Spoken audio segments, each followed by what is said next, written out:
Hello and welcome to another episode of the Underhive Lorekeepers podcast, the number one Necromunda lore podcast, referred to by one listener as the number one Necromunda bore podcast. As always, I am Spamuel, and to my right, the masked missionary Manvid himself, Nathan. That Hi, was buddy. a very good one. I always cut you off in your how are yous. I'm very well. And do you know when they were referring to it as the bore podcast, that's in relation to drilling, like boreholes. That's why they probably did it. Oh, no, you managed to make his awesome joke really lame and make it into like him being a dirt grub. Yuck. Dirt grubs are cool. I said to him, like, I don't know if that was like an autocorrect or you really mean it. I'm using that. That was awesome. Was it an autocorrect? I'm pretty sure he's a fan.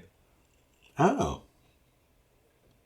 Well, not like one of those, like, I like you guys fans. More sort of it's like an only fan. okay. Yeah, I hate your podcast so much that I listen to everything. Yeah. Well, we get that a lot. That's actually quite good for this episode, actually. Like, Yeah, I'm I so hate enraged. everything Yeah. you do. But I'm into But it. it's inspired me and drives me forward. Yeah. What was his name? I think it was like Abel? Oh. What was his name? Abel? I don't know. Yeah, Abel! He was cool. Okay. It was funny. Yeah, it is funny. I'll Yeah. give it that. That is funny. How am I? I am doing very well. I am chipping away slowly as my... Packet of Pringles, yes, I can see. doing the old silent crunch, mate. Chip puns! Chip puns? Yeah, because you said you were chipping away, I said Pringles. Oh, that's a good one. Yeah. Yes, no. I am chipping away slowly at... Doritos. I am working on my Delacroix gang. Delight gang.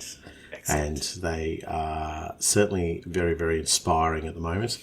I just keep making little adjustments to the aesthetic of what I want them to look like. But I find myself just researching wherever I can tiny little sea creatures just to put in on or around them. I really am trying to... What are those fish with like the light bulb on the tentacle on their face? An anglerfish. Anglerfish. Do an anglerfish. Even if you just have a guy with like an anglerfish on a stick, like I'd be really happy with that. Please make an anglerfish for your game. To do what? What's it do though? It can be a rat. Do you know what I could do it as? A hat for somebody, right? For my knuckle, and that's how he sneaks around, and that's how he draws Everyone's people in. focusing on the little light. Yeah, Done. exactly. Done. Yeah. I will accept no other miniature for your. And that's how he's able to infiltrate. People are just like, "What's that light?" Oh, What? I don't know. It couldn't be a knuckle though. Of This course, it couldn't guy's be a knuckle. stupid hat. Oh no, he stabbed me. Yeah. No, other than that, I have been basking in the feedback from our birthday episode. From It the has what? Sorry. been the big episode. The what? Sorry. I'm not even going to attempt it. Ginormagamshuan Hyper Mega Sodaversary First Birthday Listener Lore Episode Spectacular. All right. Yes. I literally almost accidentally summoned a demon the first time I said that 3 times quickly. So you will shine a little bit of respect on the name when it exits your mouth. It's not a birthday episode. It's the Ginormagamshuan Hyper Mega Sodaversary First Birthday Listener Lore Episode Spectacular. That's what I said. You misheard, obviously. If we get enough Patreon followers, I will get that tattooed to my body somewhere. Oh my, please let that happen. I would love for that to happen. And not just some tiny little 1-inch tattoo or whatever where it's all I'll get it on my together. butt. Yes. I will get the words Ginorma Ganchwin Hyper Mega Sodaversary First Birthday Listen to Law Episode Spectacular tattooed on my butt. Yes. Yeah, but across. Across. So not just down one. Yeah, across. Across. And then it'll have like little dash and then it'll continue underneath. Yes, perfect. Perfect. I love it. I'm really looking forward to getting kicked out of my house and living on your couch. That's fine. So what is the expectation? What level do you want to reach to get that done? I don't know, like 10 more. No. 10 more instead of folks. No. I'm not doing that. Why not? I immediately regret it because it's a really big word. It's several really big words followed by many more smaller yet equally large words for my Well, then butt. just get happy birthday or birthday episode tattooed on your butt. I'll get the logo tattooed Where? on not my butt. My throat? No. No. My wife would actually kill me. She'd kill me with a hammer.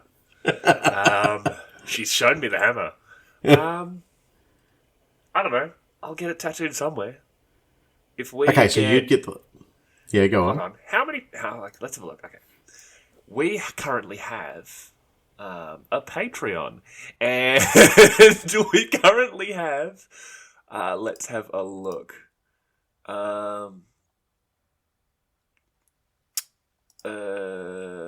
66 members, 36 of them are paying members. Thank you to those 36. Thank you to those 66. I don't know, if we get to 100, Yeah. paid Patreons, I'll get the logo tattooed. Done. Perfect. Okay. And do you know what? We are going to let the audience decide. No, because it'll be like my face or... And you've never had a face tattoo, have you? Not permanently, no. No. Right, okay. We will give people the options of where to... Okay. Yeah, so you get to pick your body parts, and it can't just be like, on my, I don't know, calf, like behind my knee. Actually, that really hurts, apparently. No, that would suck. No, fine, I'll get it on my butt. Okay. I'll happily get the logo tattooed on my butt. I still want to give everybody options, so you got to pick like two Left or locations. right cheek? No, butt is the whole thing. Just our faces. No, Anyway, what are we doing? Our intro. Go back to the episode. Yes, you're good. You've been changing your aesthetic and that one, which is great. You still haven't bought any miniatures. I've bought one or two. I just haven't told you about them. Oh, did you really? What'd you buy? Yeah.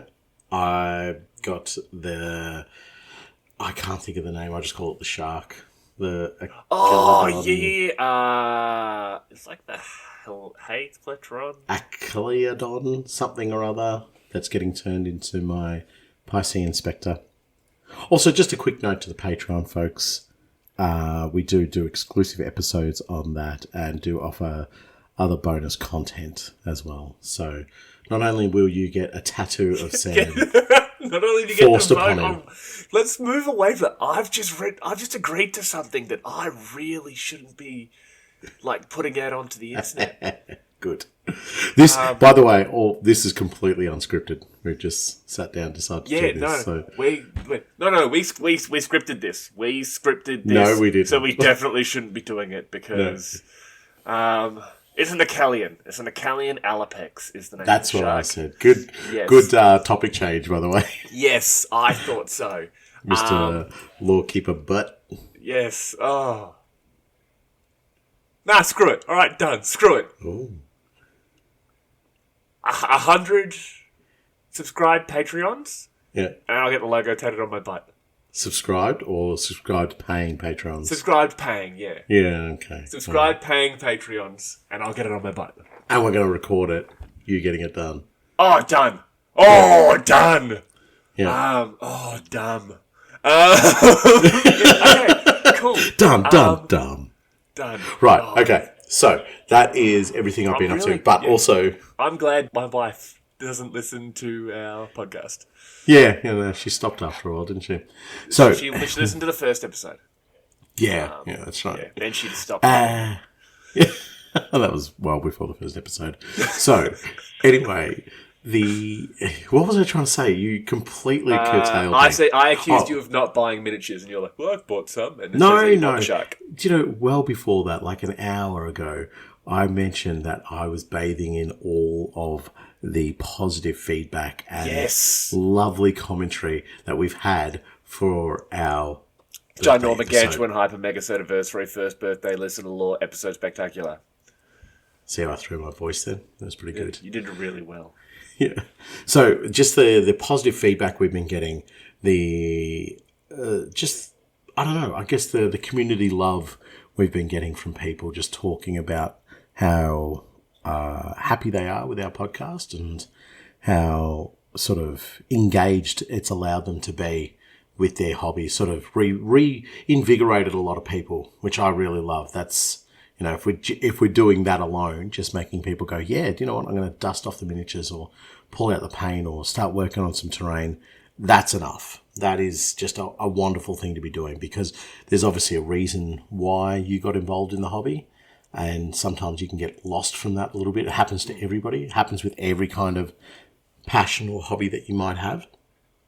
To be able to spark that up again, it's a really good feeling.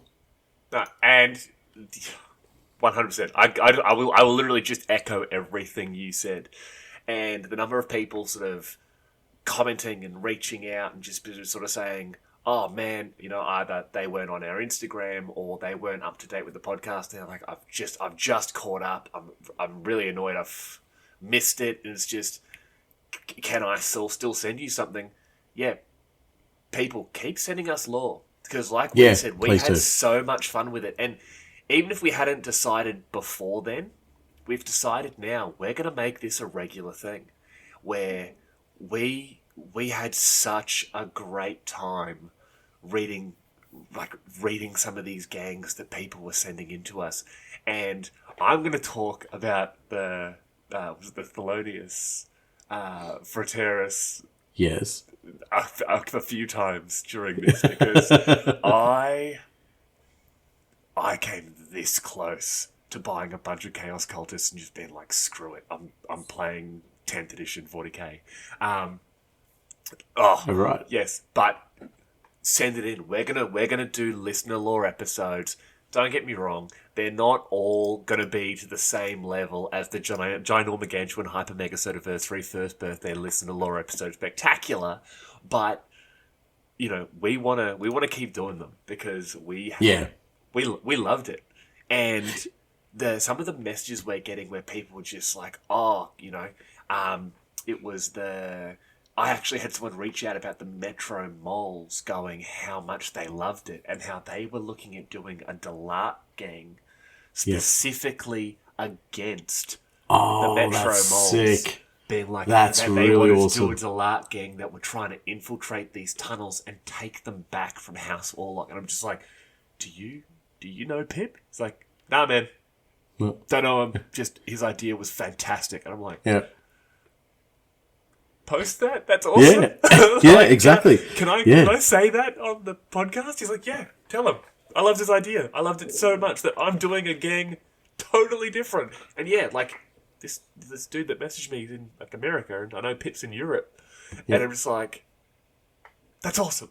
Yeah, that's awesome. International wars. It's people's lore is literally making people in different countries start gangs and come up with ideas. And yeah, that's what I've been up to. I've now literally read everything we've been sent multiple times, including the stuff that people have sent to me in this last, you know, couple of days, week or so, since we've actually put the original episode out.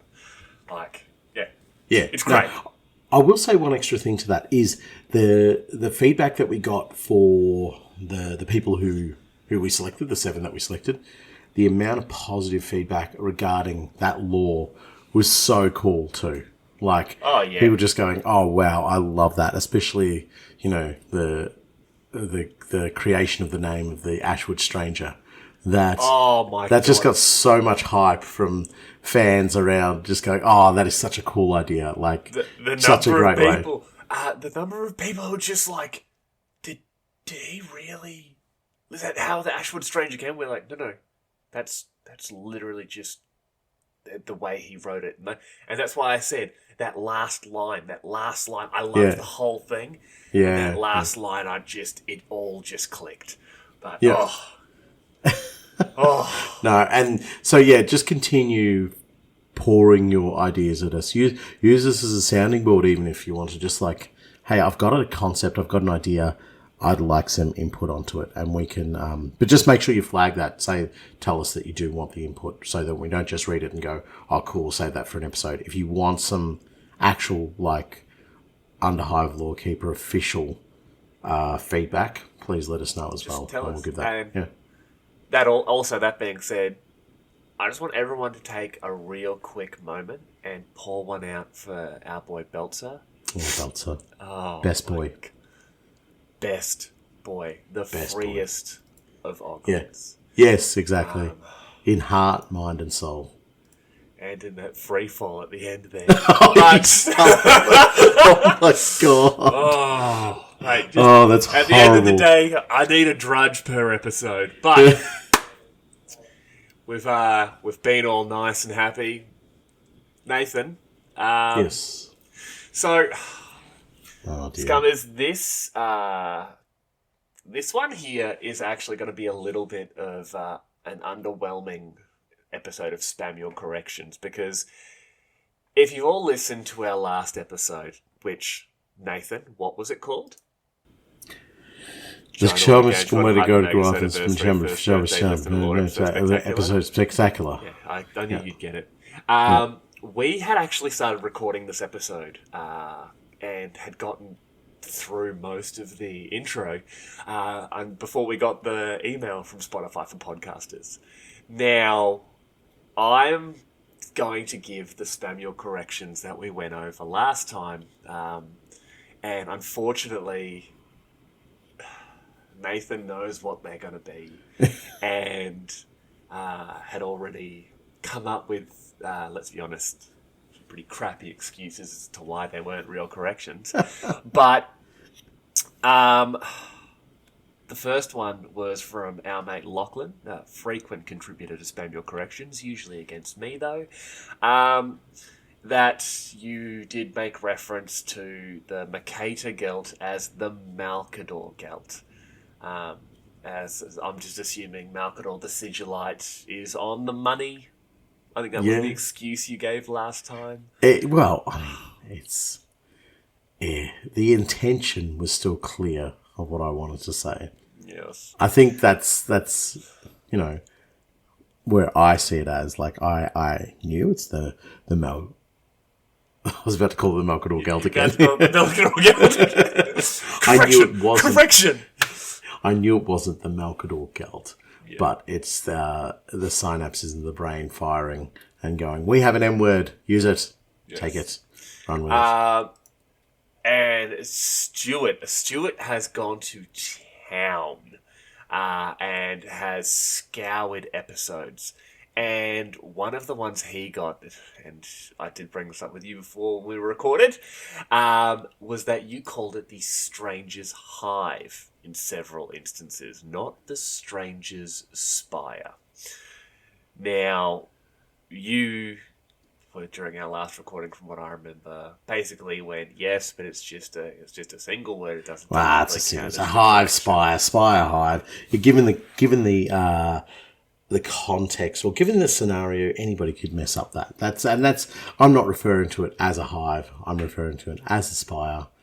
I'm basically, what I want to look for is, was I calling a Lehman Russ battle tank a Rogel Dawn? No, I wasn't. You know what I mean? Okay. We actually have a great one. This is one you didn't get last time. I'd missed it, and I actually accidentally found it the other day going through some of our messages. Cobb of the Hobby pointed out something here, that in one of our episodes, you actually pronounced the word Delark as Delark and not Delark. Justify yourself. Well, I decided not to use the correct High Gothic pronunciation of it, which is Delark. And I tried to use my scummer's tongue. And Your scummer's tongue. yes. Jesus Christ. I thought the lowest point of this episode was me talking about getting a tattoo on my butt, and you're now calling it a scummer's tongue. Well, I'm using the common reference to it as Delark. The dirt grub pronunciation. Yes. Well, yes. So there haven't been a lot of actually, there's no Spamuel corrections for this one. So Do you know what? That's almost bigger than our birthday episode to have that moment. I'm not calling it that because I can't Ginormic remember. Antoine Hyper Mega Sodaversary, first birthday, listen to the lore episode spectacular. I probably need to get it tattooed so I can remember what it's called. Until the next one. So, Scummers, I laid out that bounty for young Nathan. I want a Nathan correction. And the first person to get me a solid correction does get a gang box from yours truly. So, I want to make sure it's a stuffer upper, as we have said, it's not just a wrong word or something sort of said out of context. It's got to be something obviously wrong, like I don't know, like saying that the Air Guild uses airships. You know, that's clearly, like, undoubtedly wrong. Like, there's it's not. There would be an Air Guild. There's there's the Air Guild and the Air Guild. Yes, yeah. But so it's like saying that drudges are people. Like if he'd said drudges were people, it'd be Nathan correction, obviously. But so we're going to leave that one there. When hopefully you. As horrible as it sounds, I want you to stuff something up. I'm tired of being the only person stuffing things up constantly. And the moment I do it, I get 9 different people messaging me. Like, oh, Timmy Town Locos, that sounds like a good gang idea. I had 11 people be like, hey, dummy, you stole that from Rick and Morty, you dumb sack of crap. Like, oh.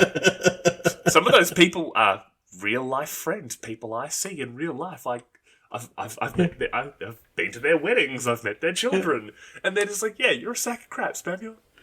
Yeah, no, I can see that. Yeah, I mean, you know my mum, and so let's move into something a little bit more positive. And the bounty's still there, people.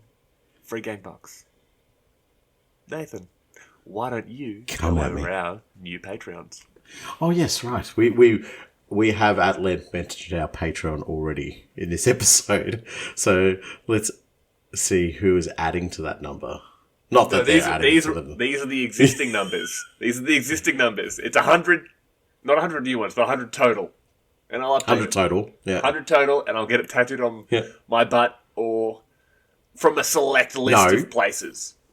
A select list of body places, yes. So, and what? Don't back out now, mate. Do not back out now. Nah. Oh, all right, I'm in. Done. I'm in. So, what we're going to do here is we'll also... Pardon? On my butt. Let's stop talking about my butt and read the Patreon list. You just said my butt multiple times. Anyway, what I was going to say is the vote will be for our Patrons, obviously. So, you know, if you're part of the crew, you get to vote on where he gets his ink done. You should do it This too. is great. Why? Because it'd be fun. I mean, you love our Patrons as well, don't you? Don't. You love our audience, don't you, Nathan? I do. I We'll appreciate all the Yeah, well, we might put that up for a vote as well to the general public. Yeah. Yeah, But you just get joint butt tattoos at the same time. Do you want to? No. Do not. What do you? How's your weekend, Sam? Oh, I went and got a tattoo on my butt with my mate. Yeah. Oh. Close, are we? Well, we are now. We are now. We have to push our butts together. Right, we each get one half of the logo. With our powers combined, we are the Underhive Lorekeepers. The #1 Necromunda Boar podcast. Oh, wouldn't it be great if they did the tattoo and screwed it up and just write Boar podcast instead? Boar Keepers. We got the halves, but they put them on the wrong cheeks, so you can't actually join them.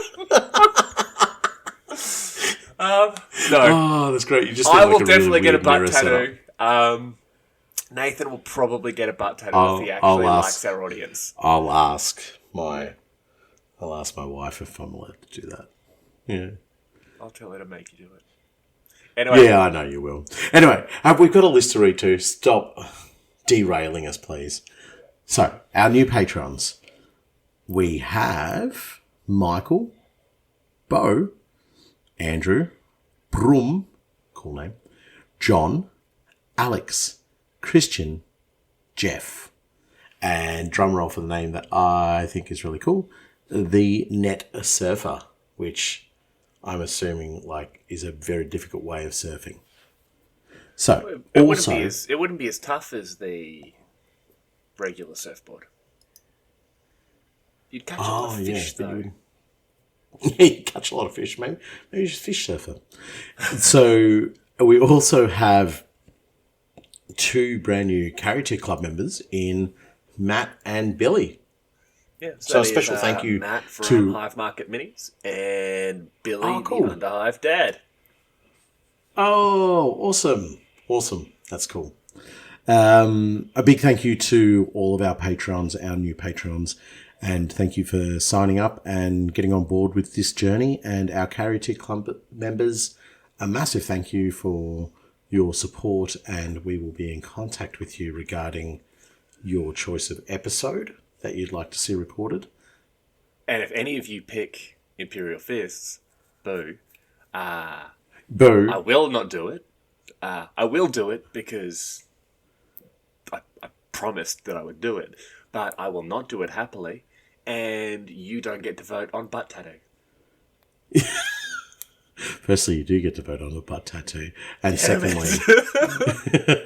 secondly, we will do the episode, but rest assured we will both be very, very upset and bored while talking about the Imperial Fists. Boo. Boo. And you know what's a great idea? What's a great idea? Let's make the walls of the Imperial Palace out of polystyrene. Oh, we're geniuses. Let's go polish some yellow armor. Yeah, we're so cool. Yeah.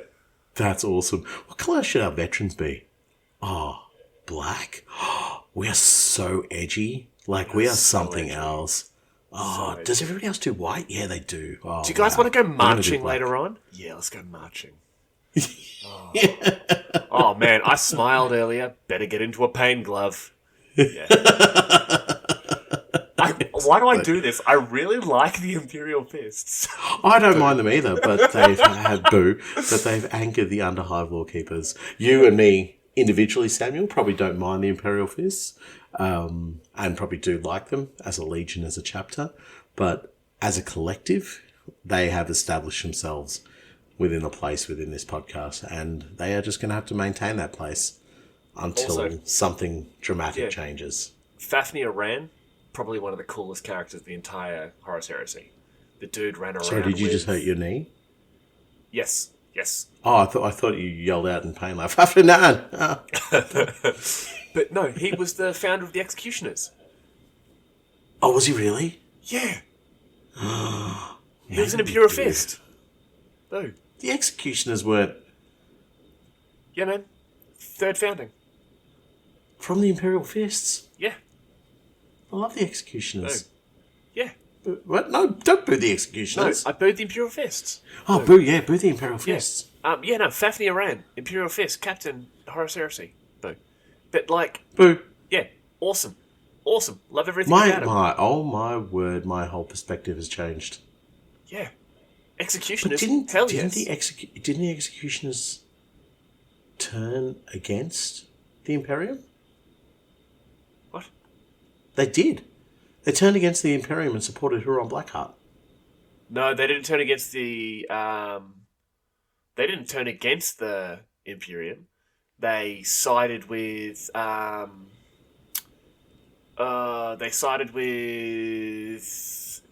Lufthuron because they had a blood debt, a debt to him. I'm pretty sure he had a blood debt with them, and they were like, "Hey, we need help against this enemy," and the executioners were like, "We're in." Then they got there, and it's just like, "Oh, hey, man, who's the enemy? The Imperium." Cool. All right. Like, yeah, no, they're not traitors. No. Anyway, back to the episode. Yeah, so Matt, Billy, don't pick Imperial Fist. Boo. But we will do it. Okay, yes, don't. But yes and no. Do what you want. Boo for the Imperial Fist. But conflicted boos.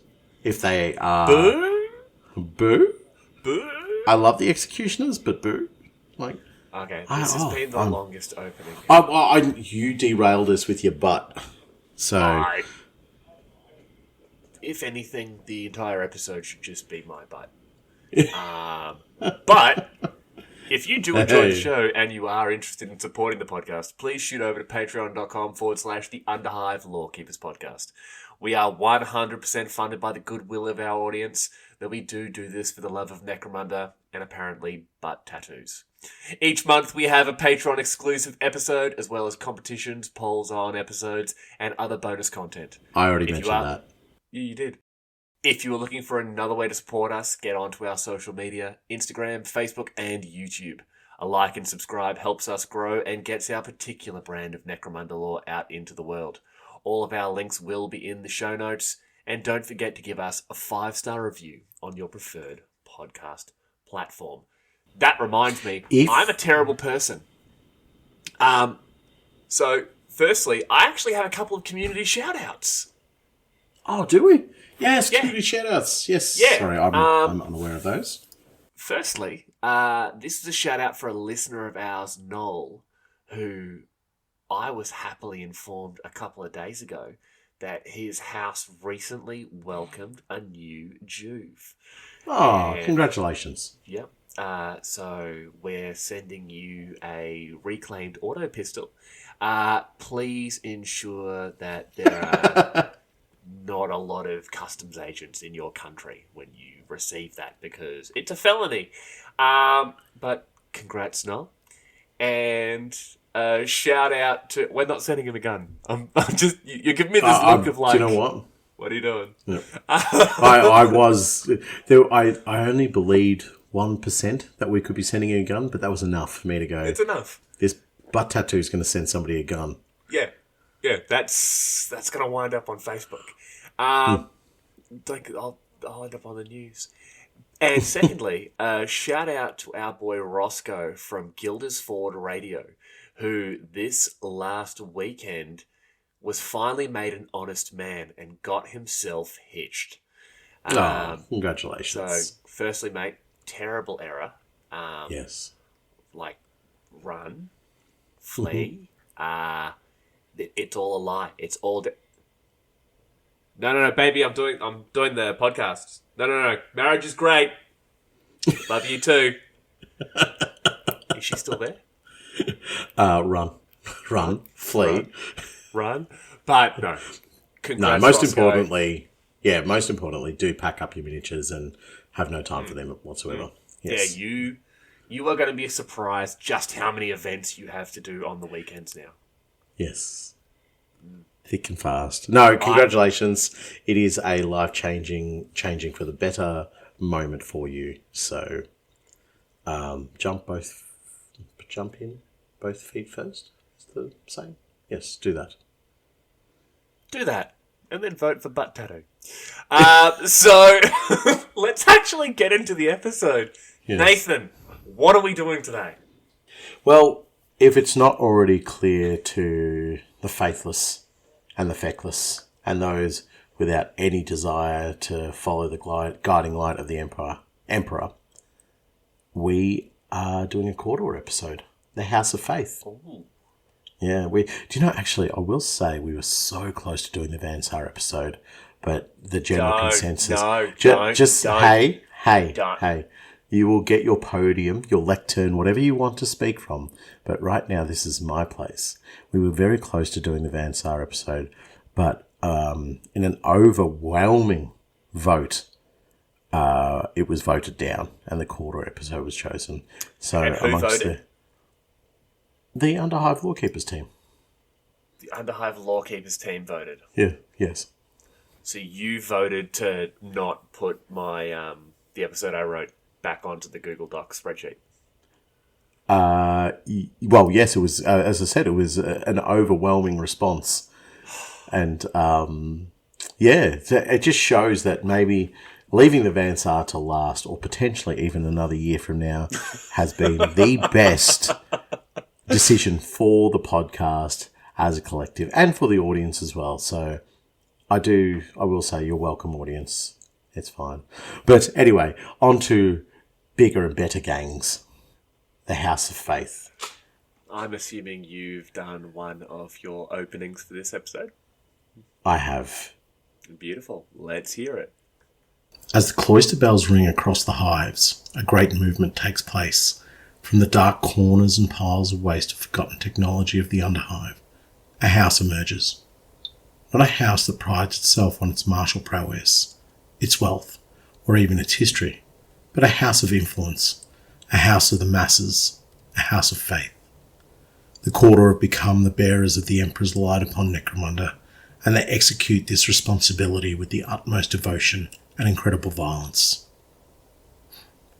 Every hive is blessed with the presence of the faithful sons and daughters of House Cawdor, and it is these members of the clan that spread the word of both the Imperial Creed and that of the Redemption. The power of the clan is in its faith. All are welcome to cover themselves in a cowl and raise a burning torch in their duty. However, do not voice your opposition to them, for Cawdor are without number, and those who would be your friend will quickly turn upon you and leave another faithless corpse on the streets of Necromunda. The house takes on the hopeless, the lost, the forgotten, the weak, and any looking for the benevolence of the Emperor of mankind. They adorn themselves in salvaged relics and symbols of devotion, whilst weaving themselves an identity of piety, devotion, and penance. House Cawdor is a house of the people, a house where the faithful are rewarded, and their path becomes entwined with the machinations of the ecclesiarchy and the greater imperium. When the faithful are roused to action, Necromunda and all of its faithless will know the true power of the House of Faith. All right. I want to give feedback for that in the form of a sandwich. I'm going to say something good, then I'm going to say something bad, then I'm going to say something good. So you're always left with a good taste in your mouth. I hate the fact that I loved that. Like, once again, you are useless in all ways, except for apparently writing awesome, like, opening sections to our episodes. Yep. Thanks Please. for that. That's the good, then the bad, Yep. and now the good being, you look really handsome today. Thanks. Thanks very much. I like that. Already I want to start a Cawdor gang now. Because I guaranteed I'm going to want to start a gang by the end of this episode anyway. But yeah, just even the research has made me go, the amount of freedom, I call it constrained freedom. The amount of constrained freedom that you have from House Cawdor is crazy. If you can think of a reason why something should be worshipped, then just break off yourself a little subsect of the Imperial Creed and start worshipping that, all under the guise of it all comes from Big E anyway. yeah, And create a gang. Go for it. Like, and it's not even about like what guns you're holding. It's like the reason why you go out there and punch orphans and, burn down lucky sixes and, bite rats. Why do you worship do a holy bolter. that? There you go. Exactly. You can find a reason. If you're House Cawdor, you will find a reason for your existence. Damn it! I'm guaranteed I'm going to buy a bunch of Cawdor after this episode, and I've still got squats to build. I have so many half-built squats in front of me. But why don't you make one of them a little bit of a worshipper? That's not a word. A worshipper. It is now. Worshipper. A worship. Yes, well, it's the official Cawdorian. Cawdorian. It's the Cawdorian dictionary. Okay, well, we've been talking for this opening so far for about an hour, so let's just jump into this one here. Yep. The impoverished families who would one day rise to become House Cawdor begin their journey as scavengers, relic hunters, and beggars, their people relegated to the lowest levels of the hives. In these early centuries of their existence, the shadow of their true purpose would show itself, and the first embers of faith would ignite, ready to be fanned into flames by the arrival of the redemption. So it really instantly cements in they were the lowest of the low. They were the genuine dregs and beggars of society, all scavenging, scraping by, even more so than your regular necromundan. When I read this part, it was important for me because what we're looking at here, it's almost like a way that they gave the masses, the uncontrollable masses, a reason to exist. They go, no, you're part of a clan house. Nobody respects you. Nobody likes you. Nobody trusts you. But you are your own house. It's almost a method of control to say, this is how the scavengers, we need the scavengers. We need our vultures, and I think the fish is called a remora. So no, it's not a remora. They're like a sucker type fish. They're a cleaner fish, actually. And what they basically do is they help clean away dead skin, tissues, or other things on other fish, and that's what this clan house is meant to do. They are the scavengers. They help clear the stockpiles of rubbish. They help clear away the mess that is Necromunda. And I think because they're so valuable to Necromunda, it's almost a benefit to the Imperial House to be able to give them a structure or something that they belong to. You know, you're not just part of the masses that could potentially be drawn together and cause some sort of nuisance or some sort of trouble. It's like, you know, if the garbage men in your area or the garbage collectors in your area stop collecting the garbage, suddenly you'd notice. After 2 weeks, you would notice very, very quickly. Council bins and all this. If for some reason these members of the House Cawdor were then, driven off into their own devices or given a lot less structure or a lot less allegiance, then maybe if they don't start cleaning up and scavenging and so forth, Necromunda becomes even worse than what it already is. Yes, we get it. House Cawdor is a collection of trash goblins. But yes, you're absolutely right in that respect. They're effectively vultures. I mean, people look at vultures and they're weird looking and they've got those necks and, they eat dead animals laying around. They're scavengers. But in my mind, the Cawdor are the vultures of Necromunda because they go to those things that have been cast away, the detritus, the rubbish, what was the skip bin company I came up with? Caw Door to Door. Where they deliver the skip bin, you throw your rubbish in and they take it. It's like Merry Christmas. Yeah, but they literally do. They're that final level of we're going through the rubbish trying to find what the others are casting off. Not wanting to get into this too much, but it's definitely shown by Cawdor weaponry. The reclaimed weaponry, the blunder poles, and that sort of thing. There, it's cobbled together. It's maintained. Even your most down and out ganger is going to throw one of those weapons away, going, "Listen, I've got too much self-respect for this." Not a Cawdor. Cawdor are just like it still clicks. What's that? every 5 shots it shoots backwards and might kill me. 80%, baby. 80%. Exactly. So, yeah, I totally get what you're saying, that they accept that they'll pick up the rubbish, they'll grab the gun, they'll do all that kind of stuff. But I think we'll touch on it a little bit later in the episode as well. There's a real lack of ambition about House Cawdor as well. So where from the top down, so where somebody like House Orlock, once they started to get a little bit of notoriety, a little bit of wealth, they got themselves within the confines of the noble houses as soon as they could. They intermingled wherever they could. Whereas I don't feel like House Cawdor, for one, have that sort of ambition, and nor would they be accepted either. No, because they're trash goblins. They are. And actually it leads nicely into our next raid. The scum of Necromunda. The name Cawdor is a curse upon the lips of respectable subjects across Necromunda. In this time, wretched villains such as Jorth Cawdor the One-Footed, Cram Cawdor the Unwashed, and the Rat Whisperer, who everybody agrees was probably a Cawdor, plague Hive Primus with their crimes. So I don't even see them as like organised criminals. They're not like these gangs of bullies that have a structure and a discipline to them.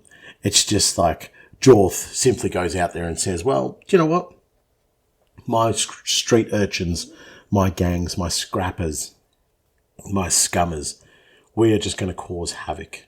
And we're going to have some parts of the hive completely inaccessible. And the Palatine enforcers won't be able to shoot all of us. So it's not even about being discreet. It's about committing the crime with almost like hordes of scummers. I'm not even seeing them as that organised. I'm seeing, like, Cram Cawdor the Unwashed.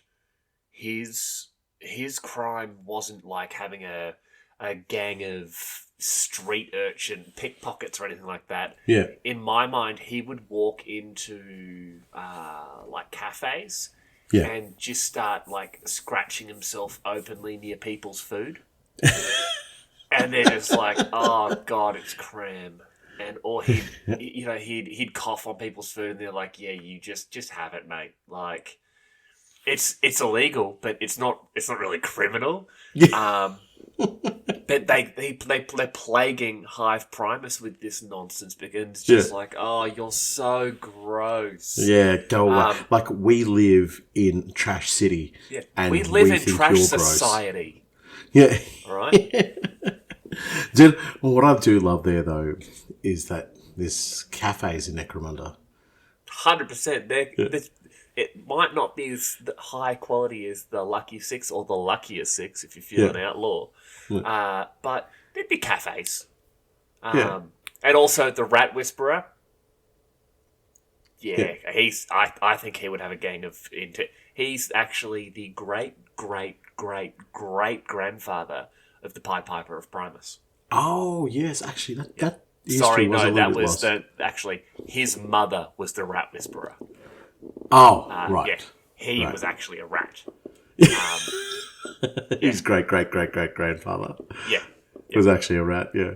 So, do you reckon they'd have smashed avo on corpse starch or smashed corpse starch on corpse starch? No, it would be a starch toast, and it would be a smashed Millisor eye. Oh yes, yep. Yeah.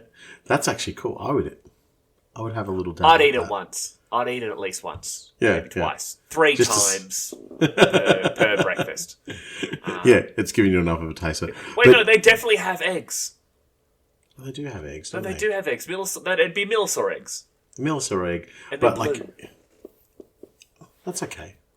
I've dyed like eggs before for Easter and got it all wrong and dyed the inside rather than the outside. So I had blue eggs once. Was it good? What? Was it good?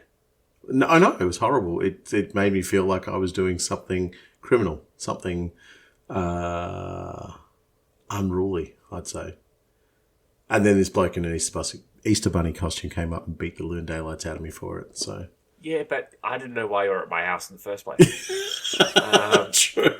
So, speaking of beating up people because of their houses, Cawdor, a bone dock from Port Mad Dog, inadvertently starts an uprising in two tunnels after spending a single drunken night there. A talented orator, Fulman manages to convince a crowd to turn upon their own homes after he points out what a horrific pile of refuse filled with the lowest sort of person their miserable shantytown actually is. Like, it's basically going to sit there, and he internet bullied an entire town into burning down, I'm assuming, burning down their own homes. Yes. Just like, you guys suck, you know what would be not sucky? Burn it down. Yeah, he'd be wandering around going, this is disgusting. The only way you can recover from this is to burn it all down and start from scratch. Purge not that he cares. He's not there for the rebuild. He's only there for the burn down. But this reflects on a serious point about House Cawdor. There is something about the way they can move the masses. There's something about the way they can engage a crowd. They're orators. They're the ones who, will drive a mob. They know the right people to talk to make things happen in terms of motivating the mob. But this is before they truly grasp on to the religious, the ecclesiastical aspect of the modern House Cawdor. Cawdor now, with religion, with faith, with redemptionists, they offer the opium of the people. They offer a way for the masses to see past the drudgery of their existing lives and hopefully aim for something more. Whereas in this point, with Fulman, he purely does this with simply his words. Almost reminiscent of an archzealot of the arch-prophet of the redemption from a certain Aranthian succession. But but he's literally just convincing these people who may have just needed the right push. And he, as an orator, in a very imperial fashion. Remember the orators that came down with the legions during the heresy when they were conquering new planets? Yeah, 100%. Yeah. They were just as important as the armies. Yeah, because they turned just as many planets as the Marines did. I was just about to say, yes, exactly. But so that's what Fulman's done, and that's that. And that's the secret to House Cawdor. House Cawdor is not going to be the house that you rely on for tech, or the house that you are going to get all your exotic chemicals from, or your amazing workers.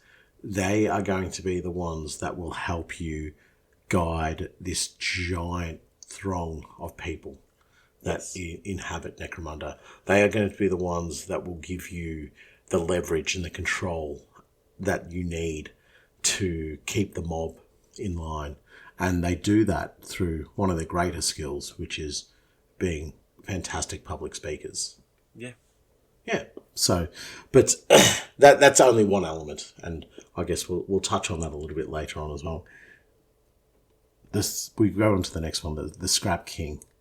The so-called Lord Cawdor amasses a court in the Underhive, from which he claims rulership of the lower reaches of High Primus.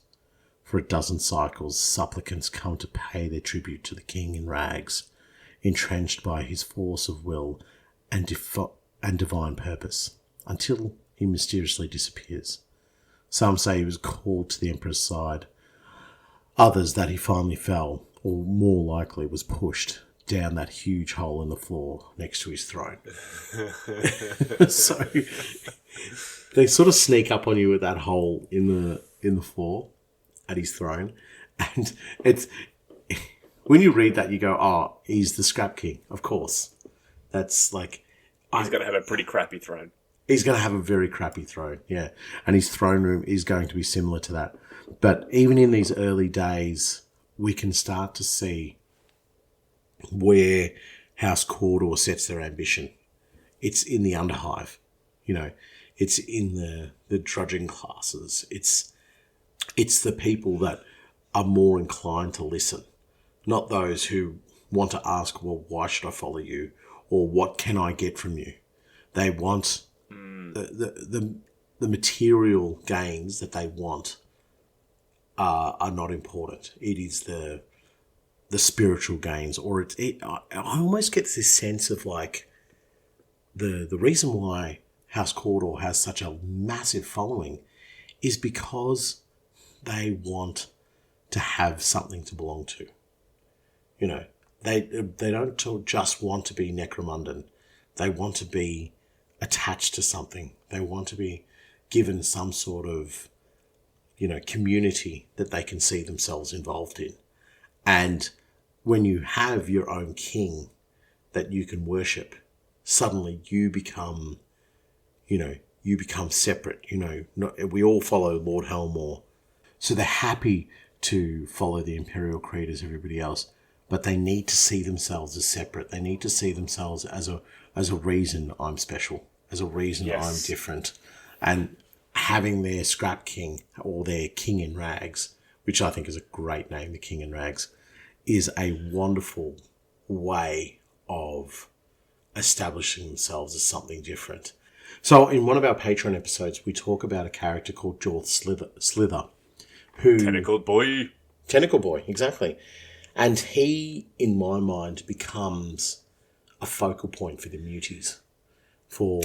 That's right. That was one of your ideas for where he'd move forward, wasn't it? Exactly, yeah. So they would see him as their king, the best of them, and they would be drawn to him and want to go on to amass themselves around him, to aspire to get something like him. But I don't see Jorth as their leader. I see him as just somebody who's just like, oh, well, I'm a mutant, so I'll just hang out with these people. And that's just my unfortunate circumstance.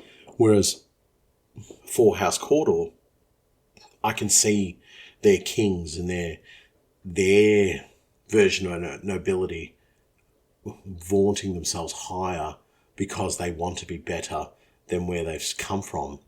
And they exploit their people but it's to not become. Even that. Like, 100%. I agree with you, but the masses want this. That's yes, 100%. Yep. At the most base of levels. Yeah. On a place like Necromunda, where you're taught at all times you're going to have someone standing on, there will be a boot on your neck. Yeah. Like, you don't want it to be some uphive nonce. You want it to be one of your own. And so this Lord Cawdor has said, I'm the king of the Underhive now. And for a dozen cycles, these supplicants are making their way to him. Yes. Saying, it's very Game of Thrones, the king in the north, it's the king in the sump. And they're making sure that the boot on their necks is the one they're choosing. Yeah, absolutely. Bang on, Sam. Yeah. It's these masses, and what I was talking about is they crave that desire to be special, to be different. Correct. But they're saying exactly what you're saying. The desire is, I understand I am at the lowest rung, but I want to choose which ladder I'm on that. Which ladder I'm the rung on. Do you know what I mean? And yes, but it says they were entranced by his force of will and divine purpose, but that was him just being super confident. And, let's be honest, probably on drugs. Probably a former member of House Escher, one of the male members who just got himself cranked up on drugs. And that's why he disappeared. He went back for another disappeared restock. Into the sump, never to be seen again. Yes, exactly. Yeah. He had to go to the back room. He's just got this Ashaki Chem warrior chained up in the back room. He just starts licking his forehead like one of those toads. Yeah. You just see the pupils dilate. He's like, the Emperor speaks to me. Yeah. The Emperor speaks to me. And just locked the door and forgot to leave. Yeah, that's it. Well, let's move away from licking chem warriors. So, Matium Yulanti builds the Folly of Days at the base of the spire in Hive Primus, an eyesore of a structure with no business existing. Upon Minium's death, the noble house quietly abandons the folly, allowing Cawdor families to slowly creep in. For a long time, the people of Cawdor claim the folly as their own, like vermin nesting at the very feet of noble families. This is perfect for the Cawdor. It's referenced them to be very similar to vermin, to rats, throughout the Book of Faith. Book of Faith? House of Faith. House of Faith. Yeah, throughout the House of Faith, the book, The House of Faith, it references to the Cawdor as vermin, as rats. It likens them together, obviously, because the two have such an intrinsic and deep relationship with each other. But I wouldn't call them vermin nesting like this. I get it; they've moved in, but I see them as what's the word? Like bacteria, mold. I see them as mold. Oh right! Wow. Where people are looking at them, going, I don't like this. You see mold, you're not happy. There's so much life there, and when the Folly of Days has been abandoned by House Yolante, the Cawdor have moved in and they've spread. They've got their claws in now, and they start to multiply. They start to build this power base, and as time goes by, it's going to be a hell of a lot harder to get rid of it. Just like mold, if you start seeing it, get rid of it quickly. The Cawdor aren't vermin here because you can exterminate vermin. They're mold. They are they are putting themselves into the bones of this structure, so you're not going to be able to get rid of them. Yeah, you're not shifting them anytime soon. And as you say, they become like a growth. They become like something that, I can imagine that, say if the folly was the Folly of Days was to be cleaned out and moved on, and, another house takes over, I still think you would have elements of The Cawdor. The smell, yeah. The smell, but you would have elements of Cawdor. air. Yeah, but these elements would not return, but they'd be coming to the Folly of Days to come and say, oh, well, this is a Cawdor establishment. And that would ring out for generations. That wouldn't just be something that would be changed over very quickly where they go, oh, no, it's now run by House Cawdor, don't go there, blah, blah, blah. They would say, well, no, our people will still be there. There will be some elements, some remaining of our people there. Let's keep going. I do want to say one thing, though. How on Necromunda do you build an eyesore? Like, it is a place mishmashed together with, like, shipping containers and, a Titan's left toe and, all manner of crazy things just wedged in together to create structures.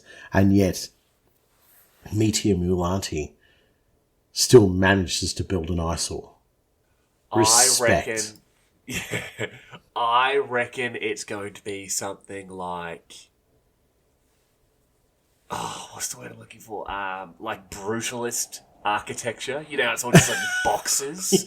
Real like that would fit Soviet stuff. It would fit in, but it'd be not because they're Yolante. It'll be like, fluoro green and leopard print polka dots and all that sort of nonsense. And anyone with class outside of the Estra is looking at it going, no. Whereas the Cawdor are just sitting there going, like, we could put a bunch of burning like barrels over there. We could. That's the shrine room. If you go past the main shrine hall, head down, through the shrine wing of the building, head down there. That's a perfect place for a shrine room. I love it. What's that smell? Oh, I wet my pants. Like 15 minutes ago. Like I'm not changing. This is my way. This is how I show my faith. A couple of people came. They wet my pants too. So, it's cool. I can imagine it possibly being that this medium was possibly insane and was just wanted things done at angles. But in regards to what you said before, have you ever read the Night Lords books by Aaron Dursky Bowden? Yeah, absolutely. Love them. Okay, you know when the Night Lords recapture the vessel from the Red Corsairs? Yes. And Yep. they're talking about how there's the smell, there's a taste in the air, like there's a taint to the building that's been left over by the Corsairs. Yeah. That they I think one of them jokes that they'll never get rid of it. That's how I imagine a dome or a building or a district or anything is after long-term Cawdor habitation. That they're constantly burning incense, which isn't really incense. It's like dried out, solidified, like peat bog that they've scraped off the side of some part of the sump. And they've just stuck it on like a skewer, and they're like, "Ah, yes, holy incense," and it's runoff from like a sewage treatment plant. But that's but it what has I a imagine. funny smell, so It they has go, a "That's our funny incense." smell. They're like, That's incense. "The I've Emperor heard loves incense. this." Yeah, exactly. This is direct from the throne room. So no, I totally get The that. throne It's like when room. I you- like that. yeah, true. When you get smoke in your clothes, and Yes, you got to wash them like 3 times. sometimes it just takes so long to get it out. Yeah, no, I totally get that. That's a great way of looking at it. So I'll move on to the next one, the plague-ridden. The grey shivers assails Hive Temenos, and thousands of its inhabitants linger at the edge of death. Somehow immune, Cawdor families tend to the sick, while spreading their strange scrap faiths and robbing the dead. So this is another, and I'll get a little bit serious here about the Cawdor. This is another strong point about them. Their immunity to this, the grey shivers, the disease, because even the disease knows this is like this thing was raised on the sump. You know, this thing is this is like an unkillable, unnatural immune system, and the grey shivers has no effect on them. So that is the advantage of being so close to, I guess, I was going to say close to the sun, but it's not close to the sun. It's close to the sump. That they had developed this incredible immunity for certain diseases. Like even Grandpapa Nurgle would be sort of a little bit concerned about what he can send down. Yeah. Oh, you son of a... Okay, firstly, gang idea. Gang idea, yes. A Nurgle-tainted Cawdor gang called the Grey Shivers.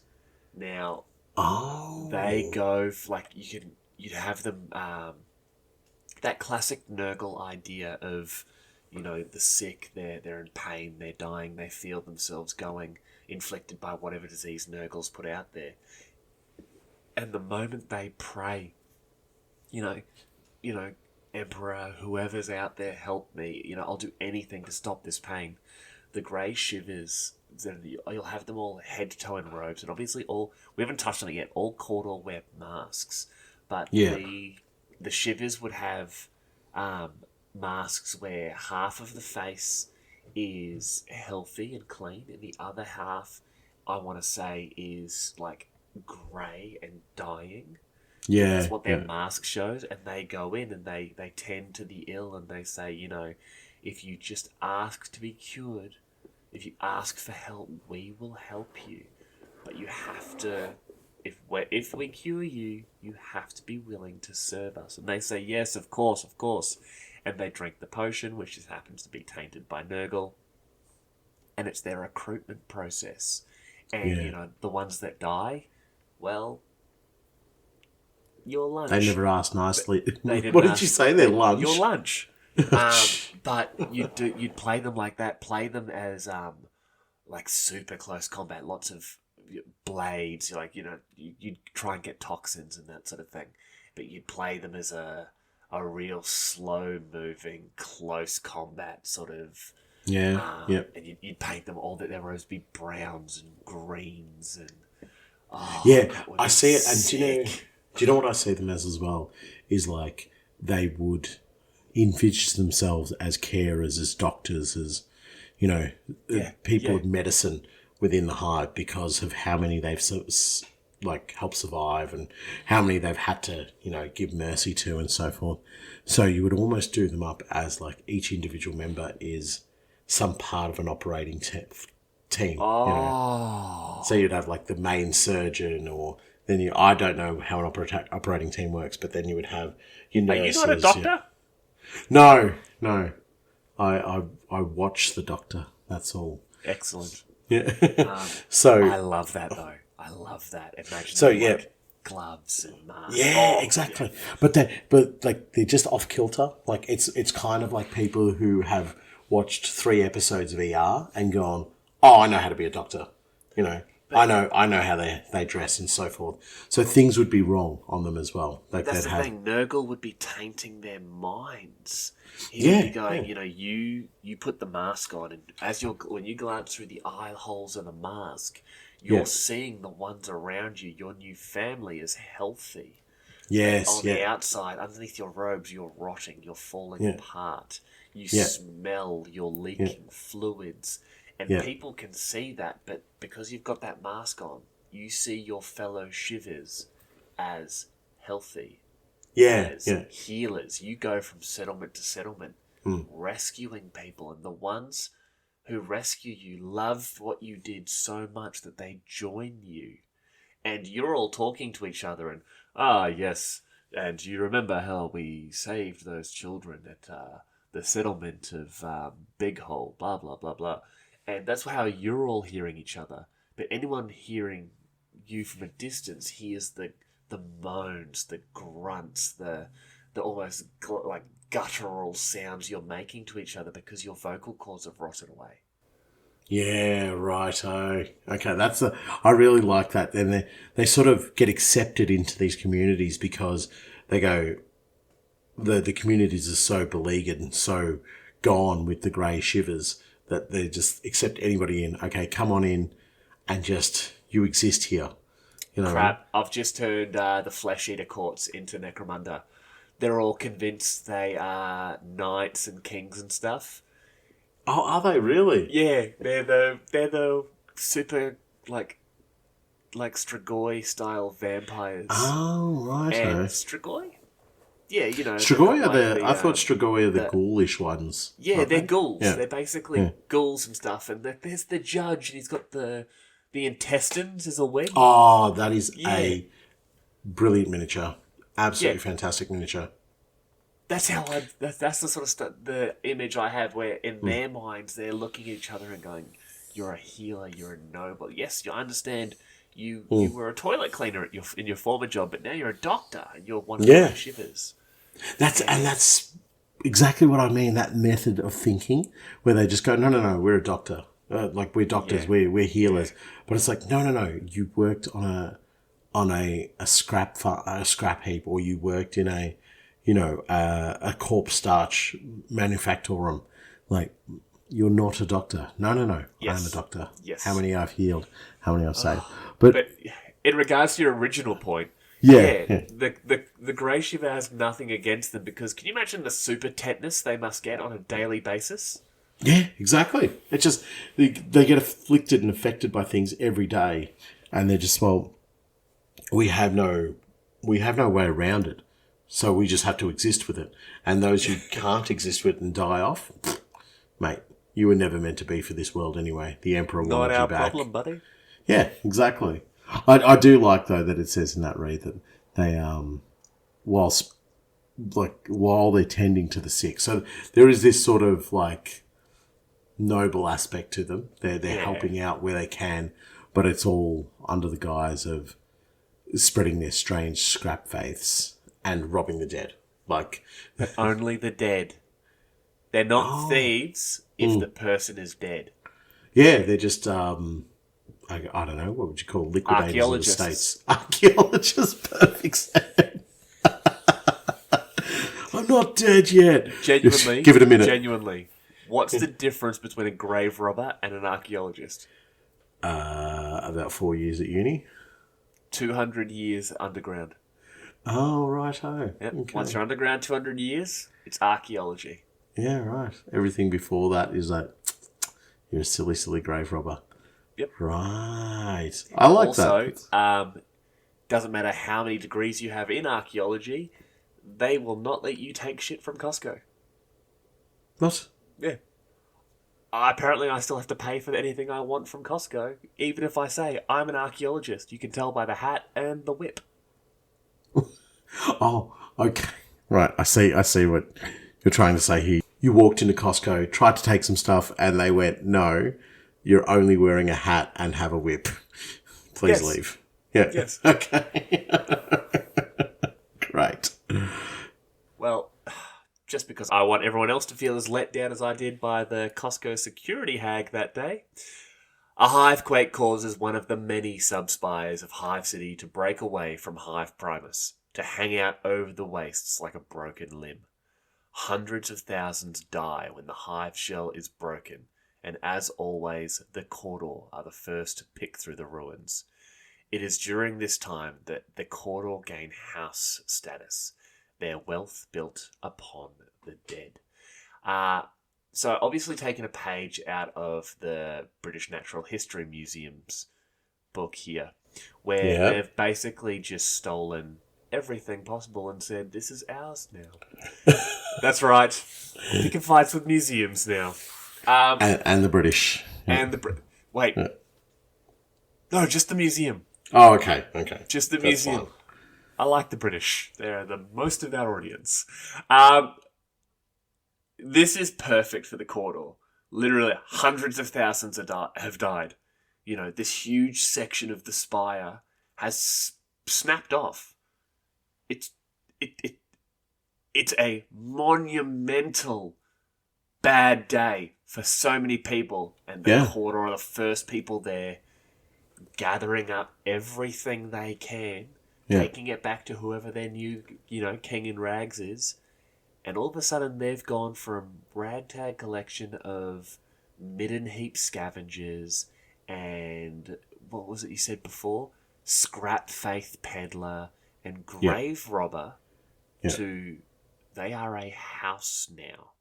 They are recognised as a political and, let's be honest, economical force on Necromunda. Yes.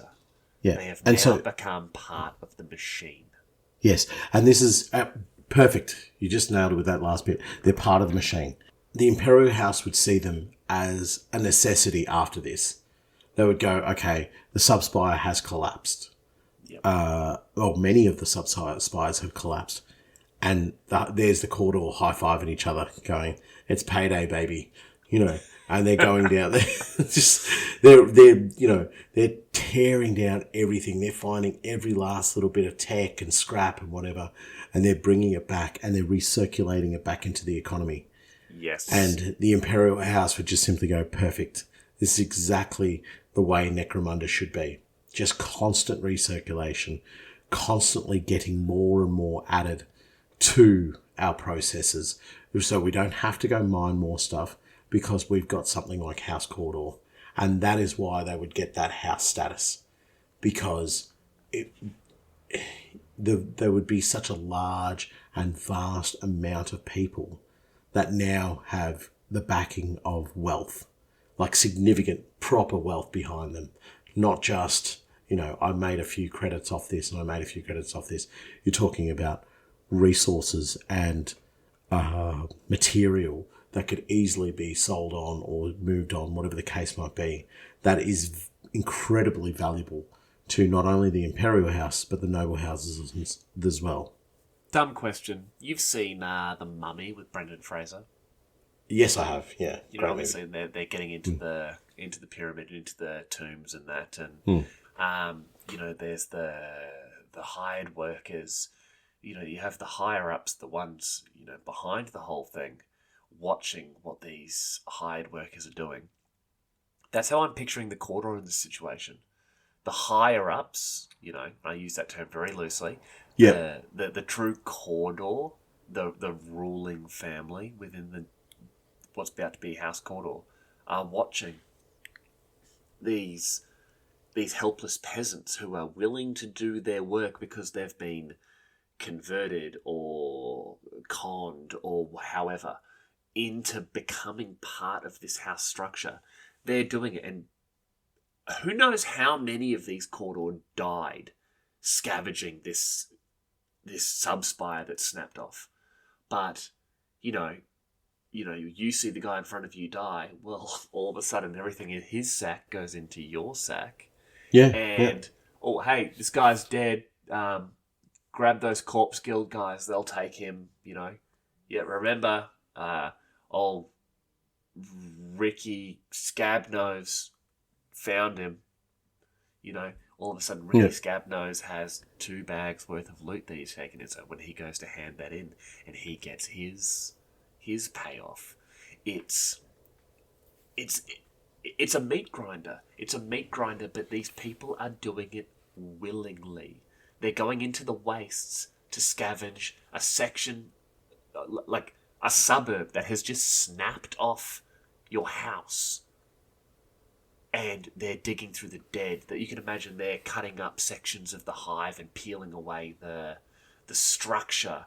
It's genuinely insane. It's like when you drop a chicken wing next to an ant nest and 500 of those little buggers come in and tear it to damn near molecules to take back into the nest. And it's important what you say there. They're taking apart the structure as well. This is what I view it as. They're not just looting off the dead. They're finding cogitators. They're finding, busted up servitors. They are literally, it's an army of scrappers. And that is that wealth that makes them deadly then. That is that wealth that they can just go, well, we have numbers and we have money. And that, therefore, it means that inevitably we have influence. And so by going forward and becoming as a house, they're able to even petition and say, we should be a house. We should be more than just your cleaners. Gang idea. Very quick idea. One. Very, very quick one. Yep. A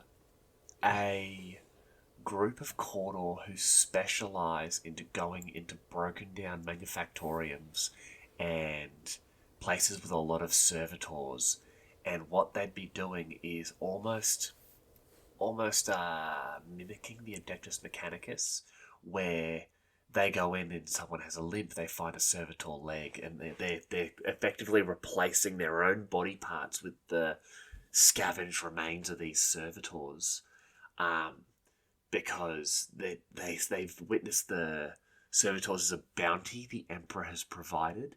And by casting away their weak flesh, they're able to do his work more diligently. And I think it'd be a great... you'd call them the... I want to call them bone pickers, but bone pickers is an actual unit name. Scrap pickers? Scrap pickers. I'll come back to scrap it. Pickers. But do come back to it. But let me talk more about this idea, because I really like this, because they would have seen the advantages of having a mechanical arm or a servo arm or something like that, or something that doesn't rot, or something. Maybe they're in a hive where there was like a rotting disease or something that people were losing limbs, almost like a leprosy sort of thing. So they see that, they take that on board, and then they start to, maybe they have 1 or 2 members who they don't know where they've come from, but they've got this mechanical aptitude to be able to graft bionics and cybernetics onto people. Maybe they're ex-Vansar who have just fallen out, or who have, thought better than to be part of a Vansar gang. And they have then... I'm just telling you what's the truth, mate. But they then begin to graft these components, and they can see it as a way that they can prolong themselves, and they become better and stronger and more powerful in that regard. With this as well, I just instantly, when you mentioned it, I just see them almost looking cannibalistic-like at any servitors. Yes. So they would go to fight, and they would just see these things, and it's like, damn everything else, we've got to get that servitor, because it's got a class T62 additional arm mount on it. We want that. Yes, that's exactly it. Firstly, I'm calling them the Ferris Frateris. I'm pretty sure, is Frateris it means brotherhood, doesn't it? Brotherhood, Fraternity? I think Frateris. Yeah, and Ferris fraternity or being, brotherhood or something. Yeah, and ferrous being iron, as in ferrous metals. No, ferrous means you don't have a head.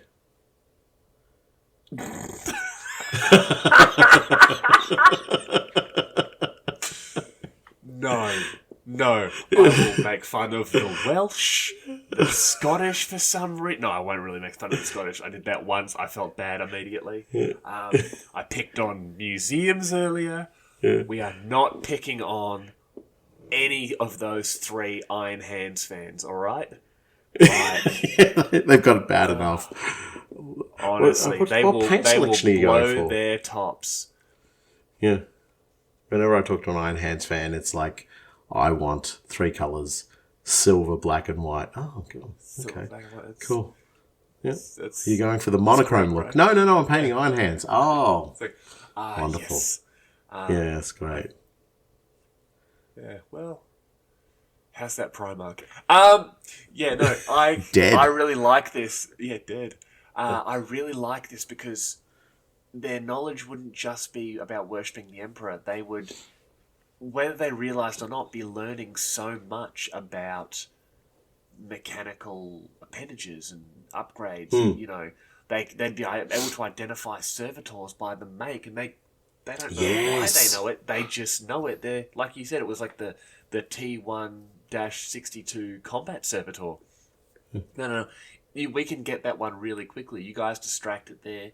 You 3 run at the back because they've got the shutdown switch just below the 4th rib on the backside there. So if you hit that, that'll shut it down, and we'll get at least 6 quarts of lubricant oils and blah blah blah from this, and we can get these chips. And they're all looking like, how do you know this? It's like, how do you not? Yeah, exactly. Do you not do the readings? Have you not listened to the Mechanic Chaplain explaining the beliefs of our order? What is wrong with you? Yeah, spot on. They'd be aghast at people who don't understand it, and I can almost see them worshipping the mechanical aspect of the Emperor. As like the Mechanicum sees the Emperor as their god, but their god in a way that aligns with their mechanical beliefs. Yeah, the old Omnissiah. Exactly, yeah. So they would see that, and they would say, they would have other Cawdor worshipping and doing, and they're like, yeah, we're worshipping as well. We go take apart a piece of machinery and put it back together while recanting all the correct prayers. That's our prayer. That's our show of faith. That's how we do it. Yeah. And this is what I mentioned earlier about House Cawdor, this constrained freedom that you have. Pick an ideology. Pick a type of worship that you want to do. Slap that on top of your Cawdor, and then pick a reason as to why they've chosen that path. Exactly what you've done. There's your Cawdor gang. Every single time. And I love it. Don't get me wrong. It is a simplicity and a beauty. Where House Orlok give you this simplicity of like, just be House Orlok. Just be a gang. That's what you want. Cawdor give you that same thing. The only amendment to it is have a reason as to why you believe. And you have to believe. Yes. And you want to know what I think the perfect kit to help me make these what is it called? The Ferris Frateris? The Ferris Frateris, yes. Tech thralls from the Adventures Mechanicus Perfect. range. Perfect. The mixture of the roboticized arms, the heads, the backpacks, plus, you throw them onto the existing Cawdor bodies with the robes, cut in some Skitarii, and throw a few little AdMech components in there. Yeah. Mate, I'm very much going to steal this one if you don't use it, because I love it. I love the image that popped into my head straight away is them sort of looking at a manufactorum or an opposing gang and seeing the Ambot or seeing Yes, the cogitator battle servitor that's just there to record the data and just going, I don't care about the plasma cannon they're toting. I don't care about anything else they bring in. Look at that sweet, sweet cogitator servitor in the back there. Yes. That's what we're going to get. That's the best thing that we can... That's our best loot. We'll just kill the gang because that's just part of our process, but try and not damage the servitor or try and not damage the ambot. You know, that'll be our thing. And an ambot would suit them so well. Yes. Oh, do you know what their ambot is? Oh, my God, I've got it. Their ambot is something they've constructed themselves. So go to town. All their spare bits, they're slowly building this, like, golem-type creature, you know, that they're just like, oh, we'll bolt this on, we'll add this, we'll put this armor plate on, and you run the ambot rules for it. And the reason why, like, you know, with an ambot, if you capture it, you can take it, is that it is a simple mechanism as well. It is not something as beautifully designed as what the Mechanicum would bring. It is something designed by, you know, backyard mechanics on Necromunda. That's what these guys are. Guys who tinker and play around and add little bolts here. Yeah. So an ambot for them would just be this like weird, crazy machine that has just got like, maybe it's got 3 servitor heads on it where they're just like these fleshy bits. I'm not 100% sure what they do, but we'll put them 3 on top of it so it can see in all directions. Genius idea. Why hasn't anybody else thought of that? Yeah. So anyway, we'll move on to our next read. I'm loving this gang idea. The rise of the redemption. And this is, I guess, once we start to see House Cawdor go up an absolute notch. The cult of the redemption sweeps across Necromunda and draws out the faithful through the Imperial Creed from the great hive cities. The hopeless, desperate, and pitiable are especially taken by its teachings, and none more so than the people and leaders of House Cawdor, who embrace the doom espoused by its preachers with a single-minded devotion. So, I guess what I want to clarify from this is sort of the real input of the redemption coming in. So, I guess, I mean, do you know much about the redemption yourself, Sam? Like, if I was to ask you, just stop you on the street, Samuel, what's the redemption? I would just be like, hawk tour, and immediately run away from you. And then you would be redeemed. I would be redeemed. Because you're a sinful member. So, if you were to ask me, I like to think I know more than your sort of average Joe on the street. But you know what? That is an excellent question. Nathan, what is the redemption? Well, let me tell you, Samuel. The redemption believes that the only way to achieve redemption for themselves, Necromunda, and ultimately mankind, is to cleanse it of its sinfulness. Redemptionist prophets foretell the destruction of not just Necromunda, but of mankind as a total. For man to be saved, it must be purged of its sin.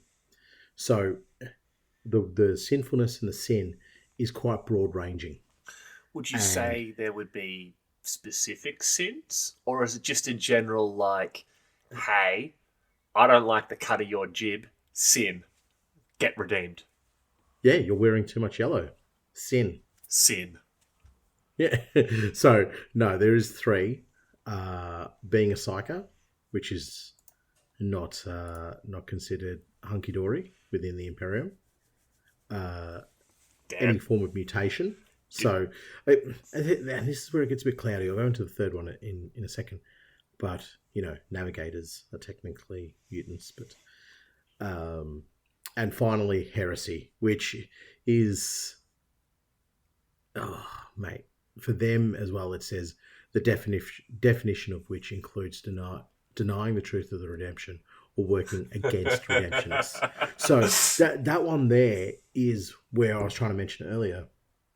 That's the real open slaver. That's the I can do whatever I want because as long as you're against me, you are technically, you know, a heretic, a sinner. And so I could be robbing candy off orphans and you would say that's wrong. heresy. I'm going to get you. Here I come at you with my chainsword and flamethrower. I love the I love the fact you brought up navigators, because this is sort of swaying into more 40k territory, like Inquisition and that sort of stuff. We've talked a little bit about psychers and that sort of thing. And it's amazing where all these different factions and groups draw their lines, where 100% a navigator is a mutant. It is a stable mutant and abhuman, you might say, but to certain fundamentalists within the Inquisition, within the ecclesiarchy, within the redemption, whatever, they need to be purged. But if you purge navigators, despite the fact that they are a recognised and protected group, within the Imperium, as long as they fit within the sort of the laws and stipulations given to them, they are incredibly useful. If you got rid of them all, the Imperium's in a little bit of trouble. You can only defend the planet you're on, the system you're in. Whereas, there's that. Then you have psychers. Okay, let's get rid of all the psychers. That's cool. All of a sudden, we have no rapid interplanetary communication system. So and we you've no got longer no have defense against the dark arts. We have, which I don't think we have a lot of Harry Potters running around, but exactly. we have no more astropaths. We have no more battle psychers. All of a sudden, we're throwing away this resource so incredibly important to the Imperium that we've doomed ourselves. But then the third one, heresy. There's your standard heresies, worshipping false idols, not saying, Holy Emperor full of grace before every meal, people who walk on the wrong side of the street, or people who stop in the middle of escalators, heretics. I will say you did say something heretical then. You said before every meal. It is technically before every bite, so I'll let it slide though. And each meal, each feast is hundreds of tiny meals. Sorry, you disagreeing with the way I explained that, heresy. But okay. I disagree with you clarifying. That's also heresy. Heresy. But what you've said there is perfect. The definition of which includes denying the truth of the redemption or working against redemptionists. So you could both be Cawdor. And this is one thing I love about Cawdor. This episode is going to be so big because we're technically talking about two separate gangs here. The Cawdor and the redemptionists. Where you could be from the same... I don't want to call them like congregation, from the same Cawdor community, and you would be from two separate gangs, effectively in the hierarchy reporting to the same member of House Cawdor. But if one of you is in a redemptionist gang and the other is in a standard Cawdor gang, you can effectively believe in the same thing, being the God Emperor and the ecclesiarchy and the deacons and the church and everything. But because one of you says, and he on earth who is supreme above all, and the other says, and he who is supreme above all is of earth. And all of a sudden you are two completely separate faiths. Yeah, totally. I'm totally agreeing with that. So the way I look at it is that your day-to-day Cawdor ganger, they're still faithful. They still believe in the Imperial Creed. They still probably believe in the ideals of the redemption, but their practice of it is very different. Where House Cawdor goes around scavenging and doing the day-to-day and getting their little, icons and little doodads of religion. And they say, well, I'm maintaining my faith while basically still doing my job for the clan, for the house. The redemptionists are, in my mind, a completely different kettle of fish. They will go ahead and do what they can for the house whilst purging the sinful. Yes. I see that one of the major differences between Cawdor and the Redemptionists, and we will go into the genuine differences later on in the episode, probably when we start talking about the gang makeup and the sort of unique flavours of them both. I think you've hit it damn near perfect there. Your Cawdor, the lowest rung of Cawdor, will scavenge for the house. They will defend the house. They will spread for the house. Whereas Redemptionists, the lowest level, scavenge for the higher rung of Redemptionists. Because while the Redemptionists are purging those, I was going to call them drudges. The drudging class of the Redemptionists are scavenging because they're almost apprentices. They're doing their scavenging to ensure that the one above them has time to do the holy works.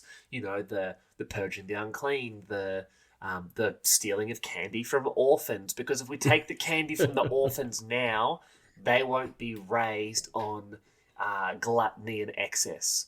Like, we have to burn this candy. They can't give them candy. Who gave them candy? You gave them candy? Set fire to that man. Yes, exactly. Well, and exactly what you just said there about the idea that the higher ups, they have a more important task, and that is the whole idea with the redemption. And in a way, House Cawdor as well, in that your faith is what makes you venerated within the gang, or within the house structure.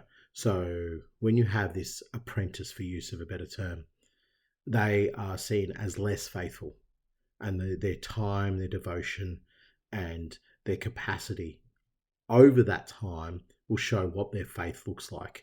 And then they might get venerated to another level and another level and another level. And that is what the redemption is all about. The redemption's, I know this is going to be a little heretical to say, I think the redemptionists... I've got the heavy flamer on standby. I think the redemptionists would burn down House Cawdor if they believed that House Cawdor was going against the ideals of the redemption. Okay, so not only have you embarrassed yourself, but you've embarrassed the podcast. You are 100% correct, and we have genuine examples of that in the modern law. Remember during, was it the Vaults of Temenos, when Thane, Lord Mormaer, sided with the prophet and everything there, and you had all those redemptionists turning around just being like, nope. Yeah. And they, I can't remember, did they side under Clovis the Redeemer? Or was it just, no, it was just random redemptionist groups just turning around and going, no. And you guys are wrong. We cannot stand with the house. Exactly what my point was. So you had within that makeup, it wasn't the redemptionists as a whole. And this is where the redemptionists are deadly, because given their structure of belief and thought, one gang could very much believe that how they are following the redemptionist creed is better than somebody else. So, and this is what we see this in the Aranthian succession. There was actually fights of redemptionists versus redemptionists. Yes, constantly. So, yeah, because there were the ones that still stayed loyal with the house, and there was the ones who were following the seven-pointed star. Yep. So at the end of the day, redemptionists are all outlaws anyway. Well, they are all outlaws. Yeah, we'll go into that a little bit later.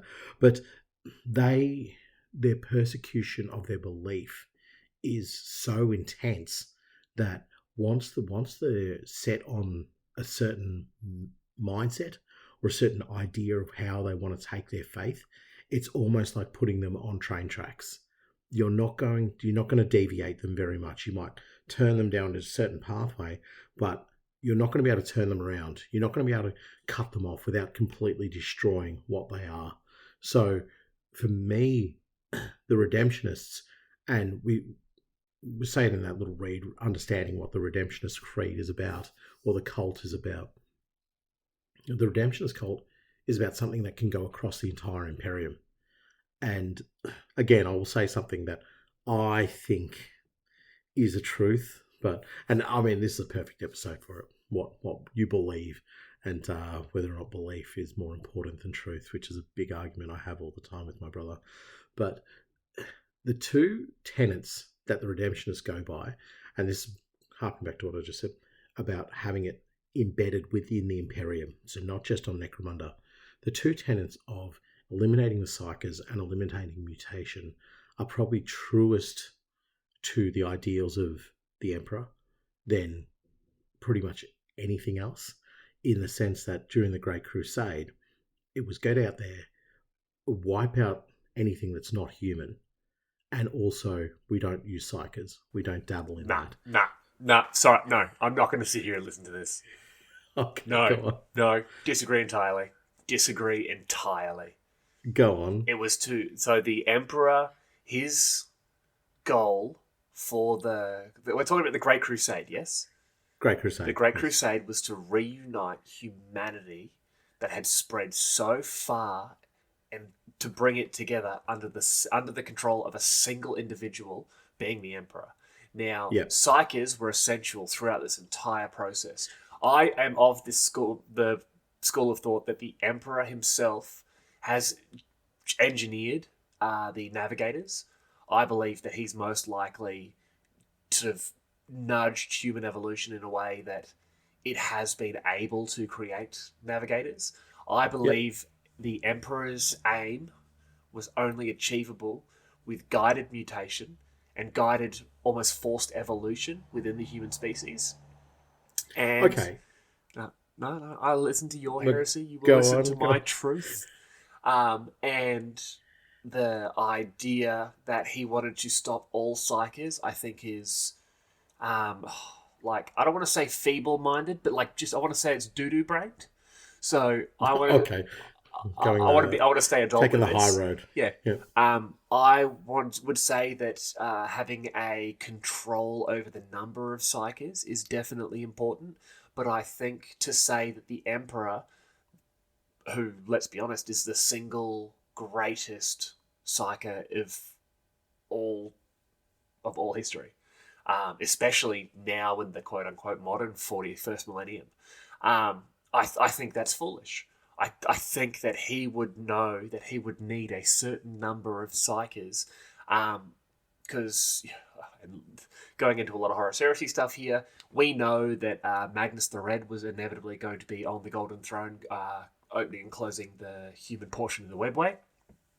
But I still think you would need controlled numbers of very powerful psychers to enable communications not only between planets in the form of almost like astropathic hubs, but also as a way to open and close smaller sections of the human created and controlled webway to allow faster than light travel outside of the warp. Okay. You dummy. Get stuffed. Okay. So, what you're not understanding... That's an excellent and well-articulated and well-thought-out argument, Samuel. Yes. Oh, sorry. Yes. Yeah. So, I agree with what you're saying in the sense that a controlled and structured mutation was the goal, or was allowed within the Imperium. The presence, the knowledge, and the use of psychers within the confines of the rules set by the Emperor was fine. That's no problems. What the Redemptionist is following, what the Redemptionist cult is following, is the idea that any mutation outside of those bounds is to be destroyed. Any psyker outside of those bounds is to be destroyed. And in my view, in my belief, that is what the idea of part of the ideals of the Great Crusade were. That if we found mutation on a world and it could not be incorporated it's not managed by the Imperium, we destroy it. Okay. If we find psychers, we destroy them. Okay. No, I see where you're coming from there. This is a whole different episode. But my argument to that would be, where would you define mutation? For example, the population of Nostromo, homeworld of the Night Lords. They were naturally pale. They had black irises, like almost, black Yeah. pupils and irises, eye color. Then you had The salamanders recruiting pool. salamander. I don't believe the salamander's skin tone is naturally that black. I think it occurs only after the implantation of gene seed that the melanin. Oh, in okay. their skin. I thought maybe I misspoke there. I think always they're thought described as like swarthy, so maybe darker. But I don't believe. Yeah, Because salamanders are jet black, aren't they? Well, I mean, modern times they are. I think that's 20 years ago. I'm probably wrong. Anyway, let's not get caught up in that. Yeah. Anyway, Okay. so I agree with you, What though. I'm talking I agree about, with you 100%. You find the mutation on the street. You get rid of it. Yeah, you find a mutation, you get rid of it. You find a and the cycle on the street. redemptionists, You get rid of it. perfect. Yes, And so perfect. this is where... You are 100% correct. Okay, this is going to be an episode of conflicting ideas. No, because I disagree with you there. I'm not conflicting. You're just wrong. No. Okay. I think I was looking at what you were saying from the picture of my interpretation of the Emperor's goals during the Great Crusade, whereas what I now think you were saying was the Redemptionists are saying, no, the Emperor wanted to get rid of all psychers and all mutants and everyone who was different to us. But that's what I'm saying about the Great Crusade. The Great Crusade as a collective, not with the 1,000 solar auxiliary that are deployed to a planet to go purge the mutants and the psychers on the planet. They're not doing a checklist of going, are you this? Are you going to be capable of doing this? Or you've got an extra arm coming out of your back, and we can see how that's really functional for you. They're just going to go, that's mutant, kill it. Oh, look, you've got tendrils that come out of the back of your neck. Mutant, kill it. You've got hair that's probably not like normal hair. Mutant, kill it. Okay, that's what I'm talking about. No, I'm not getting drawn into this argument because this becomes like a whole conversation about like imperial eugenics and where do you draw the line. And if anyone would like to hear that episode, please send us an email at underhivelorekeepers@gmail.com. And I'm happy to do an episode on where we draw the line of mutation. Yeah, we'll do it as part of our App Humans episode. Yeah. And those guys, they're cool. Those guys, they're not cool. This is the list of mutants we wouldn't allow in here. Why have you written my name 14 times on this list, Nathan? Because you don't agree with me. Okay, so... No, let's get back to Redemptionists. Let's get back to Redemptionists. Let me clarify my point. When I see those tenets of the Redemptionists about destroying the mutation and destroying the psyker, I think that to me feels pure. That to me feels like the right thing to be doing.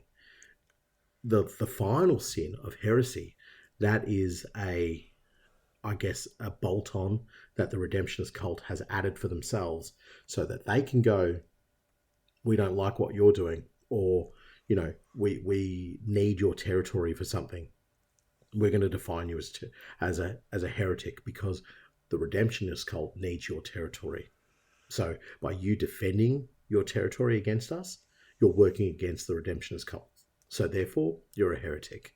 And can overall be branded. So that one is too far vague and too far loosey-goosey for me to accept that as something that can be worked on as a Redemptionist. The first two, they hold some element of truth with the original foundations of the Imperium. So, yes. Cool. I mean, we're on, let me just bring it up here. We are on talking point 8. So... Talking point 8, we're like an hour and a half or an hour and I don't know. So, but we're going to get drawn into this. This is what the Redemption's going to do to us. So I think we can agree the Redemptionists are the Cawdor are bad for a lot of things. The Redemptionists are true religious fundamentalists. And this is exemplified not only in their beliefs, but their actions. Right. Okay, so I did mention earlier that myself and my brother, for many years, have had the discussion of what's more important, belief or truth. I err on the side of belief because that can motivate you and drive you more than any truth can. This is probably getting a little bit too real world, but it is that mindset that I have that I don't really see a problem with the redemptionists. I mean, they have a lot of they do have some positives. They have a very strict code of conduct. It prohibits the consumption of alcohol or narcotic substances. Okay, fair enough, especially in a place like Necromunda. They require daily self-flagellation and holy prayer to remain true. I mean, okay, you're losing me a bit. They also... So one of the key features of Redemptionists and then Cawdor as well is they believe in wearing the hoods or masks to conceal their sort of faces and their who they are during religious acts.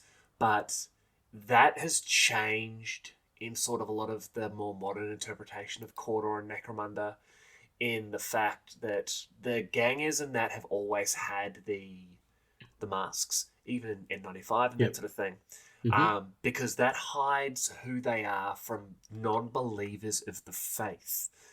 And it's, in my mind, it's almost a self-act of dehumanization, where they're no longer simply the person, but they are the faceless and sort of identityless.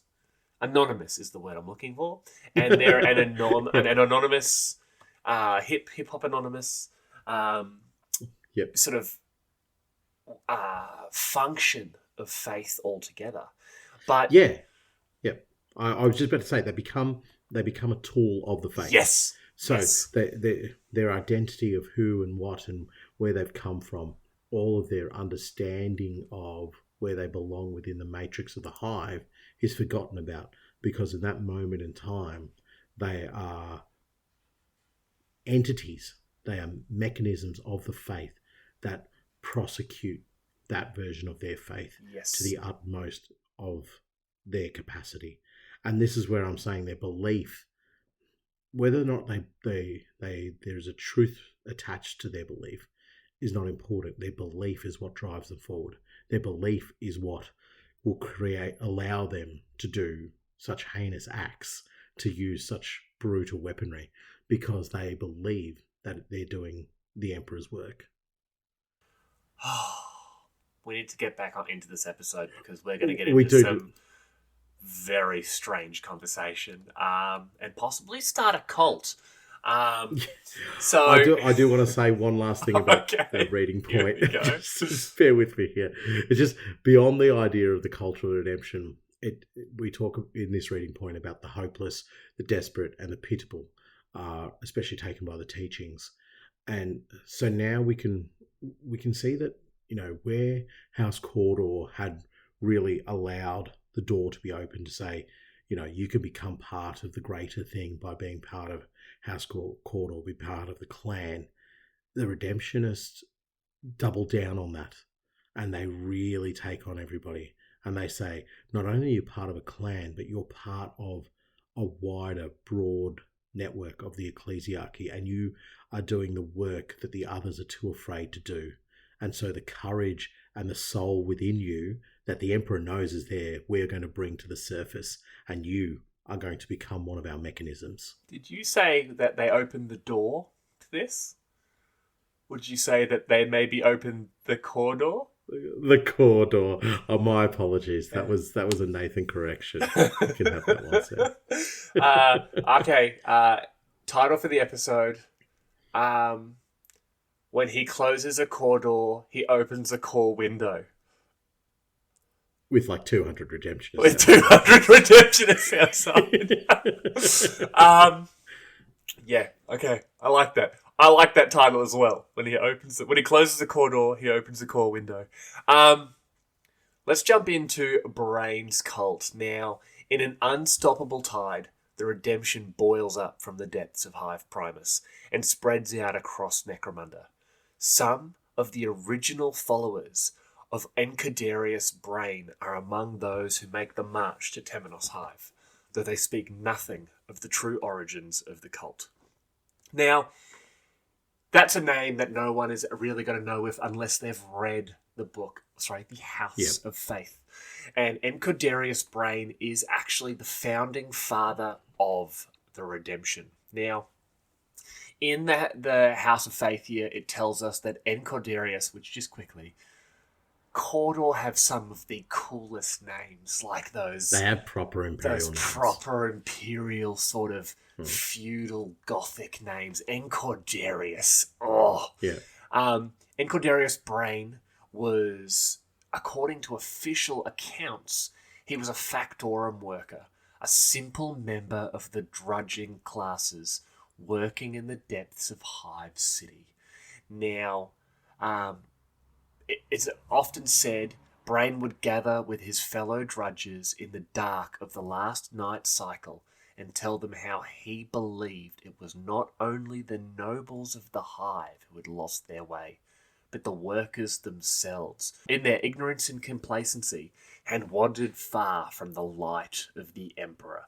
Like, already I'm sitting there going, like, the man's on to something. Like, you know, if only there was some sort of miracle that could push him to that next level. And the official story apparently then goes on to say how one day he fell into the workings of one of the Factorum's great machines.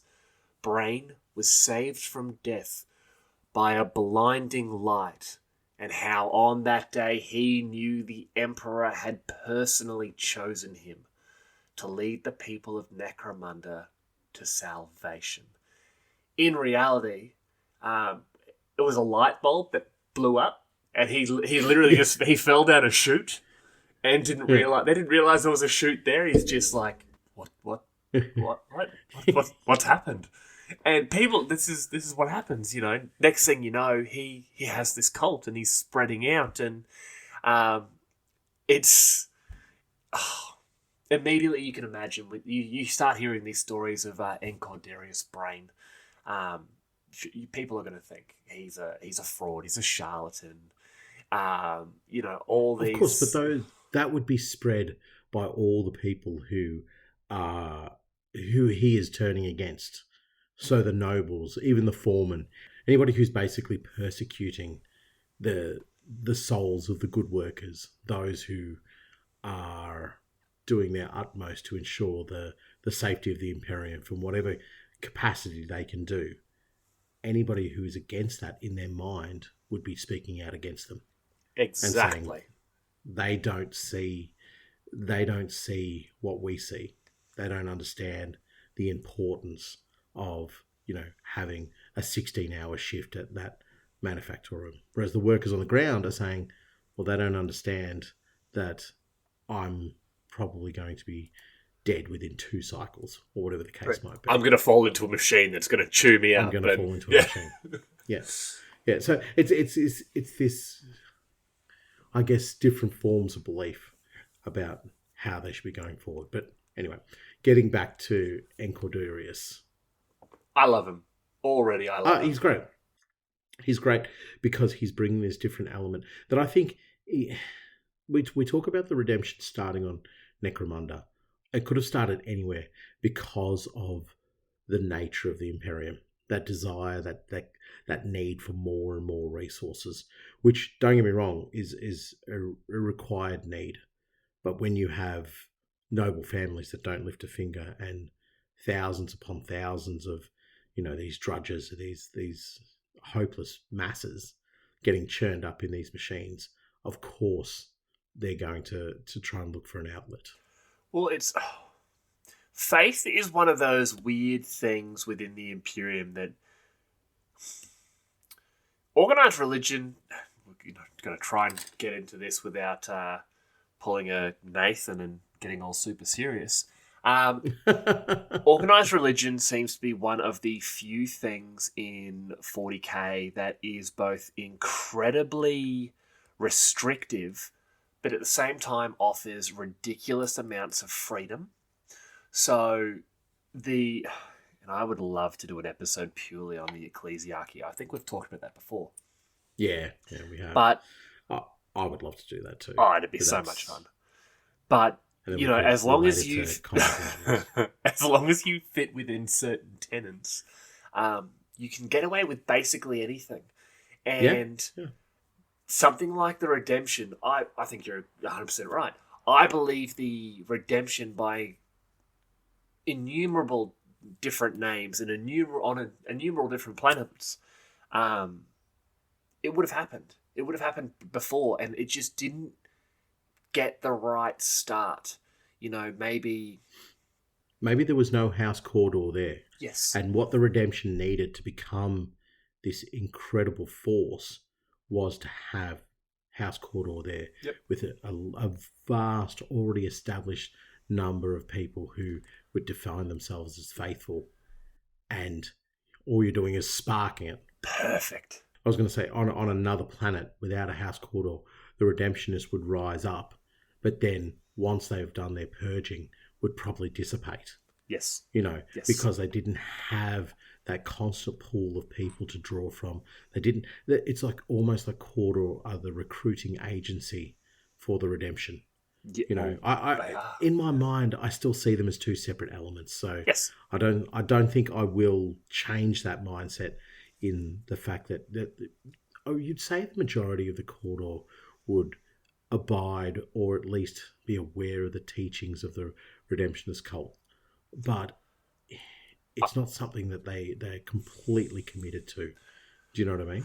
And so all Cawdor know about the redemption. Yes, of course, yeah, but the teachings of, so do we go? I don't really want to get into this yet, but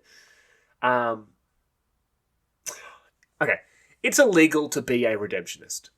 Yes, it is against imperial law, because the redemption is seen as extreme because it preaches the tearing down of those who stand outside of the redemption.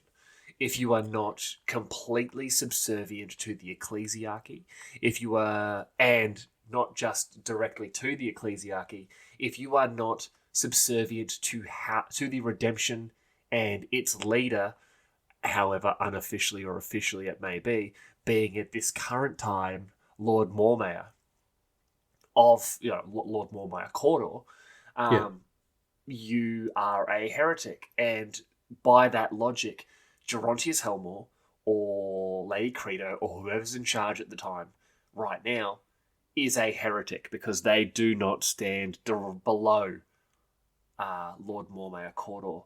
And the redemption in its current form is funded by Lord Mormaer. It is done in clandestine fashion. Yeah. And he is, he's that shady criminal organization that funds terrorism. Yeah, because exactly. That's what the redemption are. They really are. But what you mentioned earlier about they're tearing down the nobles and whatever. But they were tearing down factories. They were burning down, multiple sectors. But I think it's something we can touch on a little bit later. Yes. But I'll move into our next read. It's very easy to get lost in the redemption because the redemption actually holds a lot of truths that somebody like even the Black Templars would be high-fiving these guys and just saying, fantastic work, lads. So the truths that they run by are ingrained within the Imperium, except they're accentuating just those small amounts of truths that they want to use, which is, I guess the basis for all fundamentalism, which is find the key points that are important to me and ignore everything else. I'm now just have this image of my mind of this redemptionist doing like a running, jumping high five with a Black Templar. And just getting annihilated. From the inertia of it. Yeah. Black Templar's just holding up his hand. It's like, please stop. Okay, that's another one. There's 7 of these right now. They've lost the plot. Why do they keep doing this? And there's just a line of redemption. It's like, I'm next. I'm next. I can't wait to be high-fived by one of the Emperor's angels. All right, so we'll move on to the blessed ones. The first word keepers arise from the Cawdor as the teachings of the redemption reshape the clan house, where once patriarchs, matriarchs, and powerful criminals ran things. Now faith is the only currency in which people of the House of Cawdor trade. So, and this is exactly what I was talking about. There is a defining element between the separation of House Cawdor and the redemption, and I think even the modern House Cawdor still has that, but it is not as clearly defined. It's a lot more, intermingled, almost inbred within each other, but you can see the power of faith in a gang like this, in a house like this, where it just sweeps across them. They're all susceptible to it. It's almost like the Delacroix. All the members of the Delacroix are susceptible to some sort of psychic manipulation. And without that, they would not be part of that. So in House Cawdor, everybody's susceptible to hearing the word of the Imperial Creed, and the redemption just allows itself to be a less compromising, a less forgiving version of the Imperial Creed. And this cluster of people, these individuals, they take it on board, and the matriarchs, the patriarchs, the criminals, all those who are running the scavengers and running all these cleaner fish gangs that were existing on Necromunda begin to see that their time is at an end, because the masses that they recruit from are in dire need of faith.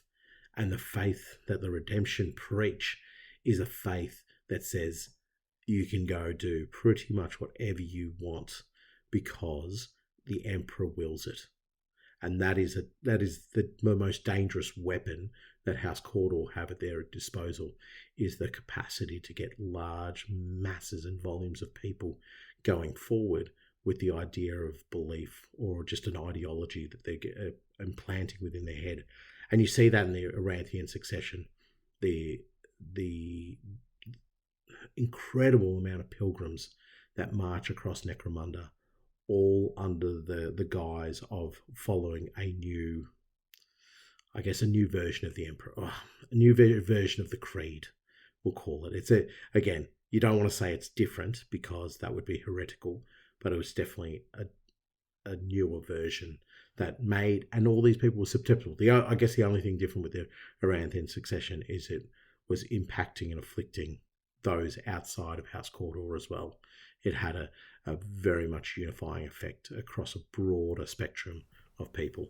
Well, the Aranthian succession is a great example of people being so desperate for anything that, a potential savior coming along, much like the prophet, was they were able to all be completely swayed. Look at it. You remember, was it that Escher gang that all of a sudden were all wearing white and were basically no longer seeing themselves as true Escher, but were like almost a Escher Cawdor gang? Yeah, I think it was an Escher gang. I'm almost certain it was. Yeah, so that's what I'm saying. When the prophet rolls around, it's a different method that manages to afflict everybody. But right now, with the first word keepers arising, which is dangerously close to word bearers. And anytime the word is used in belief and faith in the Imperium, I just think Lorgar's got his tendrils in here. And so the Redemptionists have basically done what the prophet did, but within a smaller microcosm of just House Cawdor itself. Well, it's interesting you mentioned that, because House Cawdor finds faith a far more potent recruiting tool than coin, and as its influence spreads across Necromunda, it moves into the great abandoned wilderness of the Spoil. Here, among the refuse, the clan built an empire to rival that of the Orlok miners. we've always said how especially in the spoil, the Orlok have reigned supreme because they basically have the muscle where they can say, no, anything coming out of this comes to us, and the population's too scared to sort of fight back. But of course, yeah. by turning them from the under the thumb of House Orlok and turning them into the ranks of the faithful, it's, you could almost say they've not only damaged their opposing house, but maybe that they've opened a Cawdor into the spoil as a new sort of almost settlement of theirs. They've got definitely. their claws into the spoil, which is a constantly, I'm not going to say recycling, but is a constantly renewing source of income and therefore power for Cawdor. But the Cawdor are recyclers. Like there's no two ways about it. That's what they do. So by calling the spoil recycling, I guess is not completely off kilter. But yeah, I guess renewing is probably a little bit better. But for me, when I look at this, what they do to House Orlok here is they give something to their drudges. Thank you for the on-the-fly correction. The drudges that House Orlok cannot give to them as a collective, as a whole, and that is hope. So it's something that I mentioned in the Orlok episode. It's this false hope that the Orloks give, whereas the Cawdorian hope is it's a different kind of hope. You know, I'm still doing the same job, but there's a chance that the light of the Emperor will touch me now. Whereas when I was wearing a bandana, the Emperor was never going to rest his hand upon my shoulder and say, I will elevate you. I will take you to a different pathway. Yes. Plus, the idea, and again, this is something that we'll probably expand upon a little bit later in the episode, is that the faithful are the ones that grow in power in House Cawdor. It's not, how much wealth do you have, or, how much violence can you cause, or, how independently strong are you? It is how faithful are you? Yes. How do you show your devotion? And by devotion, we look at that as your strength. So a drudge who is able to rise themselves up purely from a belief point of view, suddenly the avenue for their change of hope, their change of, I guess, outcome for themselves becomes so much greater. So much greater. And sort of a bit of a gang idea from this here is it's an obvious one. It's Orlok drudges who have devoted themselves to House Cawdor, right? But the mindset, but the mindset would be is that they would try and convert other drudges. So their gang is all about going into camps, killing the guards, and killing those who would resist them, and taking on board those who are willing to listen. And so, and maybe just even leaving some of their members behind to continue to spread the word into some of these settlements, into some of these camps. And they just accept that when they die, they become almost like missionaries for them. It's like, we're going to launch an attack, but we're going to leave the 3 Timmies behind because it's bloody confusing. So those 3 can stay behind, and they will be continuing to spread the word. And the next time we attack, we will have a brotherhood there on the inside wanting to assist us. Oh, so they're literally sitting with the rest of that drudging class the whole time, going, "Oh man, if only they would let us pray, and if only they would let us practice our faith." And all these other drudges are, "Yeah, man, I wish they did. Yeah, I really almost like infiltrating troops into a settlement before you're besieging it." And we've said that with a gang before, haven't we? 100% sure. But Goliath, it's basically gang? probably Goliath gang. I don't. And they'd go in there beforehand, and they'd just hang out and. Yeah, it was the Goliaths that would just get everyone distracted while they were fighting the... Yeah, exactly. It was like a travelling troupe or something. Yeah, too many bloody gang ideas. Yeah. So it's They're almost like alpha legionary word bearers. So they would embed themselves and they would say, here's this Aquila that only lights up for the faithful. And you'd have like a little, I don't know, remote trigger or something like that. And it would light up for one of these drudges who would then pick it up and be like, oh, there must be some faith in me. Why can't I pray? Why can't I expand upon this? And so one of the Timmies says, well, let's just start a church, it's you and me. We just pray together. Yes. And then it builds and it builds and it builds. And eventually the Orlocks begin to lose control over their camp. And that's when it's a simple signal out back into the spoil saying, this is ripe for the picking. Yep. And I can't see them claiming the territory, more that they claim the people. That's the way I see Cawdor working, is that if we have the people, we'll find the resources to gather with them. It's okay. We don't need vast swathes of territory because we can just infiltrate with people left, right, and centre. Yeah. I Almost love that. like, rats, basically. Yeah. Get in everywhere. So I will go on to our next one, a holy quest. Thane Hormoth III embarks upon a quest to the great divide between the Dust Sea and the ruins of Hive Bellium, after a vision from the Emperor tells him to dig in the dead earth of Necromunda at this spot. After an eventful journey and the loss of hundreds of his followers, Hormoth reaches the location to unearth a strangely glowing bone fragment, said to be from Saint Valdorus, that he proudly wears around his neck until he dies mysteriously soon after. That's Warpstone. Yeah, 100%. That is... Skaven got him. That is, 100%. Some Skaven has left that there and thought, I've teleported onto a planet and into a future that I do not understand. I'm going to bury my lucky little piece of Warpstone and hope that I teleport back somewhere into the old world. But teleports into Korn's throne room, sees the dead Vansar, looks up at Korn, is just like just like the seer told me. Yes, exactly. And then squish, dead rat.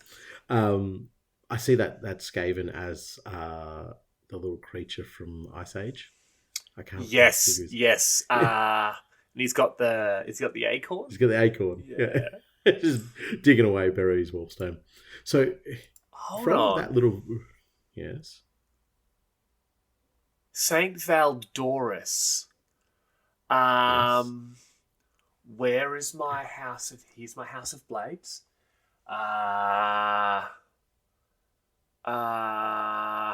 Yes. A crisis of creed. A religious schism between the pious classes divides the Athenos of Hive Temenos. Started when the Patriarch Primus accidentally mispronounces Saint Valdor as Saint Valdon. It quickly escalates to an open conflict between the Valdorians and the Valdonians. The conflict is only settled when a fight in the Temple of the Emperor Deified draws the attention of the Order of the Argent Shroud, the Adeptus Sororitas taking a tithe of 100,000 penitents from House Athenos as atonement for the transgression. Was Saint Valdorians versus Saint Valdor versus, what did you say? Saint Valdorus? Valdorus. So was Saint Valdorus a Skaven the whole time? That is gold. That is some absolute big brain work by the Skaven. I love it. I now really want to do like a preacher, but wearing a rat mask, and call him like Brother Valdorus, Valnorus, as a Nor. That's probably what it was. It was Valnorus, and under the imperial, high Gothic imperial way of speaking, they're like, Valnorus doesn't sound good. Let's change it, and that's why you had the misunderstanding in the pronunciation. I love it. And do you know what? I understand when people don't get your pronunciation of things. No. Stop. What? Stop. Move on to your next point. I'm not doing this. You do not speak High Gothic. All right? You speak Dirt Grub. It's basically the same, I think. So, but from this shows us that the House Cawdor are more than happy to take, collateral damage, because of the loss of hundreds of his followers. Imagine if that had happened to House. Well, actually, this is the pronunciation thing. House Delacroix or House Delarc. Hundreds of their followers. The impact that would have on them and their psychoterica. What do you mean? They lost hundreds of Delarc when the Orlok attacked them, remember? They caught them unawares, and there were all those dead Delarc. Yeah. No, but like when you're not trying to fool the evil scout on the Necromunda, the impact of something. Imagine, hundreds of Natborn and Vatborn dying off, or even just like the supporting members that you have to the actual fighters. Hundreds of those dying off just in the search of a little bit of warpstone. I like how you've completely accepted that it's warpstone. Oh, it's warpstone. Why wouldn't it be? Dude, can prove to me otherwise. Anybody, prove to me otherwise it's not warpstone. He was dead soon after. I know every character that in the old world, other than the Skaven, that has sampled a little bit of warpstone has been, kicking up the daisies not too long after. So I'm convinced. But my thing is here, this shows the strength of the house. Their numbers are ridiculous. Like they are Skaven basically. That's probably why he was drawn to it. He's probably got a bit of Skaven blood in him. Hornmoth. It's actually Hornmoth. He's the great the Thane Hornmoth, the third. It's actually Hornmoth, as in the great horned one. Oh. Big brain, mate. Big brain. All right. So, Cawdor or Skaven, heard it here first. So, subcults from within House Cawdor, which disagree as to the interpretation of the teachings of Encordarius Brain. Often these discussions turn violent, such as when the followers of the Glorium Excrucium start a fight with the cult of the Sacred Bone over how to admonish the faithless, the two sides each showing the other firsthand how they think pain should be inflicted. Once again, we talked about this before.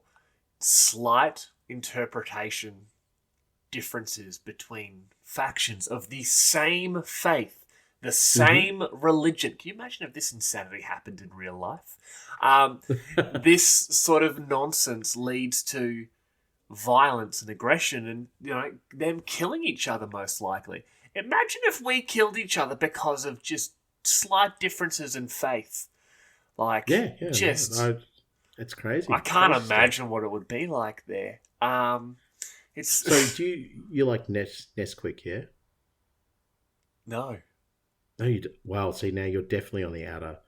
Like, I would accept a chocolate Nesquik person, but not a strawberry Nesquik person. I don't like flavoured milk. What? I don't like flavoured milk. I think the Emperor gives us milk pure in its existing form, pasteurised, of course.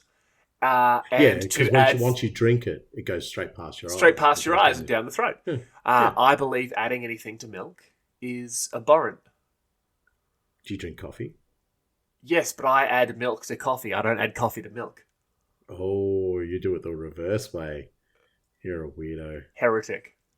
The cult of the coffee redemption's coming after you. Praise be unto the latte.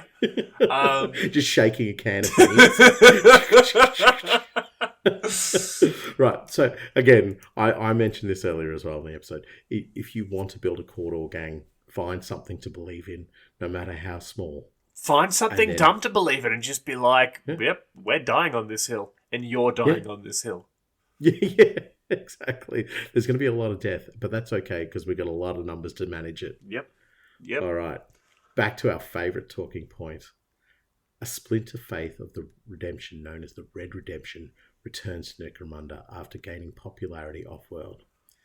Especially violent and devout, it quickly becomes the favoured path of the most extreme members of the faith. Yes! Redemption! Yeah. I really enjoy the notion of how impactful House Cawdor is off-world as well. So, we see that in the form of the redemption, but surely the name Cawdor would be probably more well known around the systems than any other house name Well, on Necromunda. so the redemption is one of those. We've talked about the fact it is a weird subsect of the Imperial Creed. Now, it is unique in its form because typically these different sort of sub-faiths of the creed, as I'm just going to call it, exist primarily within their own, on their own planets, or maybe as far as a system, with the sort of overarching imperial faith obviously being centered on Terra. The redemption, as in the extremist form of the imperial faith from Necromunda, has spread not only to other planets, but to other sectors. So there is a place called the Calixis sector, and it is in the Segmentum Obscurus, sort of in the far galactic northwest, sort of our galaxy. And there are redemptionists there. They have literally spread across the entirety of the galaxy to the far reaches of the Imperium, near the halo stars and the Eye of Terror. Yeah, right. Well, they'd be busy. They would be busy. But this shows how effective House Cawdor has been. So, we get the redemption being started by Encaudarius on Necromunda, and next thing you know, all the way over in the near the halo stars, you have redemptionists doing his work, spreading his type of faith. Maybe a little bit more extreme, maybe a little less extreme, but this is what we're talking about. Like, it's that fundamentalist extremism dialed up to 11. Like, your regular ecclesiarchy is pretty hard-nosed with a lot of this stuff.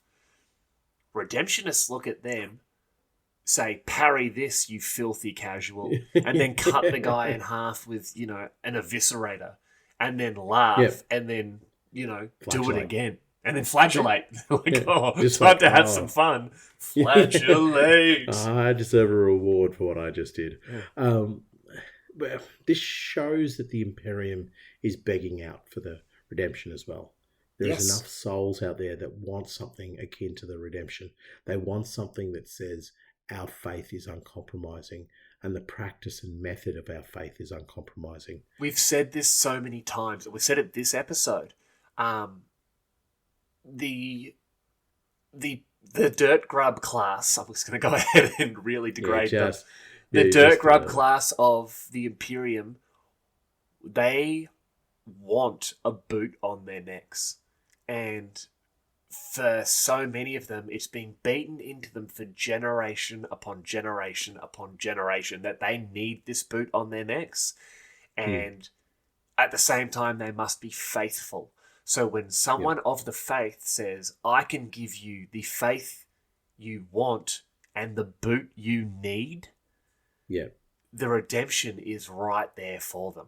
And they're these big, extravagant characters with the hoods and the masks and the flaming braziers on the shoulders, and I'm going to make 2 points here, and I'm saying 2 because I don't want to forget my second one. Is there something to be said about when you can see the boot that is on your neck?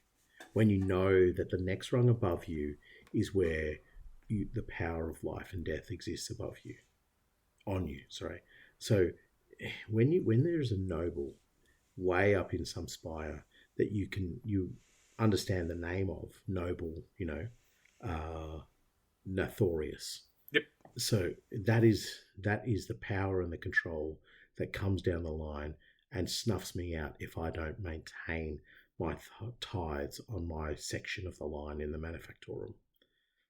In the redemption, the rank above you, the well, whatever the clergy or whatever, however they address themselves, above you is the reason why you could be snuffed out. There's something almost, I guess, personal about it if you're looking at it in the sense that I can see the face that will end me if I don't continue down the pathway I've chosen, or if I don't take on board the lessons that I am to learn. Yes, I agree with you, Yeah. but I don't think that's why it is. These people cannot relate to or ever hope to become a noble because they weren't born into it, and they can't, have themselves become born into it. But with enough faith and drive and action and faith, And faith is the word of the moment. Faith is the word. Yeah. With enough of it, they can be that next rung, and that next one. They can go from what's the? I said that earlier. You did. I did. But like what I'm talking about is, I guess, okay, I see what you're saying. Like they can look at that and say, well, this person has such incredible control over me, but I could potentially get there one day.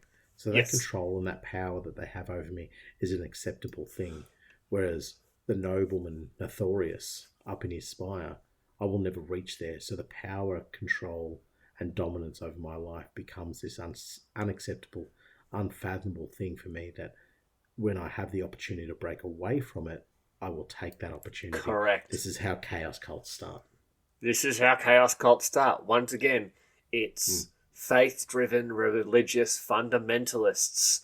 Yes. We've talked about this before. How we've definitely gone down this pathway. Yes, but I love a religion chat. I would love to do an episode on just like let's scream at each other about religion within Necromunda and like the wider 40k sort of universe there, not just be like Protestant.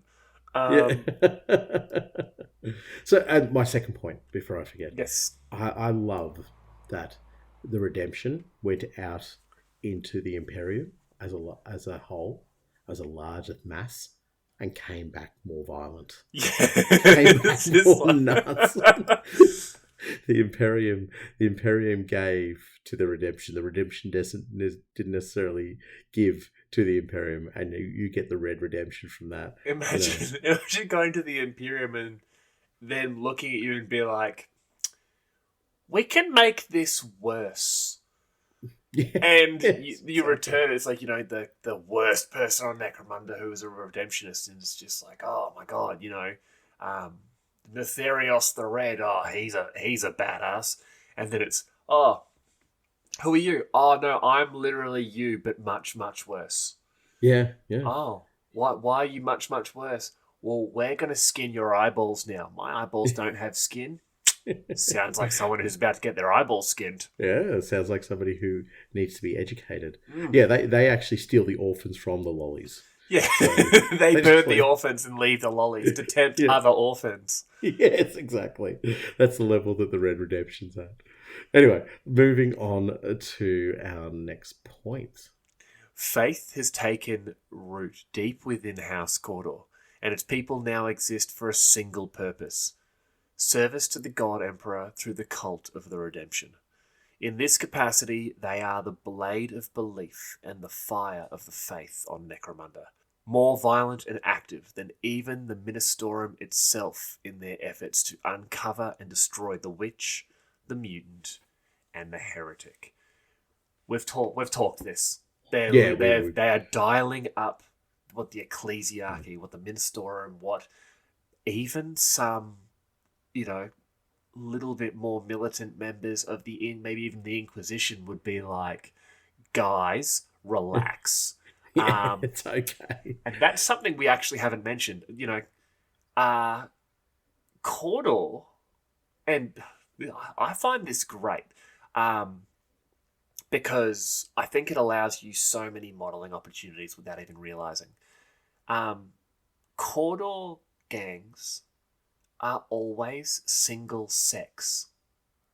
So it Yes. specifically states that they segregate their gangs between either men or women.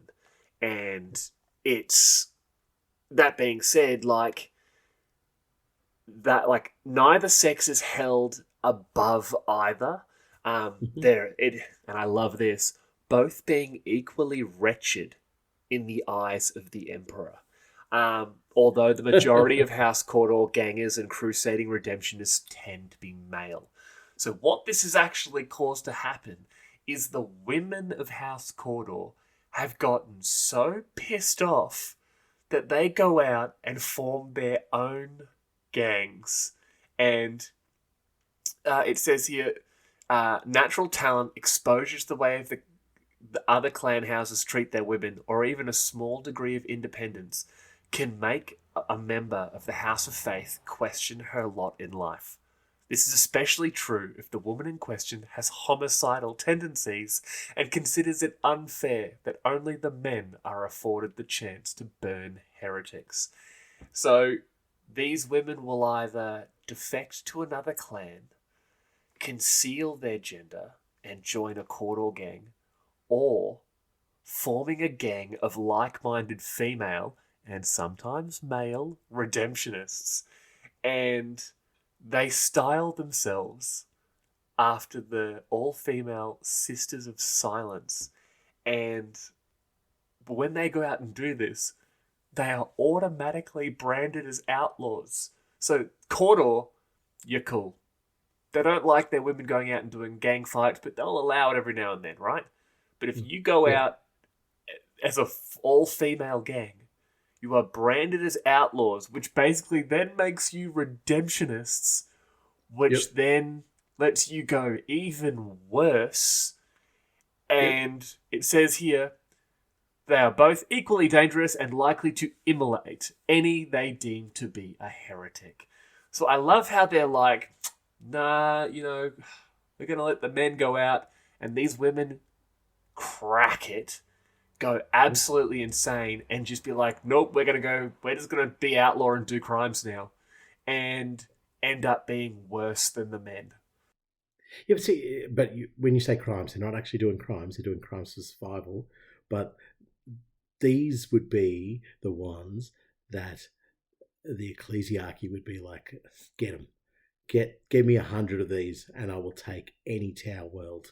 Like that's all I would need. 100 of these mad hat women, all with flamethrowers and eviscerators, and we would take an entire sector because they're committed. They're committed. Yes, they're committed yes. not only to the teachings, but they're committed to the idea that I finally get to kill.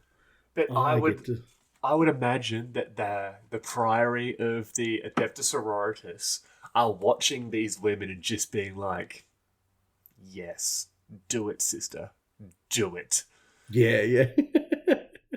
The whole time, in my mind, you'd have these, the Sister of Battle, like, sneaking them supplies. Yeah, absolutely. Or they're going down, they've been like, listen, you know who we are, right? And they're like, of course, sister, you're a noble and, a holy warrior of the Adeptus Sororitas. And they're like, listen, I like the cut of your jib. Yep. Do you want to be an Adeptus Sororitas? And they're like, I would love to see them like recruiting these Cawdor girls from these gangs. Or the young ones, yes. Like the young ones are literally, they see them, they're like, you're a nut job, you love the Emperor, and you know your way around a flamer. Do you know that fits really nicely because Cawdor are renowned for recruiting children. Because of so many orphans. Yeah, recruiting. Yeah, they recruit children. And straight up stealing. Yeah, okay. No. But there's so many orphans that they become more susceptible to the I guess the teachings of House Cawdor. So having a Sister of Battle come down and say, "Hey, come on with us and come on side with us," and we need our own Veritas militia at the moment. We're not going to call you that. We're just going to call you indentured, and you will fight alongside our Sisters of Battle. And it's going to look like we're going to throw you straight at the enemy just to use up their ammunition. But we are giving you the opportunity to lead the charge in the name of the Emperor. It's going to look like that to the untrained eye. Yeah. Whereas what we're actually doing is telling you to go at them first. Yeah. Then they're going to shoot at you, and you're probably going to... Not if you're faithful. If you believe in the Emperor, you won't die. You'll live forever at his side. Yeah. But you'll absorb those bullets being aimed at us. Yes, and these exactly. chicks are just like... So you're telling me I get to attack the non-believers? Like, yeah. That's what you took from that. That's what you got. You are hired. You are so hired. Here's a habit, and here's a rosary. That's literally all you need. Go charge that Terminator. You've got him. Just aim for the weak points. Where are those? You'll work it out. You'll figure it out. Here's a nail file. Yeah. Get stabbing. Go nuts. Yeah. So another thing with the Sisters of Battle getting engaged with these gangs is I could just imagine them giving some really funky weapons. Like, yeah, have a bolter. See how you go with that. And just like a Sister Superior, just like absolutely demolishing them and just go, don't give them bolters. Don't give them stuff that can actually cause damage. Give them, some of our cooking utensils. Give them a knife. Maybe give them a sharpened stick. Yeah. Maybe see that sharp stick? A chainsaw. Yeah. See that sharp stick? Go kill 11 of those mutants, and these Cawdor women walk down there and just annihilate this mutant village. Yeah. They're like, what's next? What's next, sister? And the Sister Battle just sitting there being like, how did you There shouldn't be a next. What? You should just be something that we lost money on. That's all. Okay. But yes, I do love that they have basically come in and are doing things much, much better than everyone. Where even the Inquisition, that's where this whole tangent went.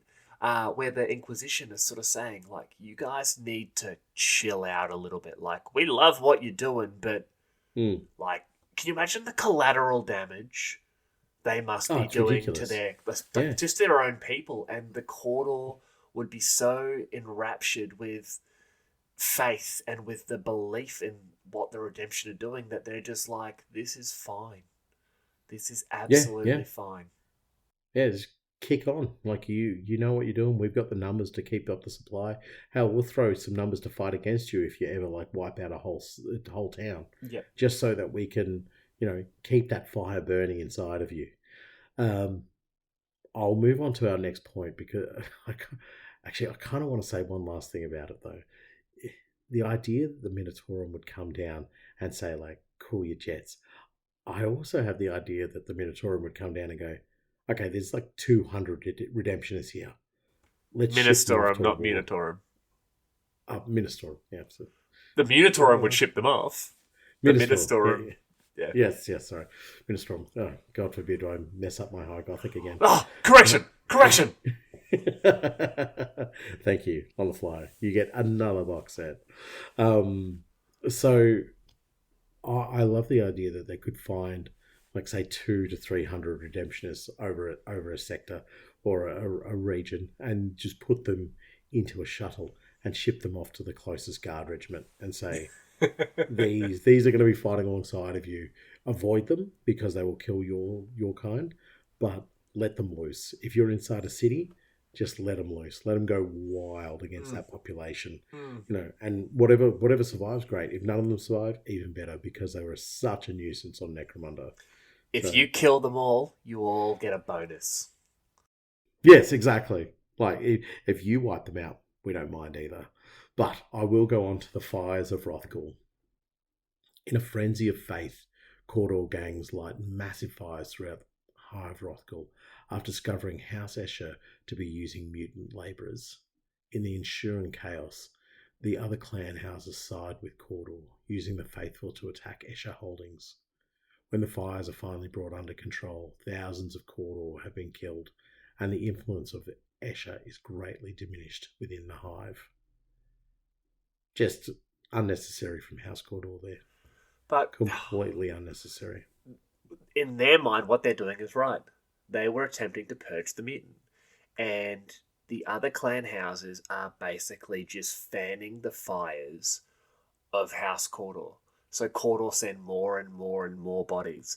And this serves everyone except Cawdor and Escher. Yes. Because Cawdor are dying and Escher's power is being destroyed. I don't think it even influences Cawdor that much. They would see it as like their mini crusade to Rothgul.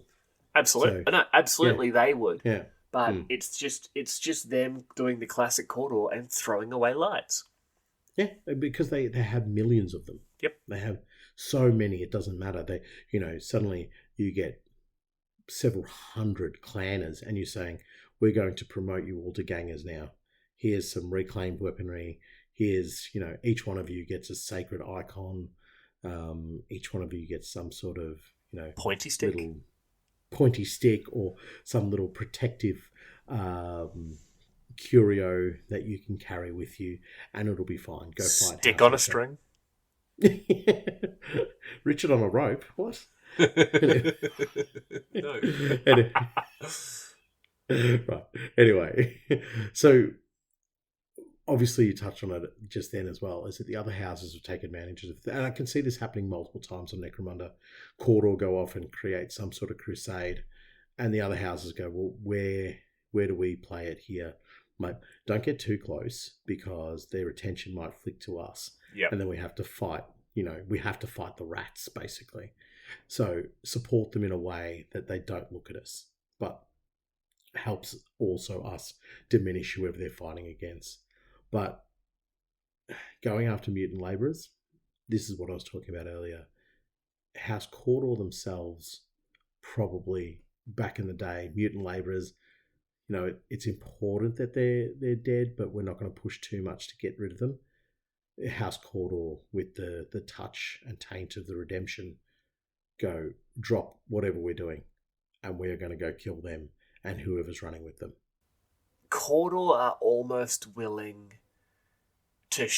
they're very imperial in the fact of if they throw enough bodies at it, eventually their enemies will run out of ammunition. Yes. Definitely. They are willing to drown you in bodies. They're willing to drown you in blood because at the end of the day, they have more replacements than you do. And that seems to be the way that their faith... And the ones that die and they sit at his side, and the ones that survive can die another day. Like, yes, everything we're saying about Cawdor here is so imperial in that fashion. It's the way, who was it? I think it might have been Luft Huron, who was like, with enough bodies, I'd drown the Eye of Terror or something like that. Yeah. But it's... I know roughly the quote you're talking about. But, yeah, I agree with what you're saying here. So, and this is why the redemption works across the Imperium, because it's simplicity in its tenets of Psyker, Mutant, and General Heresy. You don't have to have an incredible, elaborate understanding of any sort of scripture or knowledge or anything like that. There's no intricacy. There's no vagueness.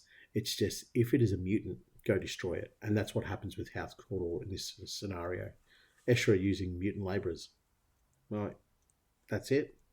That's it. Put it on for us. We are going to go get them. That's it. Yeah. There's a simplicity to it that makes it both endearing for the people who want to follow and dangerous for those who are on the receiving end of it, because there is no grey area. It's very black and white. Yes. Oh, that was depressing. Let's lighten it up a little bit. Crusade to Mortis. The Redemptor priest, Gibbet Norn, makes the outrageous claim that he will cleanse Hive Mortis of sin and embarks on a crusade from Temenos Hive across the wastes to the Dead Hive. Though thousands perish along the way, thousands more stand with Gibbet as he assails Mortis, the locals welcoming fresh bodies for their corpse farms. And that's it. Gibbet definitely didn't do well there. But it's that beautiful Cawdor mindset of someone in charge is telling us that we've got to do this for Big E, and we're going to do it. Thousands die before we've... I'm assuming that there's just a bunch of guys walking around with, like, chainsaws, just killing Cawdor as they're walking. Like, you're walking through a crowded hallway of Cawdor, you just swing a chainsaw around yourself as fast as possible. Like, that's how happy they are to spend Cawdor lives. And so, you know, Gibbet's killed 46 people during this speech. And, yeah, they've eventually gotten to Mortis and realised this is a terrible place to be. We're all going to die. Then they all die, and everyone's just like, well, clearly he didn't believe in the Emperor enough. And that's just it. Their whole mindset is just, yeah, good one, Gibbet. Yeah, Gibbet the non-believer. I think he gets renamed as... Gibbet the non-believer. So this is what happens with House Cawdor. It's just we find a new crusade, and I almost, when you're reading this, I almost think of like these manufacturing workers who are going to their day to day, just drudging around and just doing their job and whatever. And then they hear a crusade, and they're like, you know what? As better than what I'm doing right now. I'm going on an adventure, and they just pack their little satchel, grab their reclaimed, Swiss Army knife, and head off. And probably die within the first couple of days, but it was better than stamping 600 las guns a day. I get to go do something else, So it's almost like their faith is the main motivator, but the idea that they get to go outside of their normality is probably something that they'd just be like high-fiving over as well. It's like, yes, get in, loser, we're going crusading. Exactly. I'll move on to our next point, the Emperor's Mountain. In the great equatorial wastes, a wandering wordkeeper comes across a crumbling mesa bearing the likeness of the god Emperor. The forsaken spire rock becomes a sacred site for the clan house, and in its shadow built the shanty town of divinity. We're starting to talk about sort of some like quite major landmarks that House Cawdor are trying to find now. So like a crumbling mesa bearing the likeness of the god Emperor, which I don't really like that, by the way, because how do they know what he looks like? How do they know? It almost feels like the image of the Emperor is something sacred, like you should not know it. And I guess this like in Islam, there are no images of the Prophet.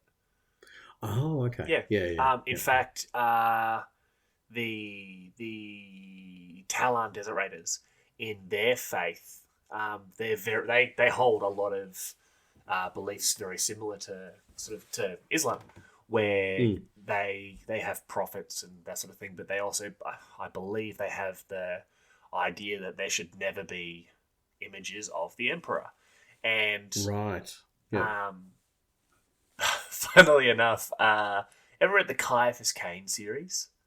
No, I haven't actually. I probably should, because I love Valhallas. Amazing. But yeah, so he fights alongside this Talon regiment, and he actually he fights this really badly wounded World Eater in hand-to-hand combat and beats him. I'm pretty sure he copped like a melter bomb to the face or something.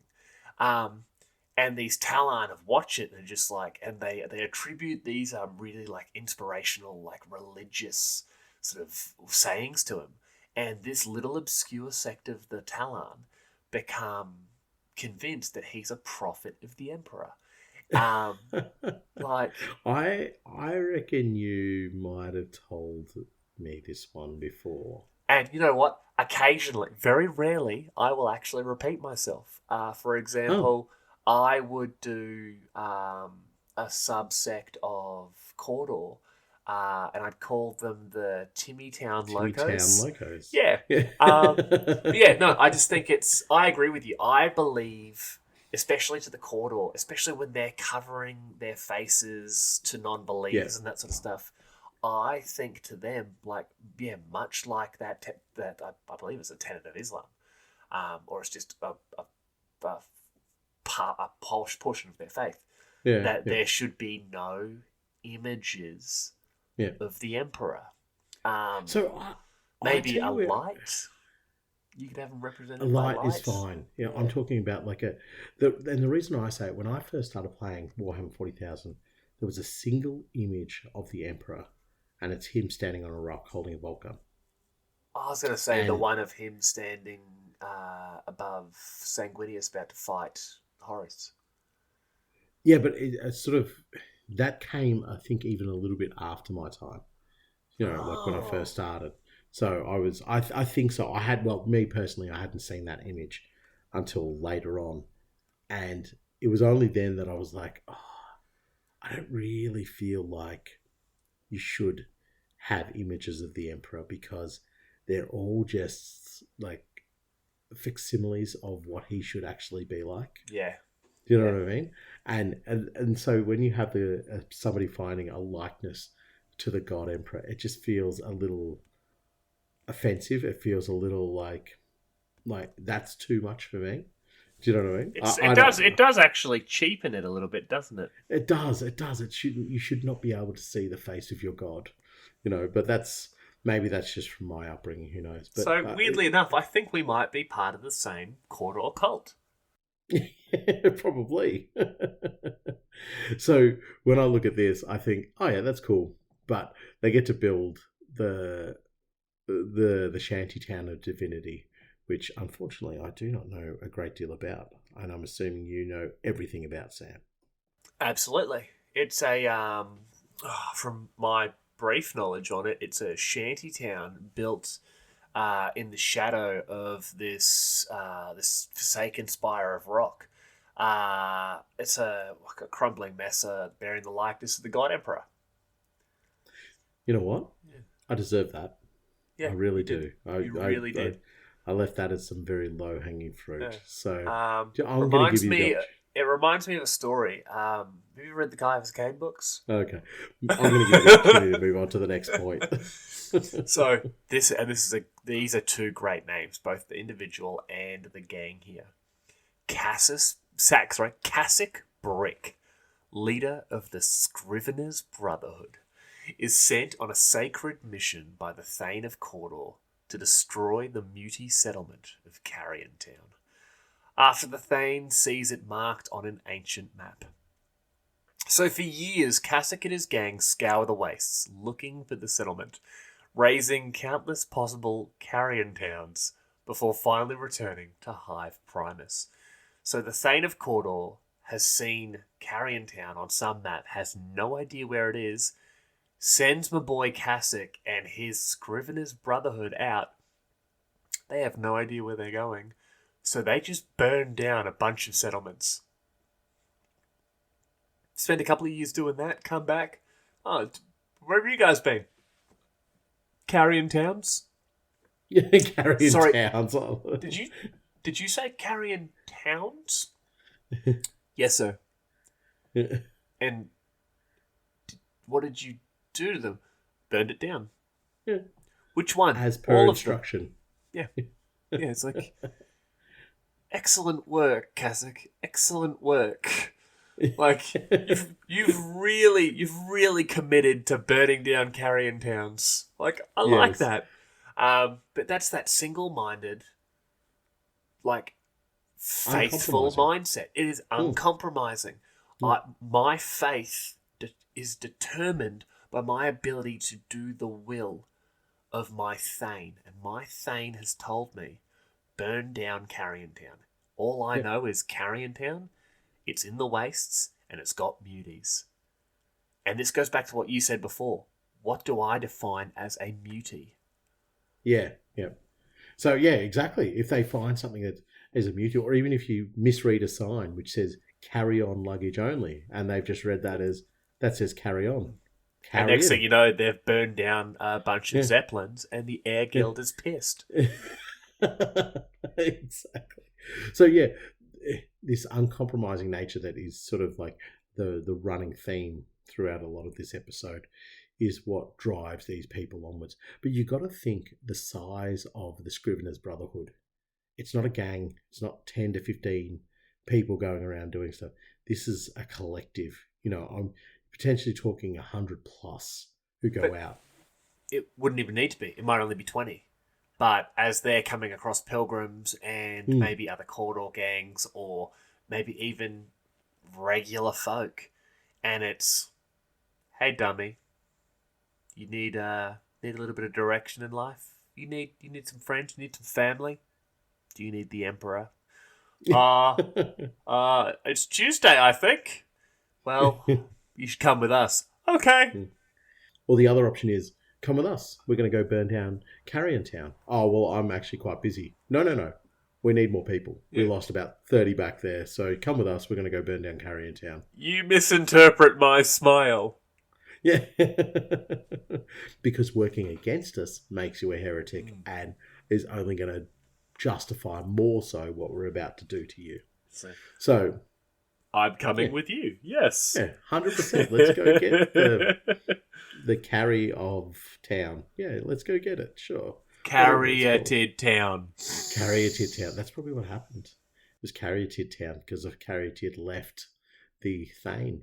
And he's like, no. I wonder if they believe in Caryatids. Oh, that's got me thinking. Okay, but we're not going to get into it. But they can't believe in a Caryatid. They can believe in the Caryatid because they would simply believe it is a divine instrument of the Emperor's will. Then what about the little cherubs? Those are given to them by the Ministorum. We're not doing this now. We're going to finish the reads. That is hours away yet. All right. Blessed bullets. Blessed bullets. If you're being all religious and stuff, it's not blessed, it's blessed. Blessed bullets. Blessed bullets. Right. You're right. It is blessed bullets. Blessed bullets. Ah. I'm just going to edit all of this out, you know that. I do the editing. So all right, yourself. do your read. Yeah. Blessed bullets. Would you like to do the next read and I'll do the one after? No. You seem more committed to this. Go. Blessed bullets. You can say it right. No. The Redemptor Arms Emporium is founded by Jack Twice Blessed. It supplies Cawdor fighters with the finest in divine armaments, ranging from knives carved from the bones of saints to bullets each engraved with its own personalised prayer of hatred.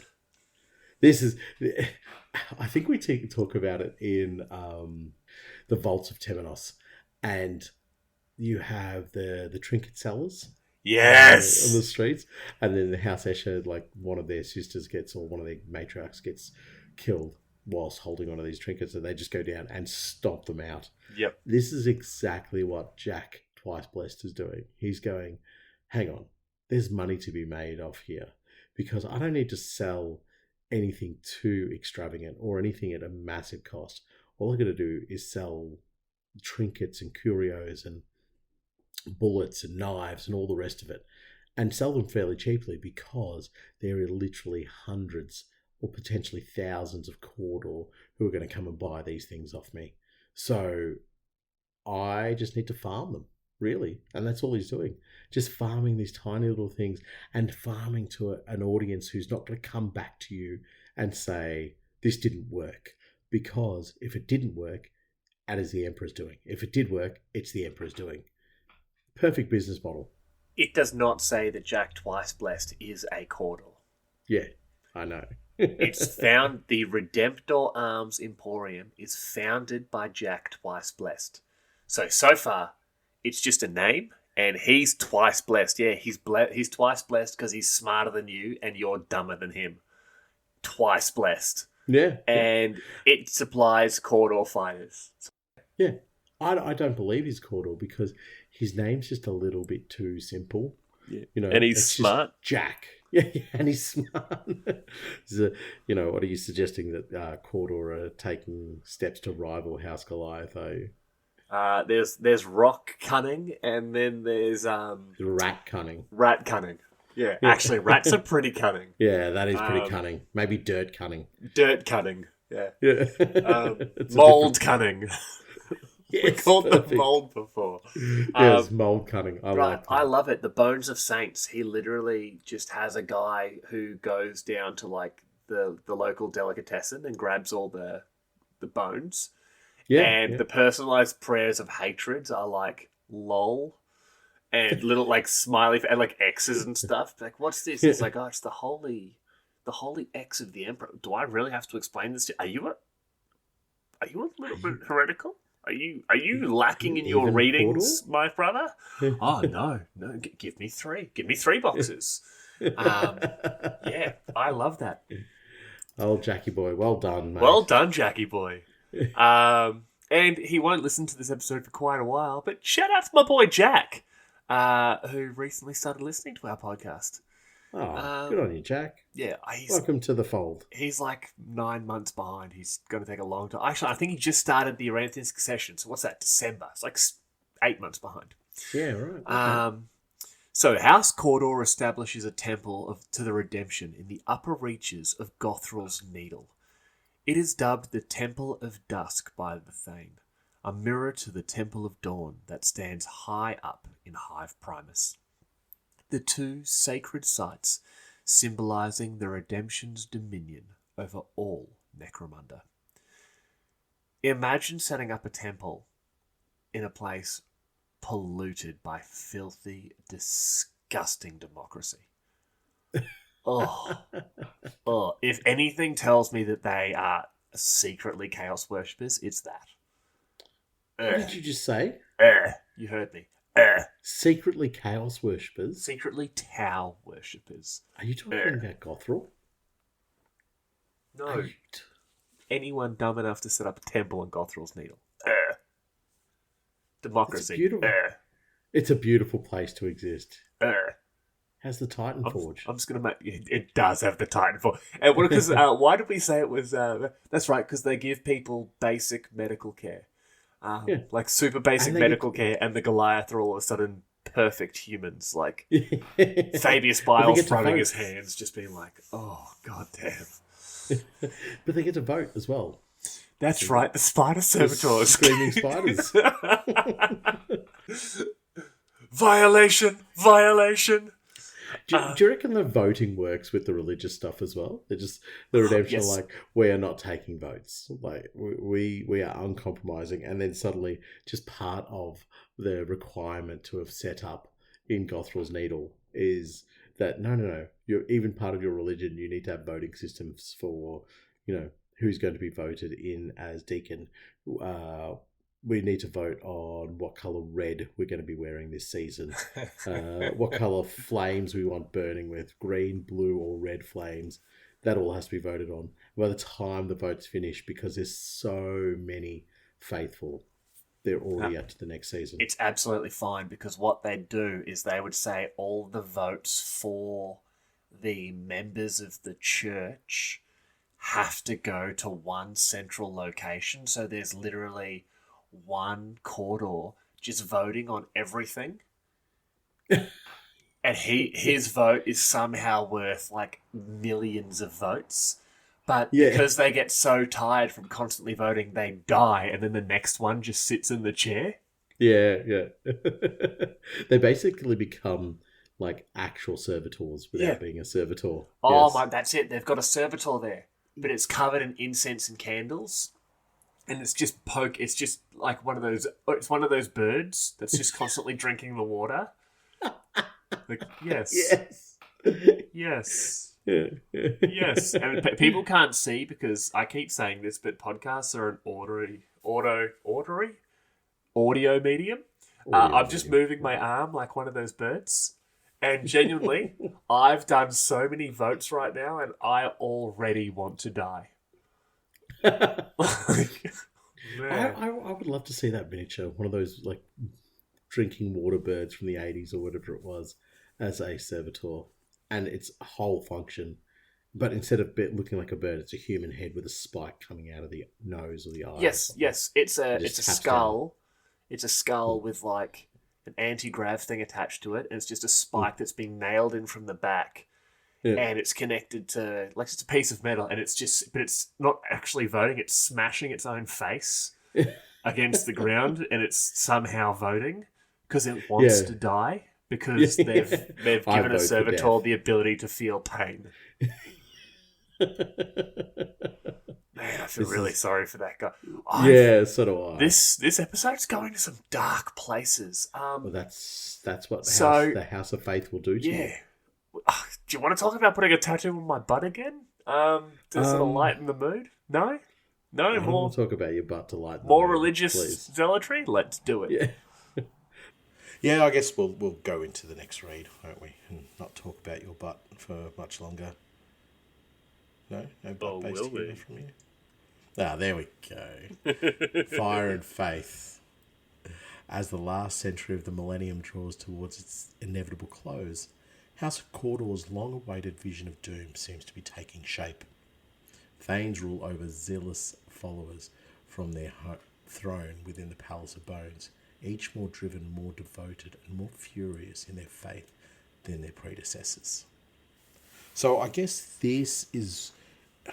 when this is written, where there is not yet the Aranthian succession. No, so this not is, I yet. Guess, this is laying the groundwork for the Aranthian succession, and basically saying, there are a few people who are going to be cocoa bananas, and I'm assuming that when the House of Faith was written, the protagonists from the Aranthian succession may not have already been selected. So perhaps House Cawdor Thanes, or members and leaders within the house, could have been putting up their hand for it, but then our mate over in Queensland got hit with a potato and went no. Yeah, got hit with a potato gun, or a potato from the potato gun, and went no. I have a better idea. We're going to have some prophet who we won't tell anybody where he comes from. He'll just be secret crazy prophet. No. Hear me out, guys. Hear me out. Tim, we really need you to sit down, mate. You are bleeding quite profusely from the head. No. Hear me out. He's a giant metal man. He's got mind powers. Someone call an ambulance. Tim needs... And he's just like... Tim needs urgent care. He's just like conversing with the potato. With blood-drenched potato. That he's just like, what?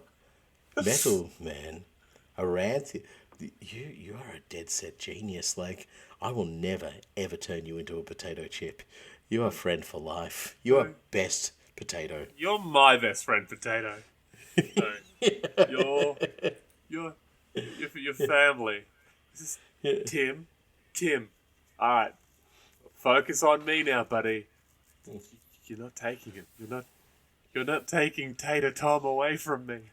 It's sure. How could you have not called it Tater Tim? Like, because he was Tim. He was Tim, and honestly, I can't have too many Tims. Oh, now we're drawing the line. Oh, my apologies. I was going to call him Tater Tot, but then I'm like, it's kind of weird if someone shot a baby potato at someone. Is there such thing as a baby potato? Yeah, they're little potatoes. Oh, it's like little potatoes. They're not fully grown. You sound like you're from the streets of New York or something. That's a potato. Little potato. A little potato. Anyway, back to the Fire and Faith. It is also the precursor, setting the foundations and saying this Necromunda is a world where the faithful are becoming more and more, I guess, violent and more driven and more focused. So it's something like the Aranthian succession, something like the Prophet, are just the exact spark that this what do they call it? Powder Keg needs. Yeah, well, that's exactly it. And we know it's Y2K all over again. It's the Mayan calendar. It's, season 8 of Keeping Up with the Kardashians. It's all these doomsday prophecies that just keep coming back and forth because it's what humanity likes to do. We like to talk about how this new big bad is eventually going to be the thing that wipes us all out. Unfortunately, it just happens that the Cawdor were right. because this was them not necessarily talking about, the tater tot situation, but this is the Cicatrix Maledictum. This is the fall of Cadia. This is the coming of this new age of the Imperium, beset on all sides by the Xenos and the mutant and the heretic and apparently the Kardashians. But I was gonna say you've spoken beautifully, and all I hear is season 8 of the Kardashians. I'm just thinking, you drew that from a beautiful part of your brain. Well done, sir. Well done. You scare me. It's how I unwind, but yeah, it just happens to be that these doomsayers and the Chicken Little, the sky is falling. Turns out every now and then these doomsday prophets are actually onto something, and as the time sort of started wrapping up there, the sky did fall. The sky literally ripped in half. Yeah, absolutely. And they would be vindicated and justified, and the people who are on the brink of believing would now believe. So, and I guess that's what happens in the Aranthian succession as well, is that a world that is so dominated by the Imperial Creed is just waiting for that little push, and those who are right on the cusp. But I mean, the way that the prophet gets the people over to his side is a little bit different. It's not them, I guess, necessarily going, well, we need this to follow now. I still say he was planted by the Inquisition. He had that Inquisition symbol on his hat. Yeah. Okay. No, but I'm not getting into conspiracy theories right now. No, please. That's a big one. We've already had a massive derail before, so let's get on track with the blood of martyrs. Hellic cultists enthralled to the ruinous powers steal a vial of Saint Coronis.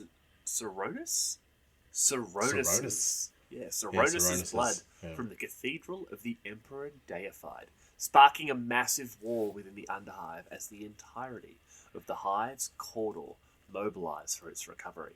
When at last Cawdor gangs wrest the blood from the ruins of the Helot Fane beneath Hive Primus, they return it not to the Cathedral as the Ministorum wishes, but into the hands of the waiting Thane for its own protection.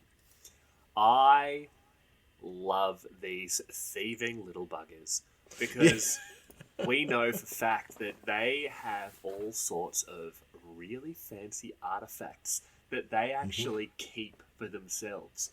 That it's not just, I managed to use this bone to fight off a Goliath. It must be blessed. A bunch of these are genuine relics. A bunch of these are genuinely, blessed objects. And these Cawdor, scumbags, instead of giving them back to the Ministorum, who they pretend to serve, they're like, no, you're not strong enough.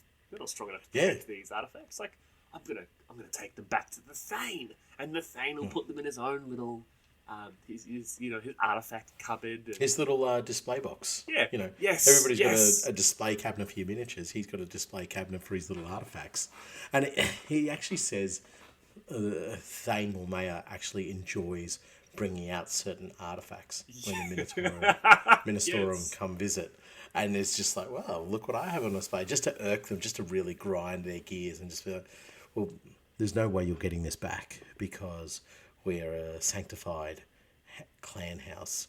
So unless you wish to go to war with us, unless you wish to send the Imperial House down here to try and reclaim these, which is probably not a great idea, then we'll just hold on to them. Thank you very much.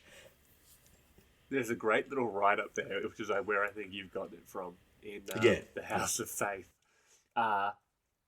One of the relics is the Spear of Saint Felsteer. It's a broken power lance graven with prayers to the Emperor that was once wielded by the Necromundan general Felsteer of Temenos, and Lord Mormaya makes sure to hang it above his throne whenever agents of the Ministorum must meet with him. This is a power move, and I love this because Mormayer is basically like, yeah, I've served the faith, and you're an agent of the faith, and I'm up here. And he's Yep. holding his hand, he's on his tippy toes, and he's holding his hand way up high, and he gets real down low. He goes, and you're down here. But if you want to try and take it, feel free. But we both know you're not gonna.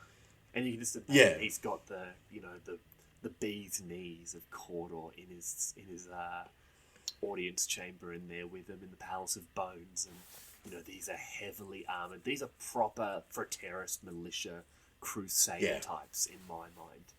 And he's just got that cocksure smile of like, go on, take it. Take it. Yes, no, praise the Emperor, how about you praise him outside there, Chief? Yeah, boot off, mate. Yeah. You take your ideas and your prayers, and we'll all pray to the same Emperor, but you can do yours out in the rain, thanks very much. And I'll do mine underneath my pretty cool power spear. Yeah, exactly. Mind you, Falsteer and him being a Necromundin general of the Astra Militarum, it doesn't actually say Astra Militarum, but I'm assuming it is warmed the cockles of my heart and got my brain thinking a little bit too hard about Necromundin regiments. So, regiment idea. No. A regiment idea. Yeah, drawn from the ranks of House Cawdor, mainly, predominantly. And these are almost like the Thelonians from our birthday episode. Don't mention them. I plan on talking about them quite a lot later on. So yeah, I guess it is a fact of the house, and it's a good way of defining the difference between Cawdor and the Redemption in a way, because they're pilfering relics, they're hunting around and getting these things, and they're bringing them back to throne rooms. These are all important factors of what they're doing, whereas the Redemption themselves, I feel like, would still happily go off and get those items and relics and so forth, but would be more inclined to just, destroy the heretics, destroy the mutants, destroy the psychers. So they're like, where House Cawdor sees the opportunity to go maybe recover a relic, the Redemptionist cult within Cawdor and the real hardliners would see the opportunity to absolutely destroy a Hallett cultist gang or cluster. And so, if we recover the relic, fantastic, that's part of the plan. But wiping out the heretics, that takes predominance. Numero uno. Yes. Yeah, that's the number one. And that's how we can begin to see probably a little bit of difference between the two. The Cawdor still believe in the tenets of the Redemption, but the persecution of those ideas now varies in a scenario where they're hunting after a relic. So, but we've already mentioned a fair bit of that earlier, so we'll move on to the Knives of the Emperor. Ellen Noose, a rogue priestess of the Redemption, and her gang, the Knives of the Emperor, make a name for themselves in the depths of Hive Temenos. Such is the fury and strength Noose displays in battle. Dozens of other Cawdor gangs join her, abandoning their own leaders for a true devotee of the faith. I guess, look, perfect segue. Unintentional perfect segue, but a perfect segue of what I was talking about. You have Ellen Noose just like going off the chain or off the noose and just wrecking faces left, right and centre. I think that's what they used to say when she'd go like completely bonkers. She'd go, "Oh, Ellen's gone off the noose." She's off the noose again, lad. Back up. Yeah. Back up. Just give her a space. She let her. What is it? Let her cook. Cook. So this is the nature of Cawdor, that they're going to follow the person or the leader or whatever the case might be of who they understand to be truly faithful, and in this case, a true devotee of the faith. And this is how, what we were mentioning earlier, that your adaptation of the faith and your adherence to the faith and your displays of faith are the most important things. It's your ranks, your capacity to have weapons, your territories. They don't mean anything to House Cawdor, and especially the Redemptionist cult part of it, if you are not faithful, if you are not a proper true devotee. But I think one of the most important things it mentions here is that dozens of gangs join her. They abandon the ones they're already following. They are abandoning their leaders, the ones they saw as, their guiding light in the darkness that was Necromunda. And they are joining they her. were the faithful. Yeah. Yeah. So they were their faithful in their eyes, and now they see, old Ellen off the noose is actually what a faithful person looks like. Correct. My leader was a shadow. But I love the fact that it says dozens of other Cawdor gangs. It doesn't talk about them being redemptionists or baseline Cawdor.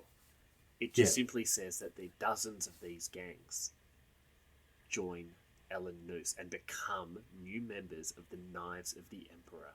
So she's doing exactly what you've said. And you've said this a couple of times so far, times tonight. They follow the cult of personality that forms around these leaders. Yes. You didn't realise this, but that was a professional wrestling reference. But they follow the cult of personality around these leaders and are willing to cast off their former loyalties because in their eyes, the loyalty more important is that with Ellen Noose because she is doing more to spread the word of the Emperor and the will of Cawdor and the true faith to non-believers. And it genuinely wouldn't shock me to find out that a lot of the former gang leaders here were killed. Yeah, absolutely. Because maybe perhaps they're saying, well, no, you need to follow me. I'm your gang leader. Because there is a certain degree of corruption within House Cawdor as well. These aren't, noble priests who are, who are just purely pious and religious. Once they establish some sort of power, the leaders within House Cawdor begin to exploit that power, and they exploit that power over their gangers, over their clan members and so forth, and they can see a better life, a better outcome for them. So they push for that instead. Look, I mean, it's not widespread, but it's definitely in the House of Faith book that it does talk about the fact that they begin to dabble a little bit more, kind of like House Orlok did, but not to the same extreme where House Orlok begin to become part of the noble house or, begin to elevate themselves. The members of House Cawdor actually decide to take on, maybe a few more comforts, or maybe they don't get involved in fights as much anymore, or maybe they do have somebody gathering for them personally, whether it be food or drinks or more scrap or relics or whatever. They begin to wash away and take away from things from themselves. So if your gang starts to leave because you no longer look like a faithful member of the Imperial Creed or the Redemptionist cult, then you would do your utmost to stop that bleed from happening. And these gangers would just turn around and go, but you're not doing what Alan is doing. You're not pushing us onto our next crusade or onto our next, opposition that we should be wiping out. You're simply wanting to hold on to what you currently have. So if you try and stop us, you become faithless. And if you become faithless in our eyes, then you're the enemy. Open season. You're the enemy. You're open season. So there is a thing about Cawdor for me that for all the variation of gangs that you can have, it boils down to one thing. Are you faithful or faithless? And as soon as you slip into that faithless side, that is when that's when you make an enemy of House Cawdor. You could probably become faithful again if you were, or if you weren't initially, you could become faithful. But in that, when you're categorized as faithless, you have all the rats of the hive waiting to stick a knife into you, and it becomes very, very dangerous. Yeah, I believe I'm paraphrasing the great Janet Jackson here. And what have you done for Big E lately? Do you know what? I remember those lyrics perfectly. I like that. What have you done for Big E lately? Yeah, Exactly. that's how I see Cawdor loyalty. And it makes sense because their ambition is not derived of status or, well, status in a certain degree, but not derived of wealth or, territorial outcome, financial outcome. Their loyalty, their faith, and their drive and their ambition is derived from their desire to be more faithful than what they currently are. Yeah. And so if that means that they have to kill those above them who are deemed as faithless, then so be it. You're just another house member, or you're just another person that is impeding my ability to get closer to the God Emperor. Perfect. Yeah. So anyway, the next read. In an unpredicted act of contrition, Maxterius Fay, the lord of House Cawdor, offers himself up to the redemptor priests of House Cawdor for failing his people in their faith. The other noble houses watch with horror as Maxterius is ritually scarred with the icons of the redemption before rising anew as one of the true faithful and taking his place once more at the head of his noble house. So, is he truly of this belief, or is he simply doing this to curry favour with House Cawdor and almost solidify his power base? Like, has he sort of, is he playing politic? Is what I'm saying. 100%. I believe, although House Cawdor is, the noble house of faith, we'll call them, they see the financial and political outcomes of having the mass of House Cawdor at their disposal. So where you have the faithful that try to get further and further amongst the ranks of the Cawdor and again their ambition is not derived of how far they're going to get, but more about how faithful they can become. The noble house in the House of Cawdor would be looking at okay, where do I put myself and where do I position myself so that my ambition will be best utilised with my power over House Cawdor. Sorry, how well can I utilise House Cawdor for my ambition? Yeah. Do you know what I mean? And so if that means I've got to get some scarring done, whoop-de-doo, sign me up. If I've got to go down there and burn some heretics, sign me up. And I believe the upper echelons of House Cawdor are probably more like the noble house of Cawdor. They're more inclined to suffer from these ideas of wanting to be higher in status, wanting to maintain their control, wanting to maintain their wealth. So it is a very small percentage of House Cawdor that actually probably behaves like any other gang house or clan house, sorry.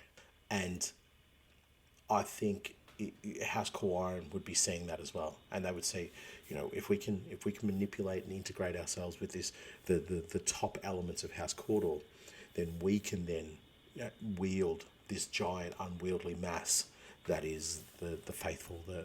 Because as much as the gangers are very important for House Cawdor, it's the clanners, like that's where I see the threat of House Cawdor is how many people are involved within their clan, and it's just constantly refilling, constantly topping up, constantly adding new members, and then you have from that pool more and more gangers are generated, more and more gang leaders and so forth are generated from those gangers. So you have this vast, monstrous population that you can draw from, and House Cawdor would see that and go, they are all my scavengers. They are all the people who are going to do every dirty job I can imagine so that I can remain wealthy and in power. Yeah. No, I really like that. Oh. It's a bit of a rant. Pardon? Yeah, it feels kind of dirty. Like you don't really need to use them like that, bro. Yeah, I know. Well, look, my reading of the House of Faith, is that it's a shadow, exactly. There's a darkness there.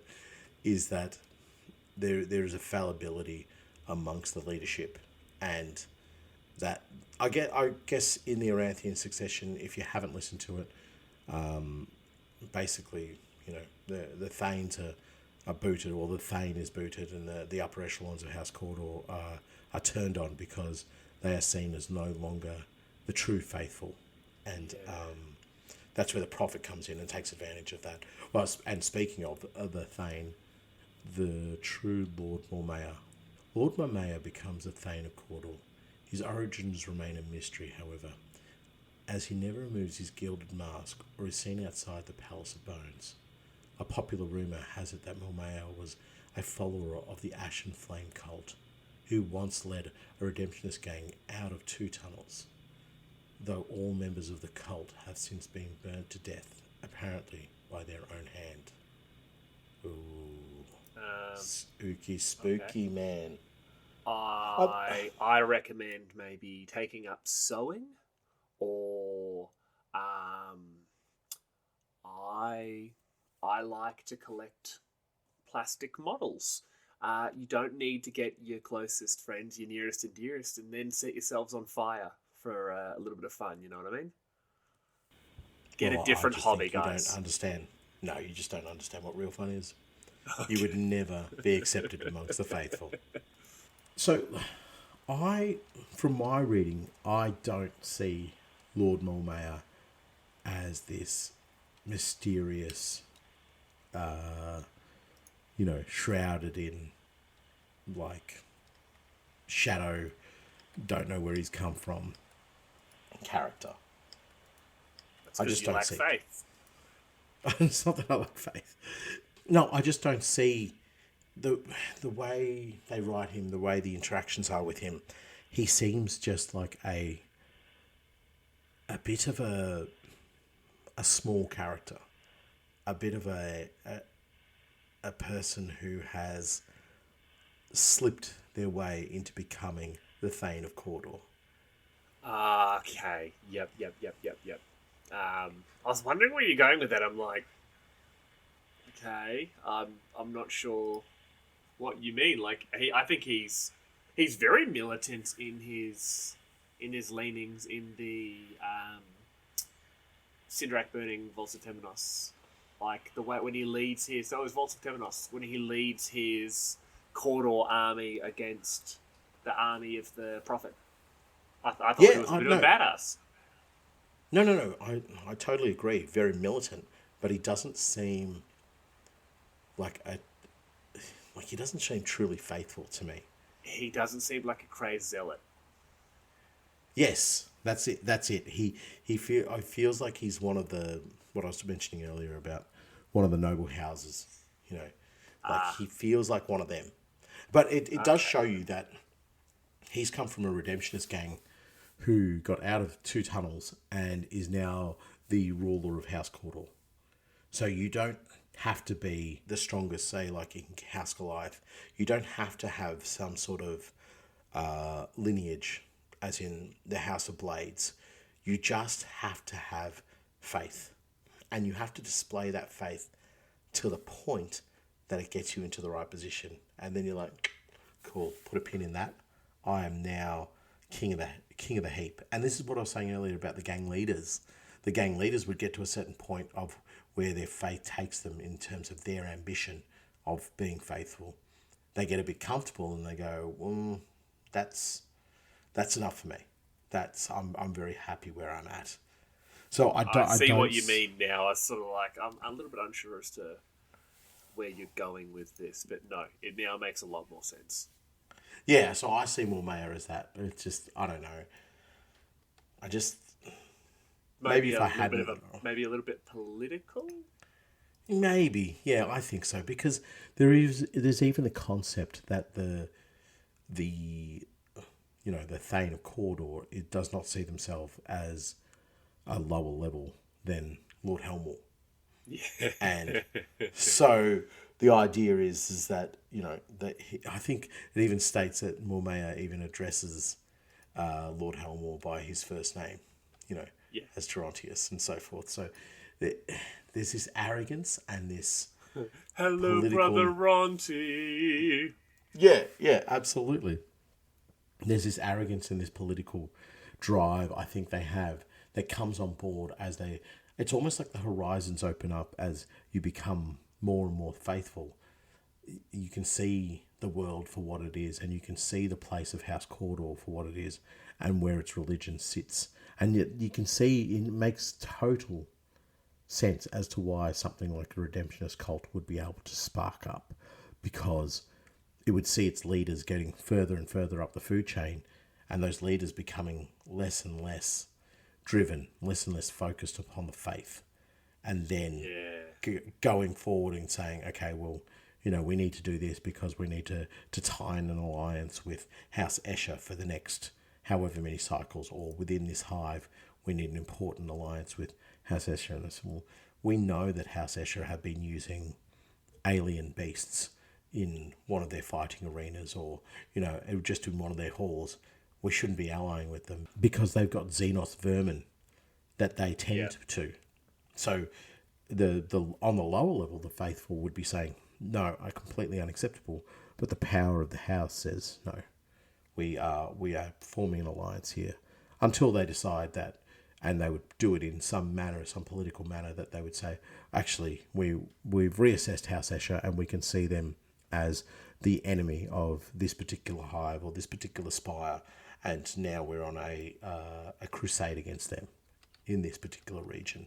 So that's where I see the leadership of House Cawdor. I don't view it as the crazy zealots, and as I don't see them as something that is forgivable. And it's madness, this thinking. But I see the redemptionists as forgivable because it's their belief system, whereas there is a cunning and nastiness to the self-aware faithful at the leadership ends of House Cawdor. Okay, so I disagree. I reckon Mormea probably is a little bit of a badass, and has probably, I reckon, probably killed the former leader of Cawdor. Because he does seem somewhat very bloodthirsty, even for a Thane of Cawdor, if you know what I mean. Yep. But no, like I see where you're coming from. I guess I'm just giving him like a little bit more faith. Yeah, I'm not, because from what I've read about him, he's bloodthirsty, and yes, he's a killer and so forth, but he still seems like somebody who's happy to play the game, which it feels like he shouldn't be playing the game as House Cawdor. There should be this, uncompromising nature, and it's wrong. My thinking is wrong. Don't get me wrong, because you can't do that on Necromunda. You have to play the game. I also love the fact that he wears the mask at all times. Very King of Jerusalem. You know what I mean? Like Yeah. Do you know? And that, who knows how many more mayors there are then? Maybe the entirety of the ashen flame is the Thane. So at now you're different heading down times the, you have like that Phoenix Lord type thing. No, we talk too much about Phoenix Lords for this podcast. Well, let's jump on to our final reading point before we sort of get out of the, I'm assuming, 6-hour-long opening segment of this episode. And it's rather aptly titled, The End is Nigh. The followers of the Redemption claim the time of ending is finally upon them, and a great darkness is about to engulf the Imperium. There is general unrest throughout the Hive cities as countless splinter cults of the faith rise up in violence. most locals ignore these crazed cultists. After all, they have been talking about the end of the universe for centuries. And it's the one time you should genuinely be looking at the crazy guy and be going, all right, buddy, what's your plan? Like, what are we doing? Yeah, yeah. Because they were right. Yeah, they were right, but they've turned themselves into white noise. So they have allowed them... Yeah, they have allowed themselves to become something that everybody just goes, oh, it's crazy Timmy the preacher. Look, he'll go on like this for hours till one of the enforcers comes and belts him, and it's almost like a ritual that they practice with each other. So enforcer comes up, belts him, he apologises, enforcer gives him a few coins, he boots off to a lucky 6. Standard practice for the day. That's how they manage their day-to-day. Well, that's how I met my wife. I got belted by a cop and wound up at a pub. No, I didn't. But no, so that is the sort of end of the quote-unquote modern timeline. Obviously, after this, we have the potato cannon succession and everything that happens there. Obviously, Lord Mormayer sides with the Prophet after actually going to war with him. There's nothing conspiratorial about that one there. So, from that point, we now move into sort of the nitty-gritty of the house, I guess. And I think a great way to look at there is probably, first off, their house industries. Yes, I do want to get into that. I just want to say one last thing regarding House Cawdor. No, I've moved us into the next section. I've moved us forward. No, you are faithless. You're a heretic. You are a heretic. This is heresy. You're a heretic. We must only move forward in the Emperor's name. Exactly what I'm doing. In the Emperor's name, I'm bringing us back to where we need to be so that we can move forward. You're the bad part of the redemption. So, just in regard to the Aranthian succession, and I guess and in regard to Secundus, the upcoming Secundus, it's going to be very interesting to see what plays out for House Cawdor, because the planet is awash with zealots and devotees, but all to this prophet and the 7-pointed star. And it'll be interesting to see how House Cawdor reacts. They've basically been re-established, and they're basically back to zero in terms of they are still a clan house, and they still maintain their power, but they now have another religious beast on the planet with them. And for me, I don't think Necromunda's big enough for the two of them. So something needs to give.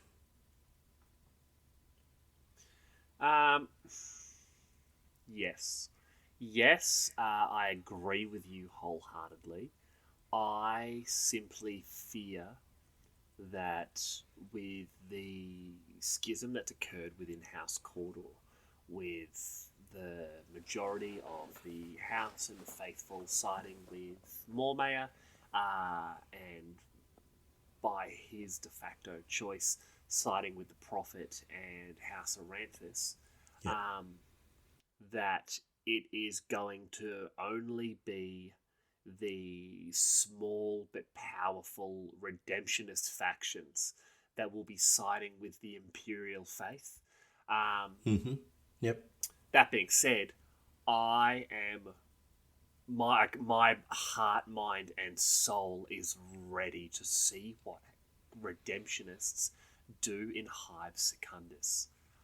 You take some of those just tasty Malstrains and throw them up against just some like masked up religious nut jobs with, chain swords and fire bolts and just insanity. I am here like Oh, of all houses, I reckon Cawdor is the house I'm most looking forward to seeing in Secundus.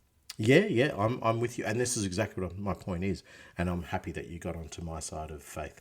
So it is, they are going to be an important outcome for the planet. What happens to Cawdor, what happens with the Prophet, and so forth, and then how they go into Secundus, because they have the potential to really make an impact on Secundus.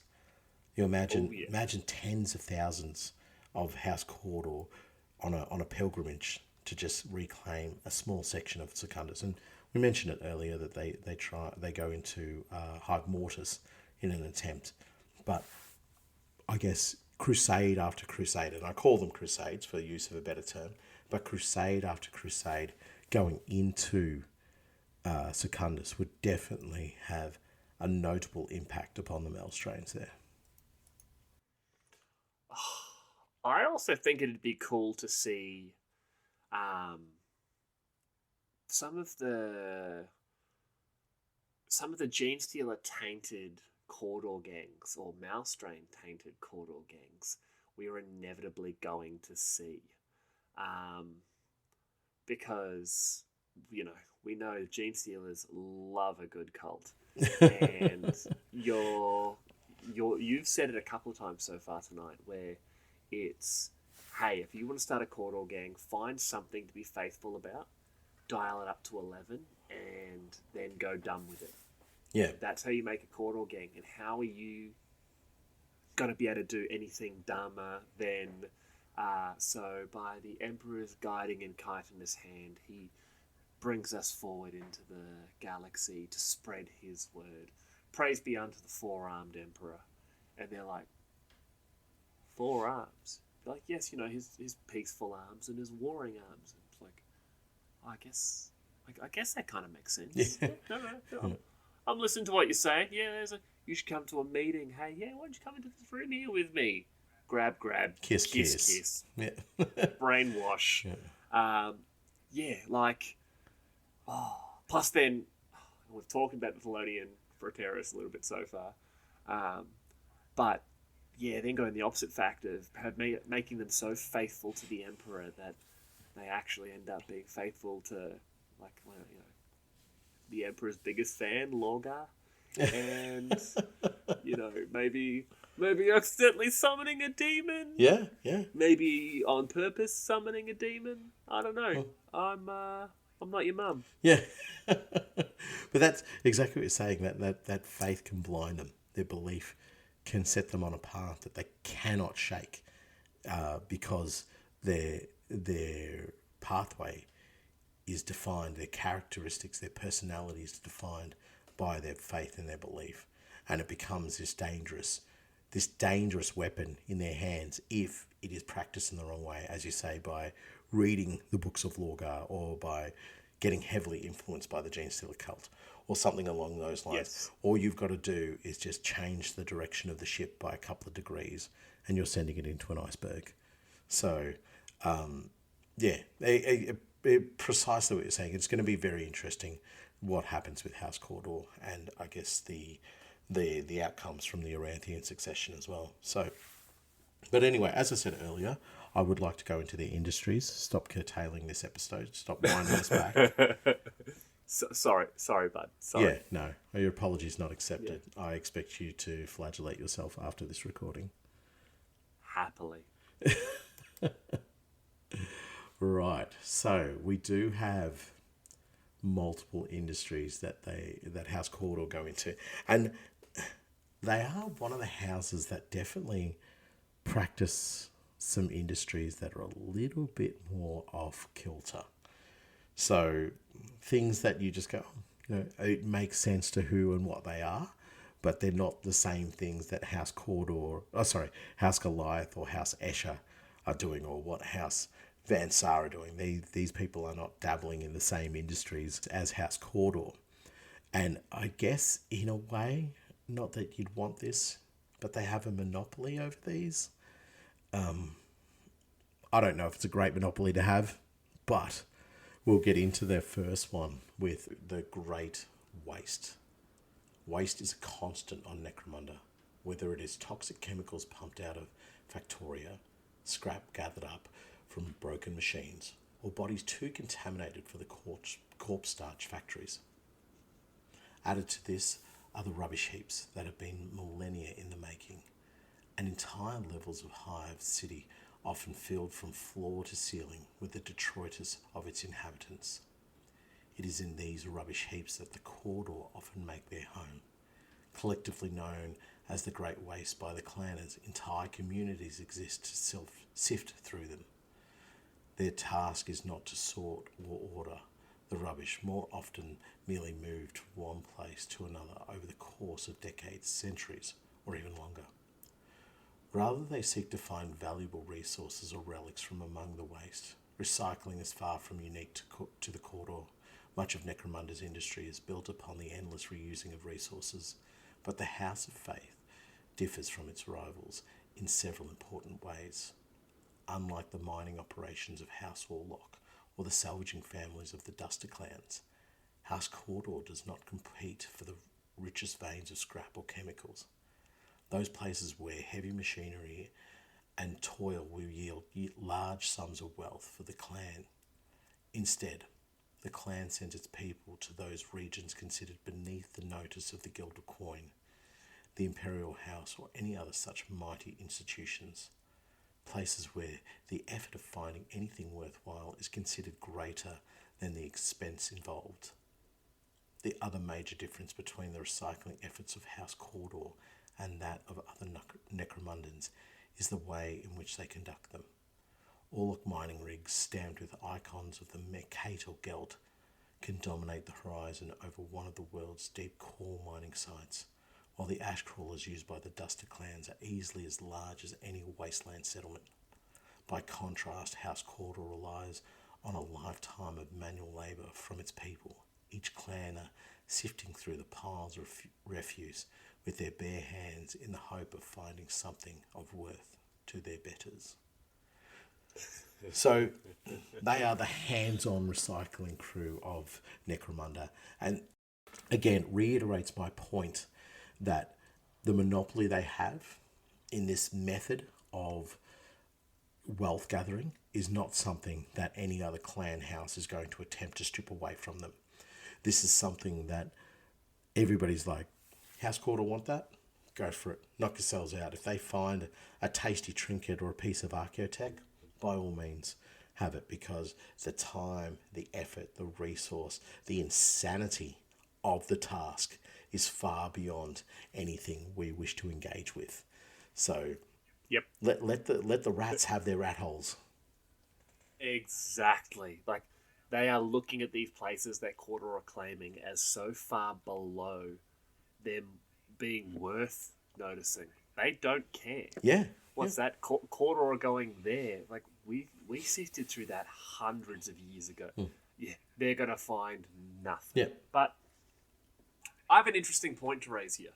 You dummy. That'd be new for you, an interesting point. Yeah. You don't get a lot of them. Go on. You've often said that Orlok is the most evil house because of the way they treat their drudges. Yeah. Yet here they are manipulating the desperate and needy individuals of the hives that they've filled with faith and are now using them as a disposable resource to sift through these piles of refuse with their bare hands, with the briefest chance, the most minute of hope to actually find something. Do you not find this more evil than what the Orlocks do? Not at all. And the reason I say that is the Orlocks give this false sense of hope that they say, if you work hard enough, if we believe in you enough, if you are the right candidate for the right job at the right time, you will become a ganger. You will be taken out from where you are as a dredge, and you will be brought up, and you will be elevated, and you'll get your own bandana and your own shotgun and your own chopper motorcycle to ride across the ash waste. But they do that. They do it, but to a very, very small percentage. It's not, when you think about the amount of people that they have working for them. House Cawdor don't say that you're going to become a ganger or you're going to find something valuable. They're simply saying, go out there. And this is what your faith requires you to do. Just go. This is the actions of your faith. Get out there, start peddling away, start digging, start scrounging, go with your bare hands, do whatever, because your faith demands that of you. Now, perhaps at any stage, those faithful could become even more faithful and say, I'm going to go join the redemption. And House Cawdor can't stop that from happening. How could you stop a member of the House of Faith from joining the redemption? You can't. So they have an active choice to continue as they are. They're simply doing what their house demands of them in a manner of faith. So they're not saying, there's a chance one day you might become a ganger for us. Or when you find that little curio or that little amazing artifact, we're going to elevate you because you've shown your ability to be faithful. They're not saying that. They're just simply saying, go out there and work. They're not offering hope, which is fine. You don't need to offer that hope. You don't need to say that you're going to elevate yourself, because what I talked about earlier, the lack of ambition, I think, is also within the clanners as well. It is about being faithful, not ambitious. And you don't think that using the faithful, the converts to your religious cause, as a disposable source of labour, harvesting through untold millennia of refuse and trash and detritus and all that sort of fun stuff, you don't find that just as, if not more evil than a different type of lie told by House Orlok? But they're not lying to them. They're saying, go, this is what you're doing. You're generating wealth for the house. They're saying... Would they not be saying that this is your purpose under the faith? Yes, this is your purpose. Go generate wealth for the faith. So you are fine with them using the faith of these individuals as a way to manipulate them into doing something that they're not manipulating them. They are. They are most certain. No, they're simply saying follow your faith. And your faith dictates that you need to work in one of these parts of the hive, sifting through whatever to find some and if sort one of them said, my faith says I should go to the nearest lucky six and knock back a few wild snakes, you think the Cawdor would be like, yeah, buddy, go do that.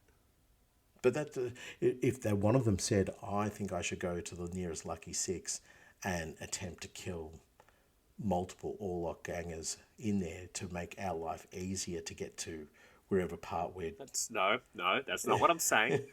You're changing the situation. But you're creating a scenario. You're creating a scenario. I'm asking you, do you believe that the Cawdor, let's be honest, the Cawdor guards watching these drudges throw their lives away digging through these piles of refuse, do you think if one of these drudges turned around and said, I'm done for the day, and went to walk home, do you believe those guards would let them go home? But when he's saying he's done for the day, what has he done? But he's just decided, I'm done for the day. I can tell you what he's done. He's become faithless. And once he becomes faithless, the faithful have a certain responsibility. So you're saying that those people are only serving the house as long as they are serving the house, that any form of discrepancy or change in their opinion needs to be met with immediate punishment, if not death. If they are faithless, you have no choice. Okay, how is that different from the Orloks with their drudges? There is no hope for the clanners of House Cawdor. There is only faith. Is there not the hope of serving your house via faith? Yes, but by doing... Yep. So how is that any different by doing... to the Orlok drudges having the hope of the faith that if they work hard enough, they will be recognised by a member of House Orlok and be allowed to join one of the gangs. How is it any different? So you're saying that you don't believe that the clanners of House Cawdor have a chance of elevating themselves? Absolutely, just like the clanners of House Orlok do. No, but you could go an entire lifetime within House Orlok as a drudge, and never elevate yourself. And you could go that entire lifetime as a drudge within House Cawdor and never elevate yourself. But you'd still be faithful. And that's what matters. You'd still be a faithful drudge of House Orlok, because you would try and fight until your dying day to be the best worker, to be recognised by higher up to join one of the gangs. No, they're giving false hope because they know there are certain people who will never be elevated, whereas the faith that is believed by the clanners of House Cawdor is something that is intrinsic to them. They hold on to that. You can't take that from them. That faith... Yeah, you can't hear this, listeners. So you can't see it. You might be able to hear it.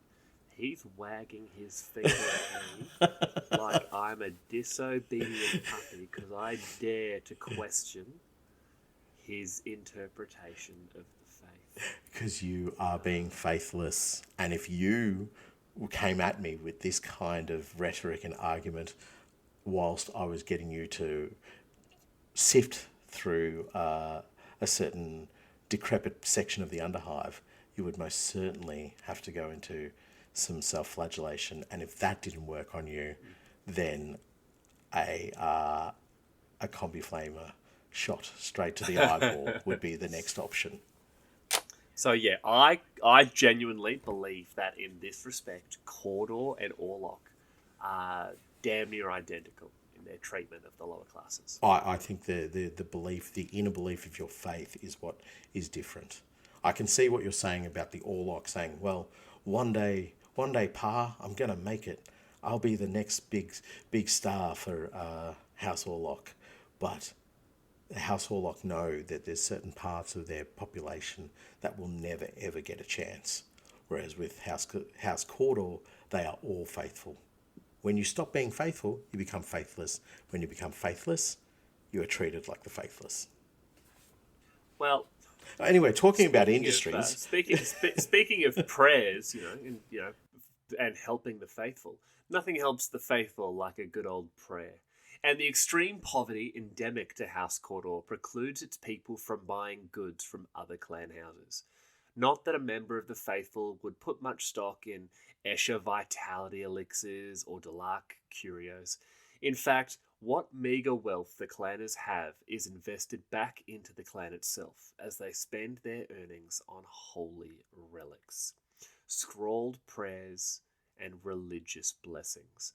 A thriving industry exists within House Cawdor that largely caters only to its own people.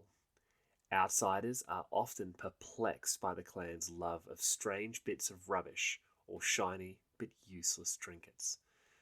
Within each clan enclave, Cawdor scriveners pore over the cycle's findings, looking for objects of religious significance.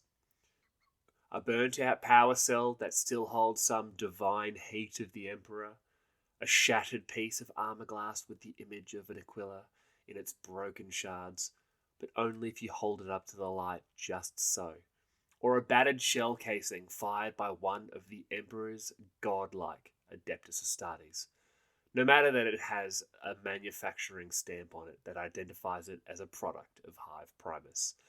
Should such a relic be found, a word keeper will be called upon to verify its authenticity, and once it passes the test, provided the word keeper himself doesn't decide it is too valuable to fall into the hands of some bone picker and keeps it, then the faithful will have their chance to own it, for a suitable donation to the clan, of course.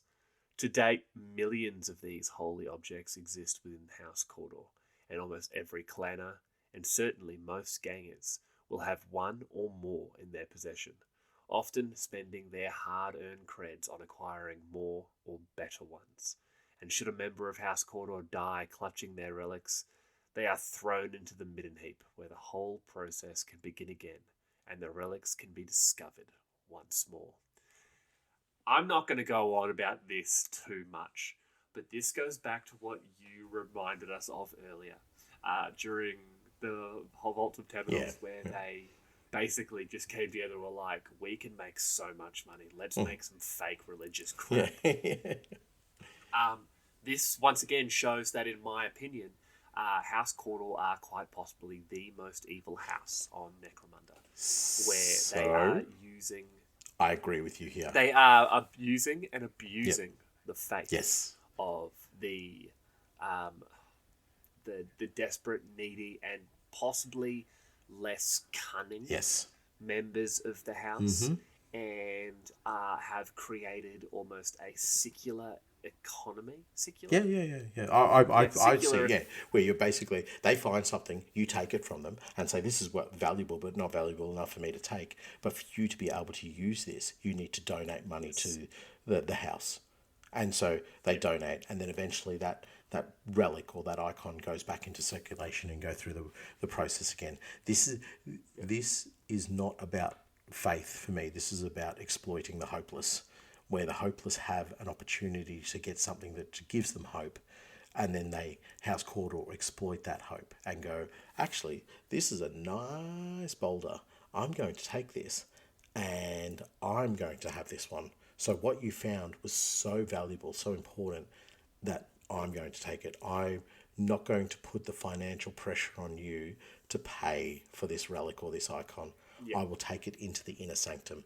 And this is what I was talking about earlier. And I want to. You said you do want to say a few points about this. I do want to say a few points about this part of their industry, where the higher ups go, "Oh, hey, one of my word keepers there has got a really, really nice boulder, and it's stamped with an imperial icon or an imperial eagle. I want to go have a look at that." Goes and has a look at it, and the deacon goes, "Do you know what? I'm going to give you the opportunity to donate this to the inner sanctum of our particular spire. What's the word keeper going to do? Okay, boss, take it." You know what I mean? And it works its way further up the chain till it's, the footstool of Mormea. So yeah, in reality, it's it's just part of like a curb. Yeah. That has been broken off, and some maintenance guy's like, just chuck it outside. Who cares? You throw it down the waste tube, and it winds up in a midden pile. It actually falls, smashes through the skull of some poor Orlok drudge who just happened to be walking past. And these 3/4 have walked past and be like, "Did you see that? That fell from the sky." Like, what the heck? These 2 Orlok drudges are like, "Hey, what happened? What happened to Bill?" And then, so naturally, the Cawdor then kill those Orlok drudges to stop them from taking the now obviously holy relic, and then loot those corpses, and then take the relic back to their wordkeeper. Yes, exactly. So, and this is, as I say, this is where I believe that the what do you want to call it? The ambitions, not the ambitions, the directives, the focus of the higher ups within House Cawdor are not completely derived of faith. And this is where the redemption sort of, I keep saying it and I keep feeling bad about it, they sort of actually kind of are the good guys a little bit, because they are all about their faith. Wow. But it's all... I love the fact you're just like, nah, man, the redemption are the good guys here. Everyone else seems a little bit lame. Oh, get me on about the word bearers. You heard it here first, folks. The man that believes religious fundamentalist, let's be honest, terrorists are the good guys. But they're following their belief. How are they doing anything wrong when they're following their belief? It's fine. Just like purging carrion towns from east to west. But they know no better. They it's their belief system. It's okay. Just very much like the word bearers. The word bearers went out and they populated. They what is it? They made each world a shrine world as they were capturing them and so forth. Or not a shrine world, but building monuments and they know no better. They're doing it their way, and there is an innocence to their behaviour in a way. Not to say that the redemption is innocent. Redemption are a different kettle of fish. But what we're talking about within the confines of this, where the prayers of the faithful, is that it is an evil system that they have in place, because they take advantage of their own in the most heinous of ways. The people who have nothing, they take from them. And that is wholeheartedly, this is the evilest part of House Cawdor, because it is manipulative. It is thought out. It is a practice idea. It is not something that you're following with blind faith. This is an economy and an industry set up to say, hey, we have these people making their donations. How can we have them make more donations? Get them to go find something, give it to us, and then make them pay us to get it back. Cracker idea. And it's there, the concept of organised religion taking money from the vulnerable, once again, is just so foreign. Like, it's just, can you imagine if this sort of stuff happened in real life? Stop it. Stop it. Like, we're not about that. We're terrifying. Yeah, I can't imagine it happening, and so I'm not going to try. So we will move on to the next one, because I generally could talk a lot more about how disappointed I am with House Cawdor over that, the prayers of the faithful process that they do. And we'll get into one of their industries that I actually find is almost noble for the house: dirty jobs. While most of House Cawdor industry is given over to the waste reclamation and scavenging, other houses often turn to them to do jobs too dangerous or unpleasant for their own people. Even House Goliath is more inclined to pay the House of Faith for labour than squander their own slaves in some sectors of their industries, the latter being more valuable than the former. The masters of the clan command their people to complete these tasks on the premise of bringing enlightenment to the rest of the hive, though in truth, the underclasses of House Cawdor need little encouragement to follow the commands of the Wordkeepers. Those in charge might rationalise out such callous use of their subjects as the will of the God Emperor, or a chance to test their faith. However, like most things in Necromunda, it comes back to cold, hard credits. By contrast with their usual menial rubbish recycling, a Cawdor serf can earn as much as a regular hiver for the clan by doing some distasteful job for another house, even if it is the last job they ever do. These dirty jobs can range from anything and everything that the common hive dweller might consider beneath them or too dangerous. Where machines might fail, the Merchant Guild uses Cawdor clanners to crawl the power lines within the great heat sink to pull levers or turn cranks hidden in awkward places. The lucky ones die from critter attacks or electrocution. The unlucky ones slip and fall for kilometres into the boiling core of the planet. Gunk sluice tanks are another place where Cawdor workers risk drowning, being sucked into the workings of a Prometheum refinery or worse. Since tanks are always in use, the workers must scramble into them during low tide and try to clean valves and intakes before the gunk covers their heads. Then there are other wrangling jobs, recovering feral groks, wolf spiders, rippers, and other critters for the clan houses of Merchant Guild to butcher or sell. In these instances, the Cawdor workers are essentially live bait, there being little art to the finding and trapping of such creatures beyond a group of clanners wandering the bad zones and waiting to get attacked, and then hoping there are enough of them left to drag the creature back to civilization. All of these jobs the Cawdor take on with zealotry that many other workers find disturbing. For the subjects of the House of Faith, a task set by their Wordkeeper is a task set by the Emperor himself. 1 second. I want to make a point. Oh, I have a point. Go on. There's the wagging finger again. I have a point. Do you know what terminal velocity is? A decent movie. Yeah, it really is. Yeah. So terminal velocity is basically the fastest something can fall, right? The terminal velocity of the human body is about 200 kilometers an hour. It's about 120 miles per hour in freedom units. Yep. Now, You said there that they can sometimes When they're cleaning the power slip lines. Yeah. and fall kilometers into the boiling core of the planet. Yes. All right, so if you're falling, let's say 200 kilometers an hour, it's about what 3.33 kilometers a minute. Yep. Can you imagine falling for a minute? You've got a minute before you're inevitably going to hit the boiling core of the planet. Yep. And then, what are you going to do for that minute? I don't know. Pray.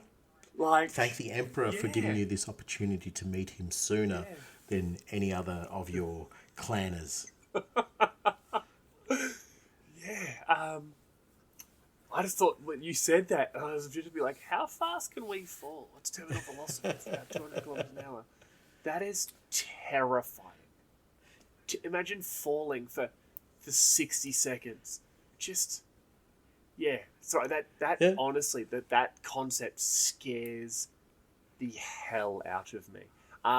Make your point. Okay, Sorry. my point is, and let me find it, the underclasses of House Cawdor need little encouragement to follow the commandments of the Wordkeepers, because they are full of faith.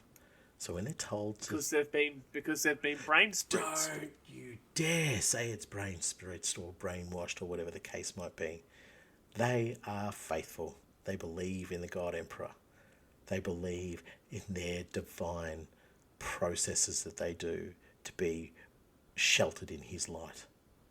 They've been lied to. You've heard it here, folks. We have an actual heretic on the podcast. And I have to burn you. Don't flirt with me.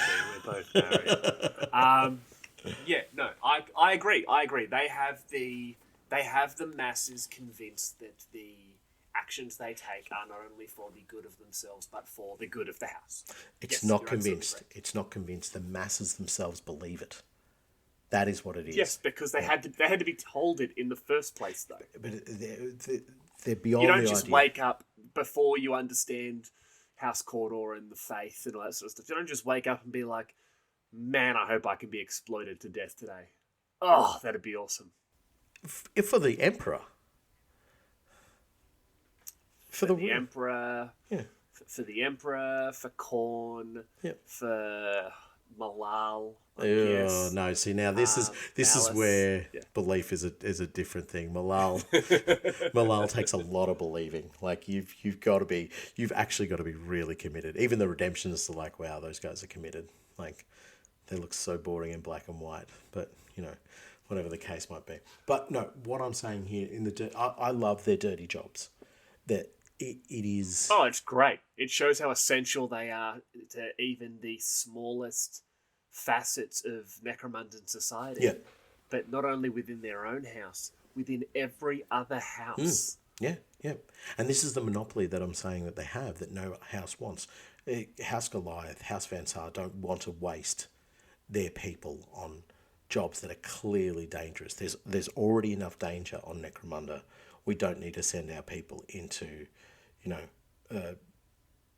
bloody gunk tanks that we know are going to overfill over the top of their heads. We send somebody else. And who did they send? If House Cawdor was not there, they would be sending the people of Necromunda. They would be sending those who are not clan aligned and saying, you have to go do this job. And they would probably do it at the end of a gun and say, you're doing this job now. So you can be thankful that House Cawdor send them with the idea that they're doing it as part of their faith. They get a little bit of extra coin and they're doing it for the benefit of the house. It's almost noble. And this is what I was saying. There's almost a nobility to this, is that we are the rats, we are the waste, and we will do the jobs that keep this planet running because nobody else is willing to do them, or nobody else can force somebody else to do them. It is a nobility, but it is a very stinky nobility. It is. It's a noble part of their house, and they don't have a lot of it, but they do have it here. And the dirty jobs, I think, is the place where you can go mad with gang ideas, absolutely mad. So you could have a word keeper who used to be maybe a gang boss, a work crew gang boss, who, let's take for example one of the examples they give there, a grox herder, right? So finding one of these grox herders, and now their methodology of fighting is about using the man catchers and using long range weaponries and spears and all these things, because these are the tools of their trade. And as they become more expert at their trade, they've found themselves able to fight other gangs, fight off raiders, and they're going, well, hang on a second, we're more than just grox herders. There's an elite killing edge to us. Well, maybe not elite, but there's definitely a killing edge to us. Let's exploit that. How do we exploit that? Well, let's go find the nearest area where we know there's heretics, where, maybe there's a House d'Arc enclave where they know all of them are whispering to each other with some sort of psychic nonsense. Let's go wipe them out and prove to House Cawdor that we're no longer just grox herders, but we're actually part of a gang, part of something that they can rely on to enforce the faith. So yeah, that's what. It'd be so good to see them with those big man catchers and like the Yeah, like whips, nets, all manner of things. Maybe there's not rules. not just robes, but like leather, Yeah. almost like leather overcoats and that sort of Yep. thing made from the skinned grox. Yeah, to and- protect them from gorging and gouging and all this kind of stuff. So they would have like Oh, that's chainmail awesome. hanging off them, but like wrapped around their arms and so forth. So in clearly obvious they'd need protective the areas. chainmail in that, yeah, because they would also be doing like butchering. Yeah, perfect. Yeah, exactly. Oh, Yeah. So that's the way I see like the dirty job section of their industry is a brilliant resource for coming up with gang ideas. Think of a job on Necromunda and think of why the somebody would not want to do it. Then put House Cawdor in there and imagine them doing that job. Now imagine that they become so successful or so competent at the task that they can move away and leave it for the next batch of clanners to suffer the casualties, to suffer the injuries from it, whilst they move on to elevating themselves to a gang status within the house. okay, yeah. Nah, you've turned me on that one a little bit. I really like that. Yeah. So, and you're still keeping your faith. That's the most important thing. You are still 100% keeping your faith. Or even, I really want to know what these are, wolf spiders. Not just like the wolf spiders. I can't imagine they're the wolf spiders we have in Australia, but I imagine they're. Yeah, they'd just be big old spiders, Well, I just imagine them more like wolves, but with like 8 legs. eight-legged wolves. 8-legged wolves, yes. Yeah, That cool. I didn't spit. need to sleep tonight. Thanks for that. That spit spider silk. Yeah. I think we have No. one more. Oh, okay. We have the best industry Okay. up next. This is. I'm going to put a caveat to what you're saying here. This one here. Like, this is where they start to push for the title of most evil gang. But go ahead. The fourth Cawdor industry is known as the Childer Harvest. Now, House Cawdor is by far the most populous clan house on Necromunda, numbering more than some of the others combined. Its size is, in part, due to the spreading of the faith, ever bringing outcasts, disparate peoples, and dispossessed communities into the fold. It is also due to Cawdor's practice of adopting the youth of other clans. On a world as dangerous and chaotic as Necromunda, many children are orphaned at a very early stage, abandoned by their parents, or simply lost in the press of humanity. Wordkeepers actively seek out these discarded children, bringing them into the faith and raising them as part of the redemption. In the eyes of the Cawdor, this is an altruistic endeavour, and they see themselves as literally saving the souls of these orphans. Others, some would say the more logical people, consider it a more nefarious practice, especially as many of the children taken are not entirely lost, or even technically orphans. Tales abound of the so-called Cawdor harvest, when the agents of House Cawdor roam the hab levels of the hive during nocturnal cycles, looking for lost or unattended young ones. Like all such horror stories on Necromunda, it is one with a grain of truth at its centre, and though the clan house denies such recruiting techniques, wise hive dwellers make sure their doors and windows are well secured when the shadow of the redemption falls upon a settlement. So in your opinion, what's worse, the possible mistreatment of drudges or the kidnapping and indoctrination of children into a sort of like warrior with job situation? So what's worse, Nathan? You are right. We probably should talk about their weapons next. Let's have a chat. They've got some very esoteric and weird weapons that we can discuss, and I do. We're gonna rewind on that one there. Yeah, this, in my opinion, is the thing that makes them the most evil, sort of like good guy on Necromunda. Yeah, it sucks what the Orlocks do to the drudges, but they're not kidnapping babies. Look, there is no level, no hill for me to stand on and defend this, because it is done with malicious intent. It is done with a cold, hard, spirited nature. It is not just about the faith. This is about kidnapping, plain and simple. It's a recruitment drive. Oh, call it what you want. Yeah, I guess that's what House Cawdor will call it. I've been very much on the defense of House Cawdor because I've got no issues with belief, but this is nefarious. This is wrong. This is nasty, and I would say that they are 2.7 degrees less evil than House Orlok.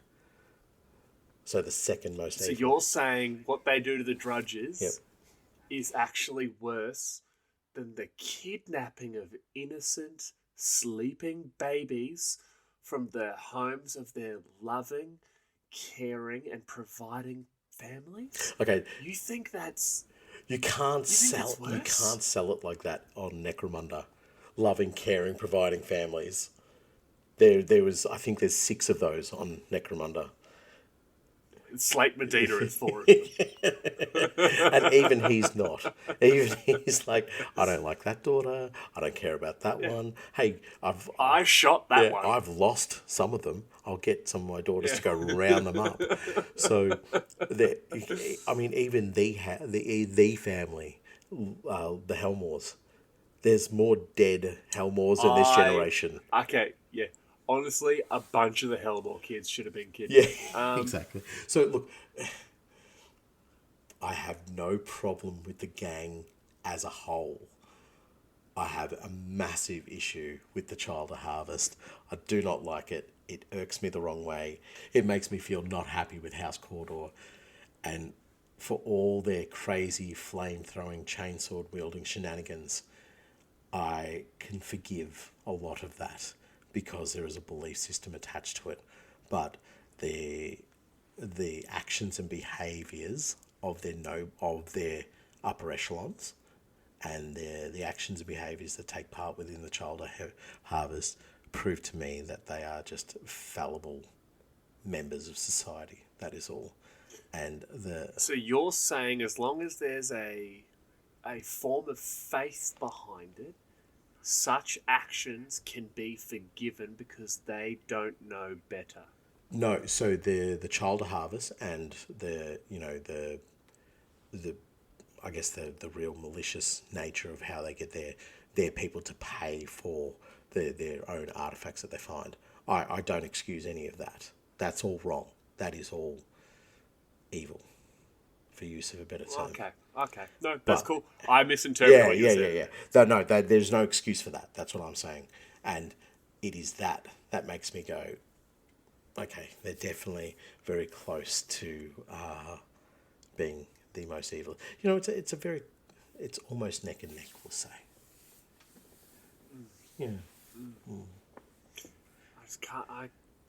As a father, I cannot imagine ever saying that anything would be more evil than the taking of a child from its family. But that's cool. I simply see you in a new light now. Oh, go for it. Go for it. House Cawdor had the word bearers did nothing wrong. Anyway. Yeah, the word bearers did nothing wrong. No. I was only playing on that one. I agree with you. I think this and the manipulation of their sort of the unwashed masses. I think those two actions are evil, and I do not believe they can be excused by any means, like at all. If push came to shove, I would say they are probably. So the overall. I still think the Orlocks are more evil. I'm honestly just playing. Because I genuinely believe the Orlocks are worse. Because it's a societal thing. You know, these are particular facets of them, but these two particular facets of what they do elevate them to almost the same evil nature of House Orlock. You know, in my opinion, and that shows you just how damaging these are to the house. How, you know, so devoid of the true faith that these behaviours that they have, that it eradicates. I'm going to use this word loosely. It eradicates all good that they do. And their good is mainly their dirty jobs, by the way. The good is mainly the dirty jobs and flamethrowers. I guess it's strapping flamethrowers on everything. And to a lesser degree, stealing all those kids. But yeah, so I was waiting to get up to that about the child I have. So I remember reading it going, oh, lads, why? Yeah, you've really just taken it to another level. Like stealing from your own, and I kind of like semi-forgivable, like maybe that's how you got to make your money, but stealing the kids, naughty, no good. No, you can't see the. That's emperor, what we in the business call a dick. Yeah, you can't see the emperor high-fiving these people going out stealing kids, going, "Oh, great idea." No, the emperor straight up stole kids. Oh yes, okay, but the emperor is fully down with kid stealing. Oh, he is too, isn't he? Yeah. Damn. Oh, we've muddied this water badly. Okay, so kid stealing good. In the name of the emperor. In the name of the emperor. Yeah. But kid stealing bad otherwise?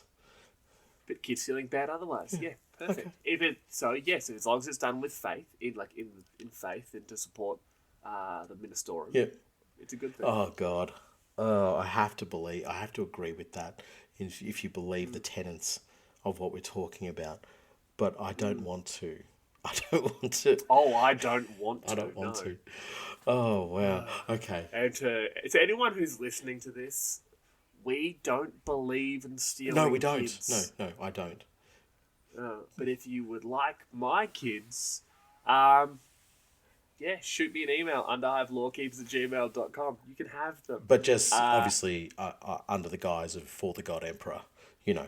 For the God Emperor, yes. As you must teach them to be warrior priests, warrior priest and warrior priestess, in his name. You know, I think that's fair. If they did that with the Goblin Juve, he'd come back and beat the absolute shenanigans out of you, though.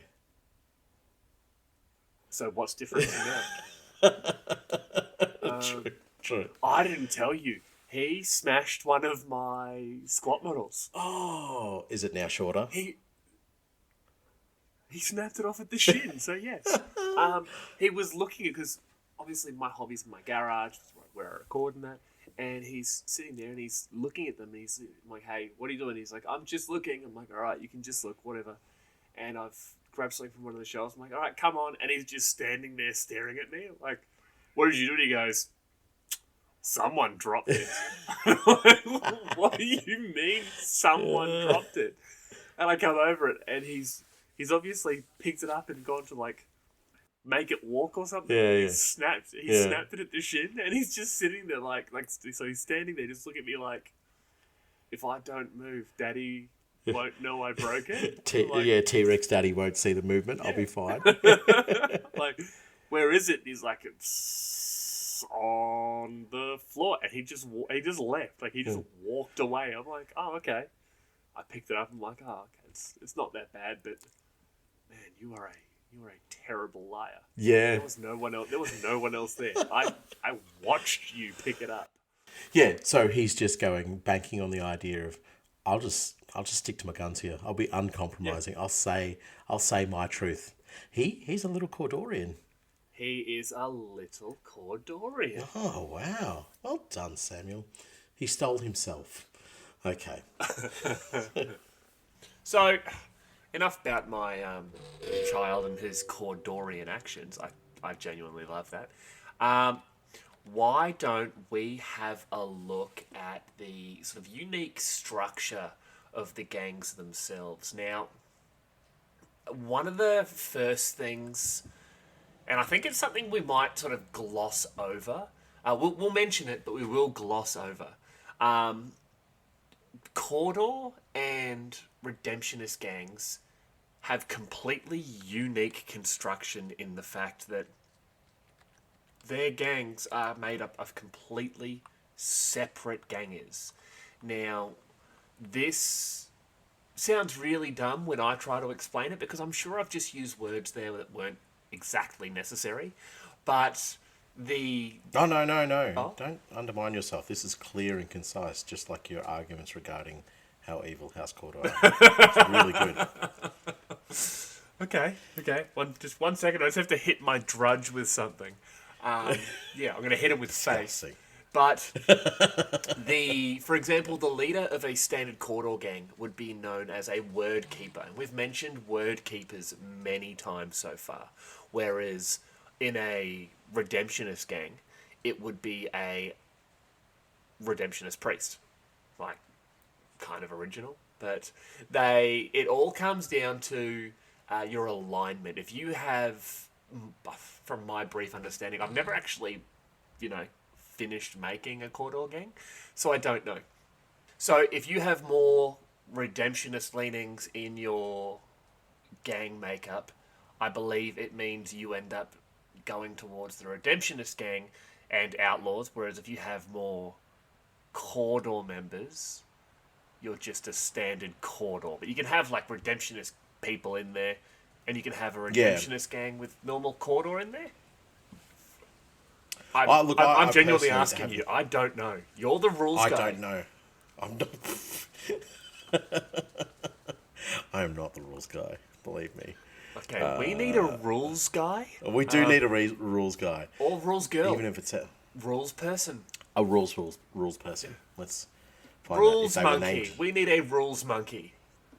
Like, I'll go with person. No, like, get a little monkey and just strap, like, all the books to them. And whenever we need one, we're like, you wave a banana and the monkey comes over.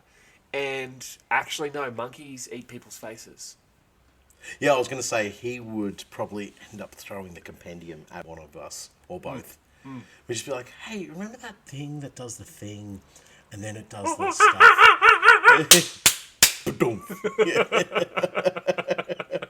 I got to say, I kind of deserve that one.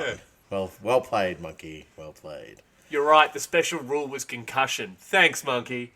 But, yeah, so in regards to that sort of thing, yes, the Cawdor / Redemptionist gangs have more unique gang members, but they're not really, like, lore-y enough. Lore-y? Lore-ish? Lore-y. Lorical. Actually, someone keeps telling me that's not a word, but it sounds nice though. It does. They're not lorical enough for what we're going for. We're talking about the sort of unique things that you can put into your gang. And as we've gone through in Look, previous... I guess what you're saying is like they still have the same structural Yeah. focus of leader, champion, ganger, juve. Yes, Do you know what I mean? but they don't have prospects. So the traditional Cawdor and Redemptionist gangs don't have prospects as part of their initial structure. So, for example, the Orlocks have Wreckers, the Vansar have their Neotechs, the Delark have Tadpoles, They do. the Goliaths have, I don't know, Crayola Salesmen. Yeah, no, I totally agree with that. You didn't mention the Escher though, and No. I did, and Sam edited out my bit, which was quite funny. So No, it wasn't. His entire joke was, and the Escher have me. Like, no, there isn't a middle-aged podcaster miniature. There should be. there should be. Imagine how great that would be. That'd be fantastic in miniature. Anyway, so anyway, It yes, is late I do. and we are getting silly. Re-rail. Yes. Re-rail. Re-rail. So having the lack of prospects sort of makes sense as well, because the idea is that you're not a prospect based upon, you're showing a little bit of ability and skill and knowledge and whatever the case might be. It is how faithful are you? Yeah. And your faith can go from 0 to 100 overnight, given the right circumstance. So it's hard to determine if that person should be judged as a prospect, or who can be just determined as a prospect. Oh wait, But- no, they have the the Way Brethren. The ones on the no. So they don't have the standard prospects, as in the Neotechs and the Wild Runners and all Yeah. that sort of stuff. They get the Way Brethren. The ones on the chicken Ridge Walkers, things. the Yes. chicken bikes. Yeah. So yeah, okay. They have a vehicle prospect, but they're not real prospects. They're like learner drivers. No, I agree with you there. Like they are prospects, and I'm not saying that sort of ratifies what I'm saying, but it's more a case that you're not going to see them in every gang. You know, as soon as you start to include vehicles and mounted condition for your gangers, it sort of steps away from the traditional and the norm, I think.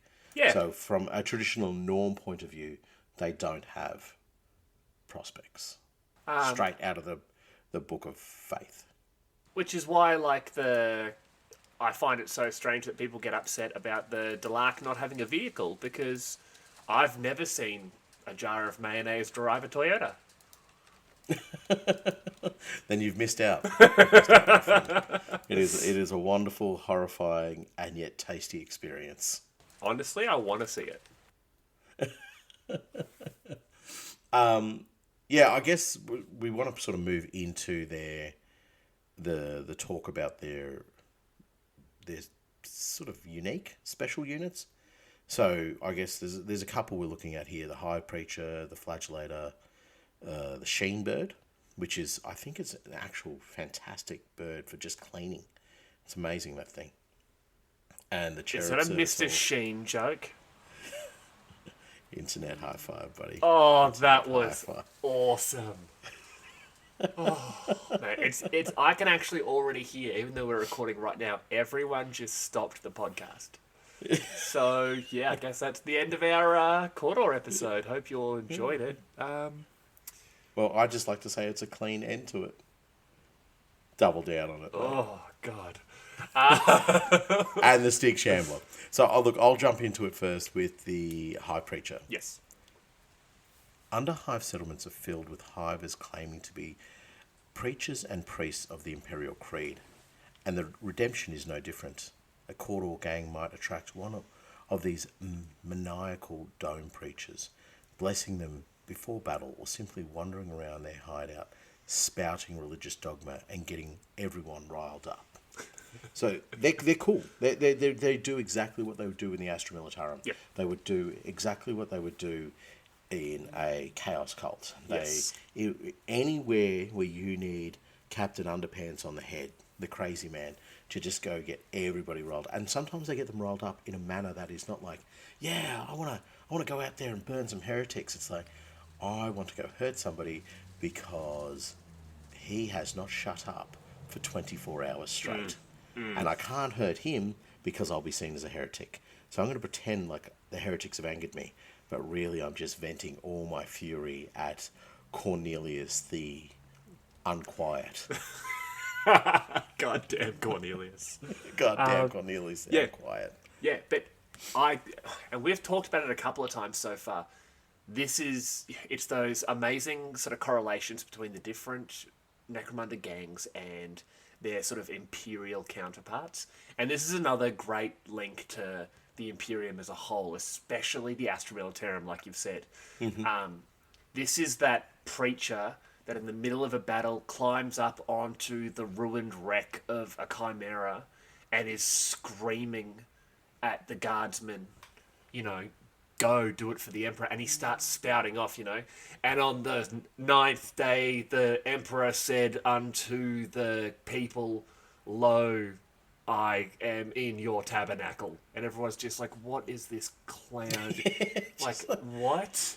But there's one guy that gets so riled up from the reading from the scriptures that he charges over the trenches. He jumps the barbed wire. He gets into the enemy trench and he kills 11, 12, 13 of them with a teacup. He does something crazy and everyone's just like, wow, the Emperor really filled him up there.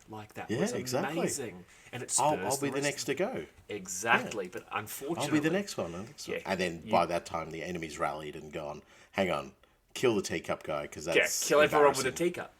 Yeah. And I love what you're saying about them within the Astra Militarum, but we also have them within the Astartes as well, in chaplains. Chaplains are hive preachers on a completely different stratosphere. So say if a hive preacher is a madness level of 100 out of 100, a chaplain is 1,000,000 out of 100. No, the madness is still only at 100, but the other, 999,900 is power armor, bolt weapon, and Crozius. Yes, exactly.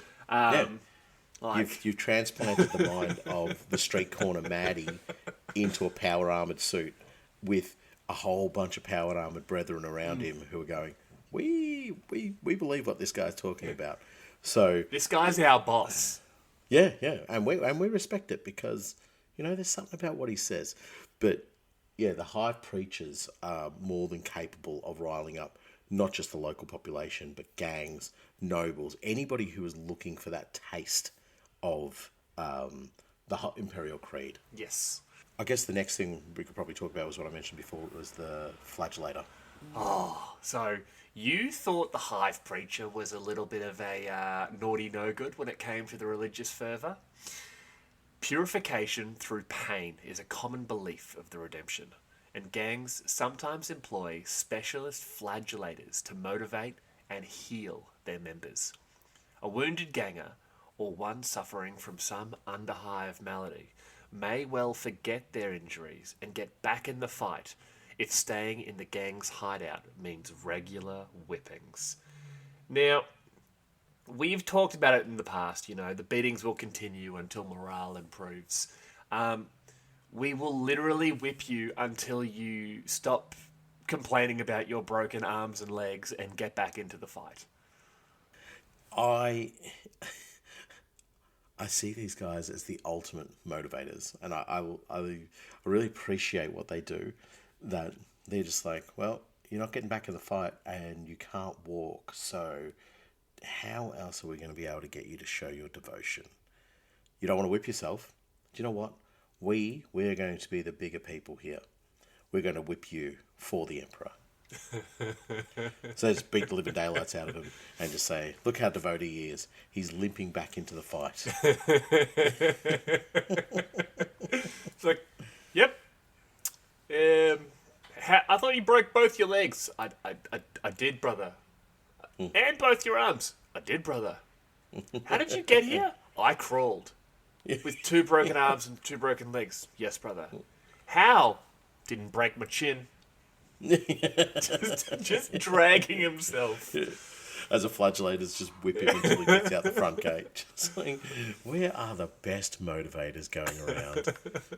If they had us in any other gang, we would just, we'd probably make every house on this planet incredibly powerful. But they are, they are the proper, like, I want to say it, the batshit crazy of Imperial nutter. Well, that's like a religious naughty word. nutter. It is a naughty word, but it needs to be said. These are the proper, like, cocoa bananas, underpants on the head type of characters where they just think there's only one way to go forward. That's flagellate yourself or flagellate others, or purification through pain, as it's said. And they are the ones that even, like, the regular nutters are like, I don't mess with them. Yeah. They're religious nutters. Like, they can back off. The flagellators, in my mind, are sort of still coherent versions of the arco-flagellants from Sister Battle. Like, they're arco-flagellants, but they've still got, like, they still, have emotions that aren't murder. Yeah, it's like, I still need to have food. Yeah, exactly. And I still need to, still need to have a shower once every, month, 3-4 months, whatever the case might be. And but whenever one of the gangers throws me into the lake. Yeah. I could just see it. There's this brilliant Irish comedian, Tommy Tiernan, and he talks about, like, how the Irish used to deal with crazy people. And that's how I can see House Cawdor. Probably not the Redemptionists. They'd be like, no, he's what should we name him? Brother Barathemus. Brother Barathemus is doing the Emperor's work here, or the Redemption's work here. Whereas the normal Cawdorians would look at Barathemus and just feel like, touch me one more time.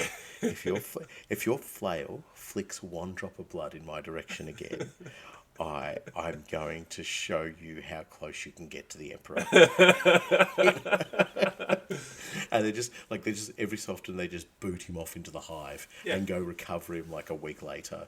And there's just a sway the people around, just like, please, whatever this thing is, please take it back with you. You want money for your church, for your holy relics? Here, have all the money. Just take Barathemus. Like, why is it every 6 weeks he's in our suburb? We're so tired of him. He whipped the postman to death. Yeah. I am waiting on an Amazon package, and I don't think I'm getting it. Yes, Amazon survived into the 41st millennium and is on Necromunda. Okay. Okay, so we have some flappy boys next. Now, we have the Sheen Bird and the Cherub Servitor. Which one do you want to do? I want to talk about the cleanest of the two of them. That's the third time I'm using that joke. It's the Sheen Bird. Hello? Is this thing on? Oh, it is on. It is on. Oh. Is that... Wait, are you following in the footsteps of Brother Barathemus? Are you threatening me? I'm going to go whip my postman. Alright, the Sheen Bird. Ancient biomechanical constructs created long ago to evoke an illusionary sense of the long-lost splendour of the natural world. Sheen birds were once wonders, combing the finest mechanical constructs of the cult Cybernetica with the most elegant clone craft of the cult Biologus. That's a tough word. Biologus? Biologus, that's the one. They were possessed of a rudimentary programming, causing them to mimic real birds, flocking together, roosting, feeding, even nesting. Over the millennia, Sheen bird numbers have gradually dwindled through lack of preservation, with the surviving examples becoming corrupted beyond recognition. Their flesh is diseased and their plumage is scarce. The remaining Sheen birds are foul things, infested with parasites and filthy pollution. Even their rudimentary programming has corrupted, causing them to act as sinister parodies of real birds. Occasionally, sheen birds will make their way into the lower levels of the Underhive. Here they are greeted with awe by the devoted of House Cawdor, who view them as avatars of the Emperor's grace. For high-ranking Cawdor gangers, to possess a sheen bird is akin to possessing the direct blessing of the Emperor himself. So they are, from a Lorekeeper point of view, they are the House Cawdor specific carrier tit in a way. A little flappy thing turns up and he goes, I'm getting blessed. Yes, yes. No, okay. Firstly, Yes. We don't mention that word. Secondly, I disagree with you. Thirdly, counterpoint. Oh. Imagine in my mind, the sheen birds will flock somewhere, and you're walking down the street, and I don't know if other countries have it, but in Australia, birds want to murder us.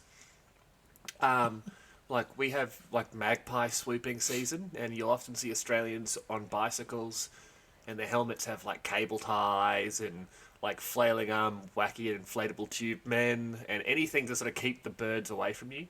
But in my mind, you'd be walking down a Underhive street, and there'd just be 3 sheen birds sitting there watching you, and you'd sort of you'd look up at them, and you'd give them that glance, and one of them would just be like, "Ah, your shoes are shit." Ah. I think they would be bullies. Comedy birds. Do you know what? I thought of them like that as well. And they're just these comedy birds that have just learned, their cybernetic implants have learned how to speak high Gothic or low Gothic or whatever you speak, and have taken on to just insulting and attacking members on the street. Yep. Just for a laugh, or playing chicken with a ridge runner or something, and just be "Way, Yep. get out of the way," just high-fiving, one winging each other, whatever the case might be for cybernetic birds. But I like the idea that their intelligence has become greater over the centuries. Yeah. So they're not just staying, I'm a bird and now I'm a corrupted and infected bird. No. I genuinely think their programming would have somewhat evolved. So they've and quickly, so in your opinion, so they are a mixture of cybernetica and clonecraft. Do they Yes. reproduce like regular birds? Or are the numbers simply dwindling down so eventually there's going to be none left? Because I have a theory. It's less a theory and just what I'm saying is going to happen, whether it's official canon or not. But I want to know your idea. That's a good point. I was a little bit more lowbrow in my thinking. I'm like, do they poop bolts? But they probably don't poop. I think they would poop. Okay, but yeah, it would be organic, wouldn't it? It'd be organic poop, but there'd be little bits of oil in it. They were possessed with a rudimentary programming causing them to mimic real birds, flocking together, roosting, feeding, Even nesting. So, but they're mimicking. So eventually, over time, does that mimicking become something else? But they wouldn't have the means to reproduce necessarily. Neither did the Goliath. Life finds a way. Finds a way. Yeah, I was just thinking that too. Yeah. So, yeah, maybe they are. And are they born with... They wouldn't be born with the cybernetic implants in them. And this is Maybe why I think they are. I think the technology... So this combined the finest mechanical construction of the cult cybernetica. And this is from years ago. This is from genuinely, I think, that age of glorious expansion back when, humanity was actually inventing things and doing cool things with technology. In my mind, when they give birth, when they lay the eggs, there will be small nano machines inside the egg with the sort of the gestating bird. Yeah. And it's almost like self-replicating machinery. It has a memory of what it should be as a bird. Yes. And goes, let's start building a bird. Exactly. That space is confined. Exactly, but it then latches on to the bird as it's growing from embryo to bird. Now, this is probably not actually what occurs, but this is our podcast, and when we say something is canon, it is canon. So these birds are reproducing, and they poop, and there is always a single bolt or nut and some oil in there. Yes, exactly. And if you see three of them together, Oh, they're talking shit about you. They 100%. Yep. Like it's like the gallery in the Muppets. The two old guys? Yes. The two old guys. But instead it's just three birds. They're just like, he bought that gun off Cabus. He bought that. Like, what an idiot. I'm a bird and I wouldn't go near that bolter. It's not even a bolter. That's not even a stub gun. That's a potato gun. Uh-oh. He's about to rewrite history. Move on, lads. Move on. What's your gang name? Tippy Town Locos? Yeah, nice one, dickhead. I just see a Cawdorian getting one and being like, I have a talking sheen bird. It tells me the truth of the Emperor. And then every time he tries to display it, it just goes, quack. Yep. but behind the scenes, it just whispers to him like, the faithful sons of the Emperor know where to find the light, not only from the external, but internally within themselves. He's like, oh my God, what a great bit of scripture. I need to know. Here, everybody, hear what the bird has to say. Bro. Scar. And he takes it back to his hovel. It's like, why aren't you talking in front of them? Because now they think you're an idiot. Yeah. And just two mates fly in the windows. It's like, can't believe you thought we picked you. All of them fly away. It's like, I think they took my wallet.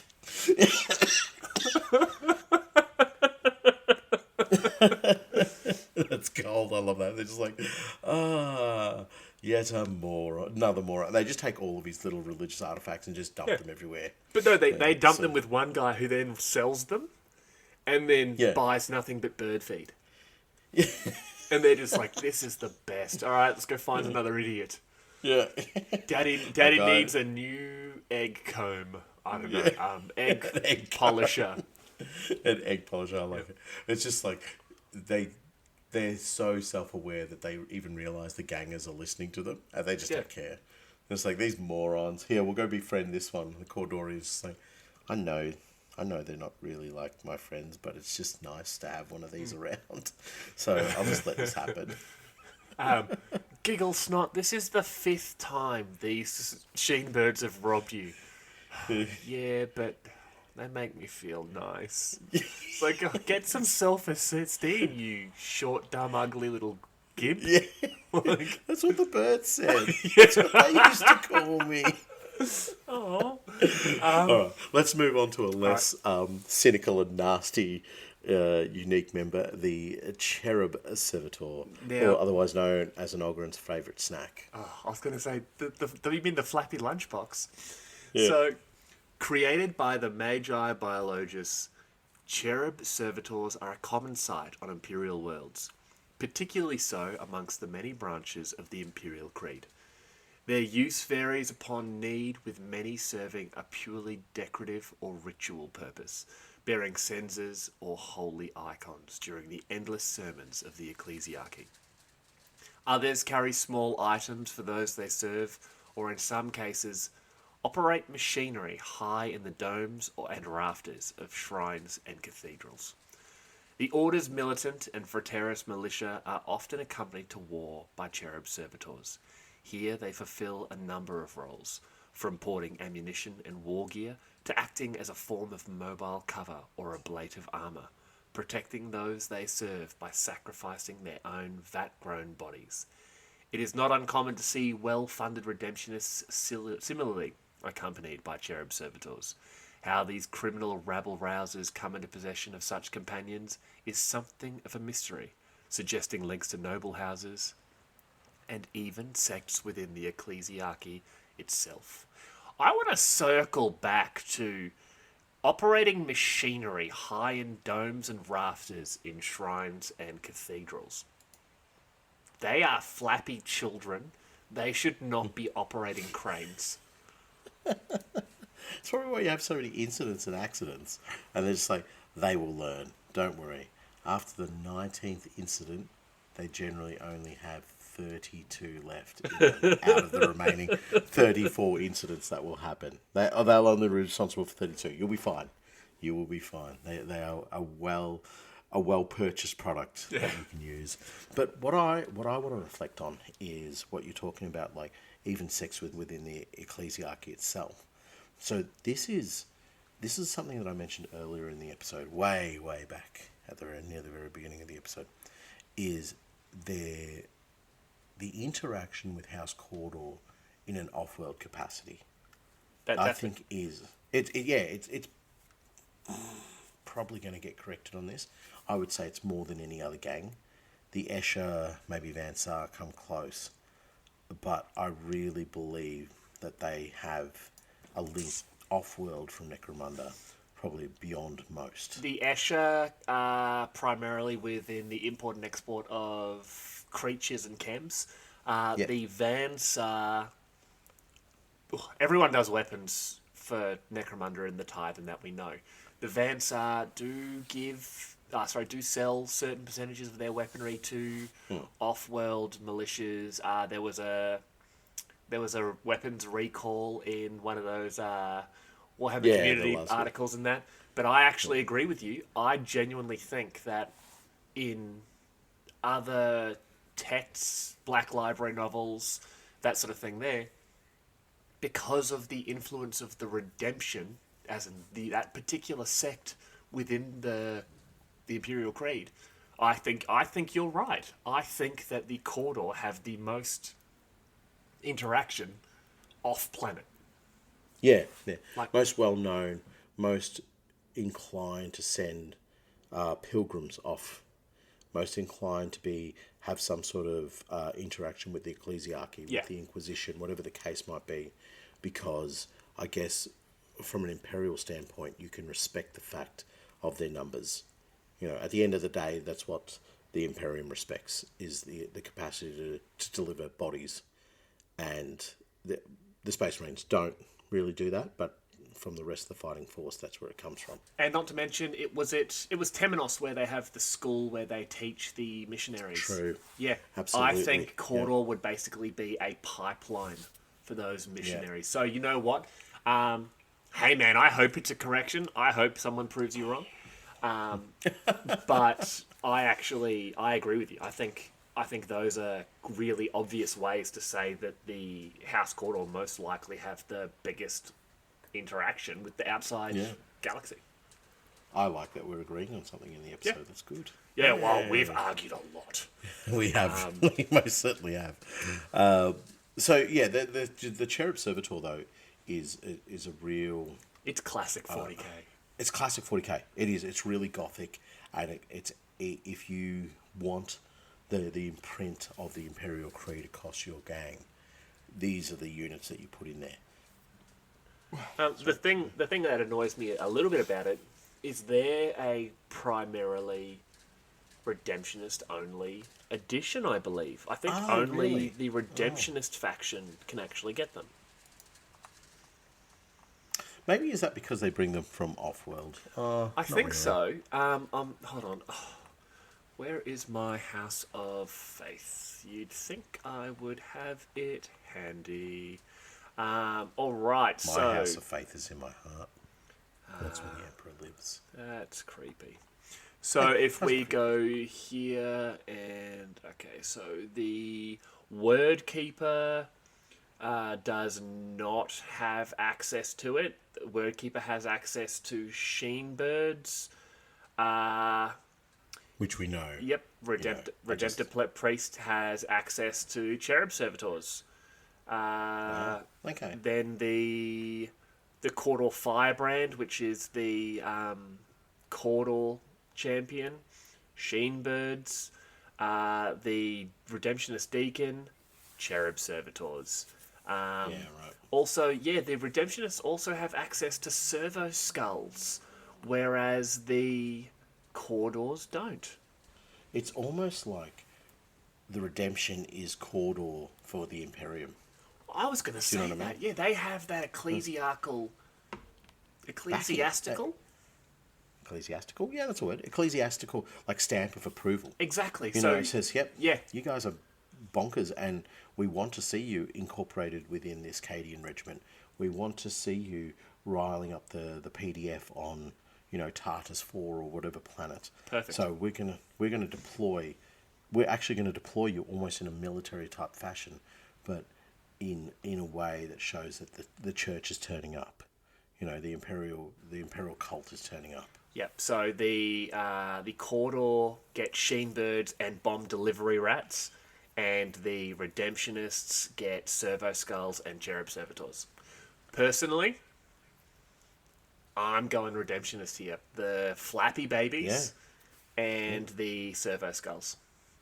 Yeah, oh, definitely. From I think it's the 4th edition, no, maybe 5th edition, Sisters of Battle Codex, and some of the artwork done in there by Karl Kopinski, and the birds and not the birds, sorry, the cherubs and all the little tiny creatures that accompany the Sisters of Battle, or it was the Inquisitor Codex, one of those two. And you just see all this nonsense that has no place on the battlefield. But in the realms of a crusading holy army, it all makes sense and it all becomes sort of pseudo-vital. You know what I mean? Like these are vital things to keep this machine of crazed loonies going forward. And I guess, maybe one day we'll see the Veritas Militia return back to 40k. I'd love to see it. Let's just proper bonkers army then. I would love it. I have Fraterras Militia miniatures in my horde, and I would love new plastic versions of them. But this isn't mini wish listing. This is Caw-Door. All right, I'll move on to our next one, the Caw-Door Way Brethren. Caw-Door Way Brethren are the outriders of the Redemptionist Wasteland Crusades. Mounted on their ubiquitous mule ridgewalkers, they range ahead of the teeming masses of the faithful, finding the way between the shrines and the holy sites of Necromunda for those that follow. Though they might look like a ramshackle creation, a ridgewalker turns a way brethren into a deadly warrior capable of charging down foes or bullying their way through enemy lines. Many way brethren also take to carrying explosives mounted on the end of poles, using them like lances of ancient Terran knights to great and bloody effect. Yeah, buddy. Caw-Door Rough Riders. Caw-Door Rough Riders, Caw-Door... Well, Redemptionist Rough Riders. Yeah. Really. Oh, no, I think they can be both. Yeah, they probably can be, but I guess there's more of a link with them and the Redemption, in my opinion, in that they are, they're actively out there hunting down the holy religious sites. And I see the Redemption doing that more so than the traditional house going off and doing that kind of stuff. They've still got to maintain their, I guess, economy. Whereas what I've said earlier is the Redemption can go off and have their little fun projects. Let's go find a holy site. Let's go destroy 6 settlements. Let's go purge this particular sector of the Ashwaste Nomads. Or these Palanite enforcers. They haven't quite been coming down hard on House Vansar and their use of these low level psychers. So let's go take on the enforcers. Yes. Yeah. Oh, See, I see them projects as crusaders. I genuinely look at them as crusaders, where they're that they're shock cavalry. They are literally you can be focusing on the gang. They don't want to sing praise to the Emperor and shoot you with their autogun. They're screaming about the Emperor's vengeance and how they are his red right hand, and coming at you with their makeshift Rough Rider grenade lancers, and we are the champions. Pop, kill as many as they can. Yeah, and I guess it's the look of the miniature suits the gang really nicely as well. It's so good. But it's also, I think the miniature is probably more human in its construct than, say, something like the Escher Cutter or the Goliath bike, or definitely like an Arachne rig or the Skyboards or anything like that. And so it has this humanoid form, They're just really big legs attached to some sort of platform. And that is something that I see, like, the redemption or the imperial cult wanting to exemplify as well, is that it is still the man. It is still the individual coming to track you down and hunt you down and slaughter you. Yes. And I don't think any of them actually know what a horse looks like, so... Maybe they saw a drawing of a horse, but it was just the front half, and it was just the front half. Not too sure how they made or rode those things, but we're going to give it a crack, lads. Yeah. Let's do it. Praise his name. Yeah. Well, speaking of weird things to be writing, the last part of the unique gang structure of House Cawdor is the Cawdor Stig Shambler. Now, this is their gang-specific brute. The preachers and rabble-rousers of the devout of House Cawdor have little tolerance for the mutant and the abhuman. Such deformities of the body are clear evidence, so their leaders tell them, of the corruption that lurks within the soul. How can anyone who lives their life in loyalty to the Emperor, anyone who dedicates their every action to his glory, their every moment of toil to the betterment of his imperium, ever become so corrupt and debased of form? Physical abnormalities are clear evidence, then, that those afflicted have turned their gaze away from his light and shunned him as their one true master. And so the devout of House Cawdor will hunt them down and exterminate such affronts to him on terror with great prejudice, whenever they attempt to hide from his light. And yet exceptions not only exist within the teeming ranks of House Cawdor, but could even be called common. Many denizens of Cawdor are lame of body, or weak of wit. Many are abnormally large, or strangely proportioned, and peculiar to behold. How is it that such variation from the accepted baseline norm of humanity can be tolerated within a house that claims to despise such variations is something of a mystery, but to the Cawdor themselves, the answer is simply one of faith. If their leaders choose to let these souls to live, then live they will, just like any other Cawdor, dedicating their lives to the holy cause. A common sight amongst the people of House Cawdor is that of the physically frail and the weak of mind coexisting, working together to do for one another that which they cannot do alone. Kind of like you and me. Sometimes regarded as bearers of stigma, sometimes called stigs among the gangs of House Cawdor, but never mutants, lest the speaker wish to provoke a violent reaction. These combinations of shambling, slack-jawed behemoth, and shrewd yet wizened rider can be a great asset to any Cawdor gang seeking to establish dominance in the Underhive. This is just another example of imperial hypocrisy. We scream, kill the mutant, purge the unclean. Yep. Yet here we are, with a big boy being ridden by a little boy, firing a twin-linked heavy stubber from his back. Yeah, it is 100% exactly what you're saying. It is a hypocrisy that can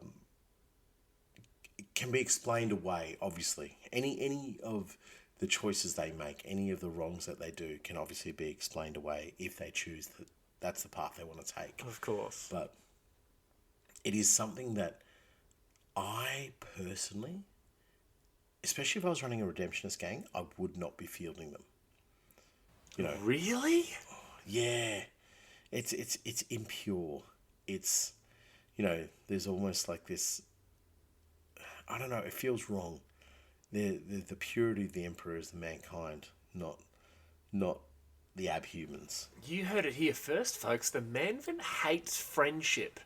No, I actually agree with you. I hate this friendship. I agree with you. I wouldn't run a Stig Shambler in a Redemptionist gang. But that being said, if I was running a bog standard Cawdor gang, Yes. hands down, this is the brute I'm going for upon creation.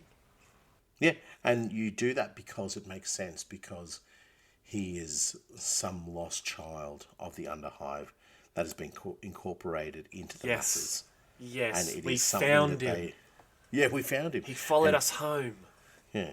He's a bit simple. He's a bit, easy to confuse. But if we put a heavy stubber on his back, he is one hell of a killer. And the little fella, you could just say he was an actual child that's just climbed onto the back of this enormous man mountain, and he's just a gun happy kid. Yeah. Oh my god, Halloween costume idea. I dress you like the bottom steg shambler. We strap a machine gun to your back. We put your son on your back, and he rides you around.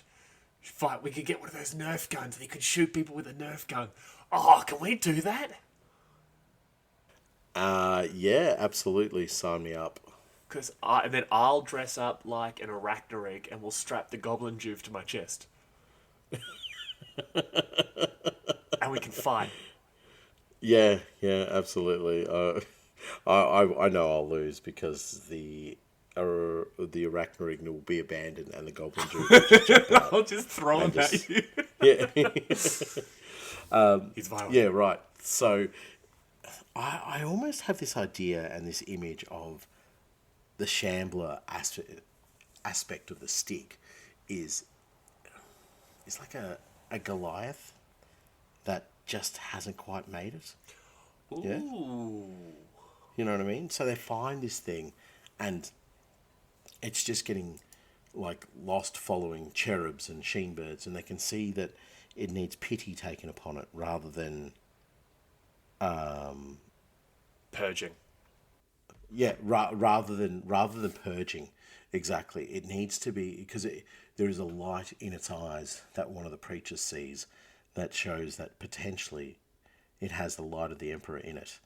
And let us try and use this thing, but within the confines of House Cawdor, not even that. Within the Redemption's cult. You can look at it and go, this is a simple creature that we can fill with faith and belief, and it will do as we say. And it's an empty vessel. It is an empty vessel. Let us fill it with faith. Let us fill it with purpose. Let us strap a gun to its neck and sit a tiny fella on its back. And wait, that doesn't make sense. Wait, fill it with dolphins? That's weird. You're an idiot. High five, Nath. Yes, high five. Genghis, do you see what you've done? But yeah, no, I think that's the way they'd be looking at it. And the idea that it's maybe an abandoned Goliath or simply just not necessarily an abhuman, but a human of genetic deviance that they are able to manipulate. Yeah, exactly.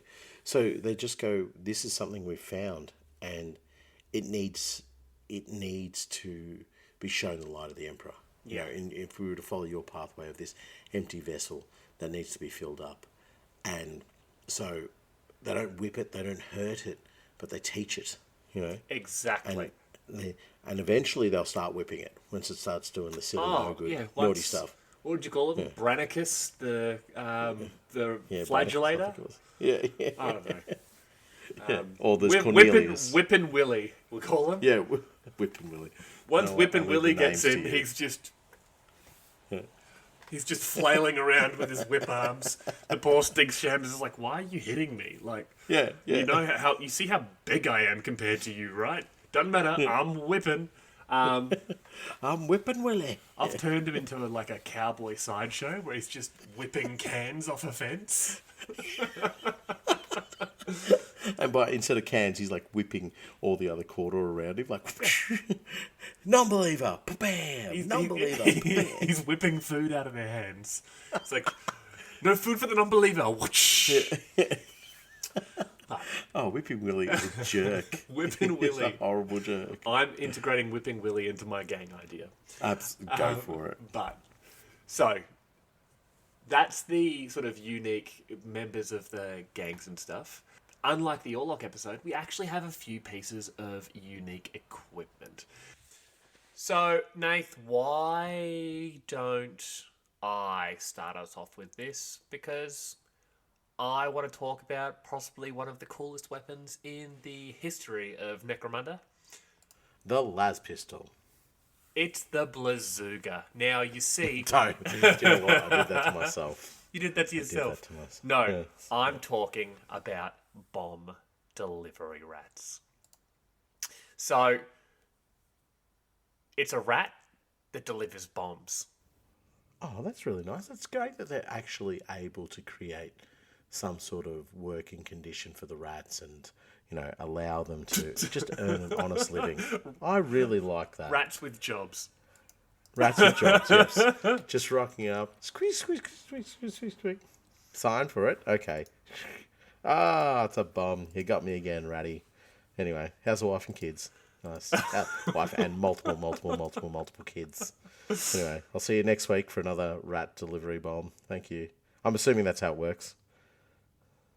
I mean, it is now. So bomb delivery rats are basically specially trained rats where the Cawdor will strap various grenades, bombs, like melter charges, whatever they want, and it's kind of like I'm never actually sure if it's like an urban legend or it's something that really happened. But during the Second World War, or the First World War, when were the Soviets around? The Second World War. It's the Second World War. I know what you're going to talk about, and I agree with you. I'm not too sure if it's actually an urban legend or not, but continue. Yeah, well, where basically, from my understanding, what the Allies did is they strapped a bunch of explosives to the Welsh, and they would just basically send them into caves. And this is where the term caving came from. No, but they would strap like anti-tank mines and stuff to dogs, and the dogs would run under the tanks, under like Soviet or German tanks or whatever. No, it was the Soviets did it. Oh, the Soviets did it? Yeah, so they were the ones who created the dog bomb, basically, and it was designed to run under German tanks or run next to them, and they would be able to detonate the bomb, I guess would go underneath, so it would evolve. I'm happy to be corrected on this one, folks. I didn't even realise there were that many Welsh in Russia. Jeez Louise, mate. You just... When you are hauled up by the leakers... The leakers! Oh my god, gang idea. The leakers. That's it. It's just a gang name. The Leakers. And people think they're just fantastic angry plumbers, but they're completely wrong. But bomb delivery rats, that's what they remind me of, where they've trained these animals and you can literally just sort of point and these rats will head off there. In game terms, I'm sure I know it doesn't work that way because sometimes they can just sit there, sometimes they walk in the wrong direction, but I think it is one of just the most absolute Cocoa Bananas weapons ideas where you're just strapping heavy explosives to this tiny creature. It's like you're trading cigarettes in a prison. You know what I mean? So, just to harp back onto that Soviet thing, I think they ended up having an actual issue with them where the dogs, because they were trained using Russian tanks, would run towards the Russian tanks. Oh, no. And, which sort of makes sense. So, I think about that with the bomb delivery rats, and it's just like, so how are they training them exactly? Like, what is the process that they're going through here to get these guys, to get these rats going in the right direction? But you sort of covered it a little bit there by saying sometimes they'll just sit there, sometimes they'll just be like thinking about their favourite piece of cheese they ate, those many eons ago, which was probably like 2 days ago. And it's like, I just hark back to those times, happier times, and sometimes, better times. Sometimes cousin Grub is sitting behind your gang playing with that whistle that makes the rats all run back to him. And unfortunately, the church doesn't last too long if you've got cousin Grub with you. Yeah, exactly. It's the people, and do you know what the thing is? It's those people who you could see being incorporated within a Cawdor gang. Yes, Because, like, absolutely. oh, you're the unwashed, you're the uncared for. Why has everybody abandoned you? Come and join the Imperial cult. Come and join the Redemptionist cult. And then it's only after the fact that they realise they're like, that's why nobody wants to associate with him. Because he is the definition of unlucky, or the definition of dumb and unlucky, which is the worst kind. It's like the Stig Shamblers, where they welcome the strong of body but the simple of mind. Like, in my mind, Grub is 7'2". He weighs like 170 kilos. He is just jacked. That's like 340 something freedom units. I'm not sure. Yeah. 2.4 fridges, which is, I believe, an actual measurement of weight there. But I'm going to agree. yeah, I'm picking on the Welsh, Americans, museums, not the British. We love you. Love the king. Who else are we picking on? Well, no, you. we? I'm picking on you. Okay, so my cousin but- is Welsh and American and related to me is going to come after you. No, he's not. He's probably a nerd. But no. But they cousin Grub is he's this huge, but he's a simple fella, and he's got this cool whistle, and he knows if he blows it hard enough, the rats come to him. It's just like, I got a ticky one. I'm just going to let that one. I'm going to let that one go over to the word keeper because I can show him to avoid these ones. Mr. Word Keeper, avoid the ticky ones. Okay. Yeah, exactly.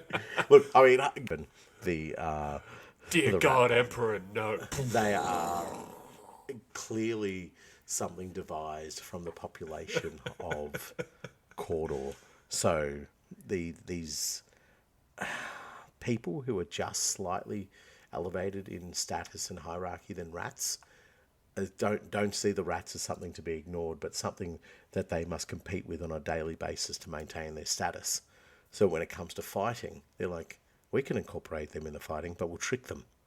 We'll trick them into thinking they're involved in the gang, but really they're just ones that we use. So it makes a lot of sense how they would use them, and they would probably, I think there would be a very clever methodology to using them that you would have to have grown up on the streets of Necromunda to understand how and why. But it shows the ingenuity of House Cawdor, where they are literally like making do. Yeah, absolutely. It's plenty of. It's as bodies, I said, these are the like people who live so closely to these rats that they would have sort of a better understanding than any House Goliath member or any, Avansar member would ever have. They would see the rats as something to be killed, something to be got rid of, or just a daily nuisance. Whereas the Cawdor see it as, we can use this. This can become part of our arsenal because my autogun is incredibly unreliable, but this rat, he knows how to get into those tiny nooks and crannies. I just had a really terrible idea. Hold on, what page? Alright, cool. So, a fighter equipped with bomb delivery rats may deploy one per turn to carry a single grenade of a type that the fighter is equipped with by performing a prime bomb rat basic action. Okay, so it's any grenade you have. What were those? When you fire a death strike missile, it sends you into the warp or whatever. Oh, like a warp warhead or something. I don't. Yeah. Are you talking about the Imperial Guard Death Strike missile? Yeah. I don't know if it uses warp technology. I'm pretty sure it's just an incredibly powerful warhead. I'm thinking of the vortex grenade. Ah, vortex grenade. Yes, definitely. That's a warp grenade. Yeah. Well, warp ammunition. Is it the death strike missile that has the? Back in vortex? the day, it used to. Yeah, and I'm talking like... It's like an anti-Titan weapon. Yeah, it was an epic. I was about to say it's an epic. Even in current Legions Imperialis, there's the warp missile that can be fired from the back of a Titan. So that's... Vortex grenades are in Necromunda. Are they really? Yeah, they were one of the Apocrypha Necromunda articles for like the. wow. Remember there was like the archaic dueling pistols, and Yeah. there was all the crazy like noble Yeah, yeah. archaeotech weaponry. Okay, if you want to be like just a psychopath, buy like your word keeper a vortex grenade. I think they're like 1,500 credits or something insane. That's cool. But you get that, and you start strapping them to rats and just sending them through like a zone mortalis board, and just watch everyone freak out. So yeah, they are horrible things. I played 40k when warp grenades were pretty much an accessible thing. You had a war gear card which gave you a vortex grenade, and they were the most horrendous thing because the vortex could actually shrink or expand depending on what you rolled on its chart. So they were really horrible, brutal things back in second edition. And once those, I'm testing my memory here. I think you were limited to one per army, but back when I was playing then, it was almost a certainty that somebody was rocking up with a vortex grenade. And they would just wipe out things. I think they removed the invulnerable save. So I'm assuming if they're in Necromunda, they're probably doing the same thing. No saves, destroying removable pieces of terrain. I would love to see it if they're expanding or shrinking or doing whatever. But yeah, a vortex grenade on a rat. Even the demons of chaos who are going to get that door open for them are like, nah, that's just mean, mate. That's just completely unnecessary. It'd be so funny, though. It would be. Don't get me wrong. It would absolutely be funny. Imagine the poor little rat that gets sucked into Khorne's throne room. It's like, well... He sees what's left of the Van Sar. It was the guy who found the warpstone. No, it was the Skaven who found the warpstone earlier. Yeah. Who hid the warpstone earlier. Yeah. And this rat, and Khorne just looks down at the rat and is just like, I like you. Yeah. Because the rat immediately starts eating what's left of the Van Sar. Yeah. And Khorne's just like, you get me. Yeah, you understand right. this. However, I need to get this place cleaned up. This is getting ridiculous. Sorry, a vortex grenade isn't 1,500 credits, Spamuel, you idiot. Correction. Oh, wait, no. I got you. Hey, a vortex grenade is not 1,500 credits. How many credits is it? It's 500. It's 500 credits, mate. This is basic, simple knowledge of the game. You owe me a gang box. I'll allow it. Yeah, so it's 500 credits. So when it goes off, leave the blast marker on the battlefield. At the start of each end phase, you roll on a 1 to 2, it vanishes. 3 to 4, it just stays where it is. 5 to 6, move the blast marker D6 plus 2 inches, random direction. Yeah, sick. Yeah. That's what they used to be. Do you know back in the day when I played, plasma grenades did the same freaking thing too? So really? I'd play. This is the second edition. You play, and somebody would start hauling bloody plasma grenades at you, and it's like, I was Imperial Guard, so I had las guns and battle cannons. I had the basic ballistic stuff, and bayonets. And bayonets, yes. And I would come up against people like tossing. I remember getting my entire army wiped out. They had strategy cards back in the day, and my entire Imperial Guard, the infantry side of it, was wiped out from a single rad detonation or rad grenade that went off in my lines. And so you had to roll for everybody who was not wearing the appropriate armor, and all of my infantry died. And I'm talking like 50, well, no, it was probably like 40 infantry. I remember I had 4 infantry squads, the whole lot, and I just had tanks left, and we called the game. Me and my mate were just like, oh, let's just call it and start again because I can't fight. Like, I literally have nothing left. But, that reminds me of plasma grenades just being horrendous, vortex grenades being horrendous. Yeah, because you just, then when you're saying they're moving around the battlefield and so forth. Anyway, that's a trip down memory lane for me. Right, so. Why don't you go on to the next specific piece of equipment? Something we've talked about before. In our chain weapons episode, the mighty Eviscerator. Yeah, so look, we've talked about it before, so just go back and listen to that episode, guys. You'll be fine. Great work. Yeah. I loved how It's in-depth called you went into professionalism, mate. that one. Yeah. No, for reals. The Eviscerator. I'll just take this little read here. An Eviscerator is an obscenely large, double-handed chain weapon that is favoured by the Ecclesiarchy Zealots, witch hunters, the Sisters Repentia of the Adeptus Sororitas, and certain assault marines of the Adeptus Astartes. It is also favoured, and I'm ad-libbing here obviously, by House Cawdor and the Redemptionist cult, wielding weapons that they probably don't have much right wielding. So not only are they significantly bigger than the scrawny little thing wielding the weapon, they are also, for me, they seem like a technology that's probably just a little bit on the advanced side for Cawdor. Do you know what I mean? Like, I get... Yes. I still think the chainsaw, and especially the Eviscerator, would take a fair bit of maintenance. Like, you're not having reclaimed chainswords and reclaimed Eviscerators as part of your war gear list. Because I just feel like as soon as something goes wrong, that chain blade comes off, and you now have a flail that you have no control of, that it continues to spin, and you're just praying to the God Emperor that it hits the enemy and not you. So seeing these guys with Eviscerators is cool because it reminds me greatly of the missionaries and the preachers and so forth that are in the Adeptus Astartes, the Astra Militarum armies and the Inquisitorial war bands. And just showing that with the right will and the right force and the right faith, you can hurl one of these weapons. And I guess the Eviscerator is one of those weapons that says you've got to be committed to the cause to swing this thing.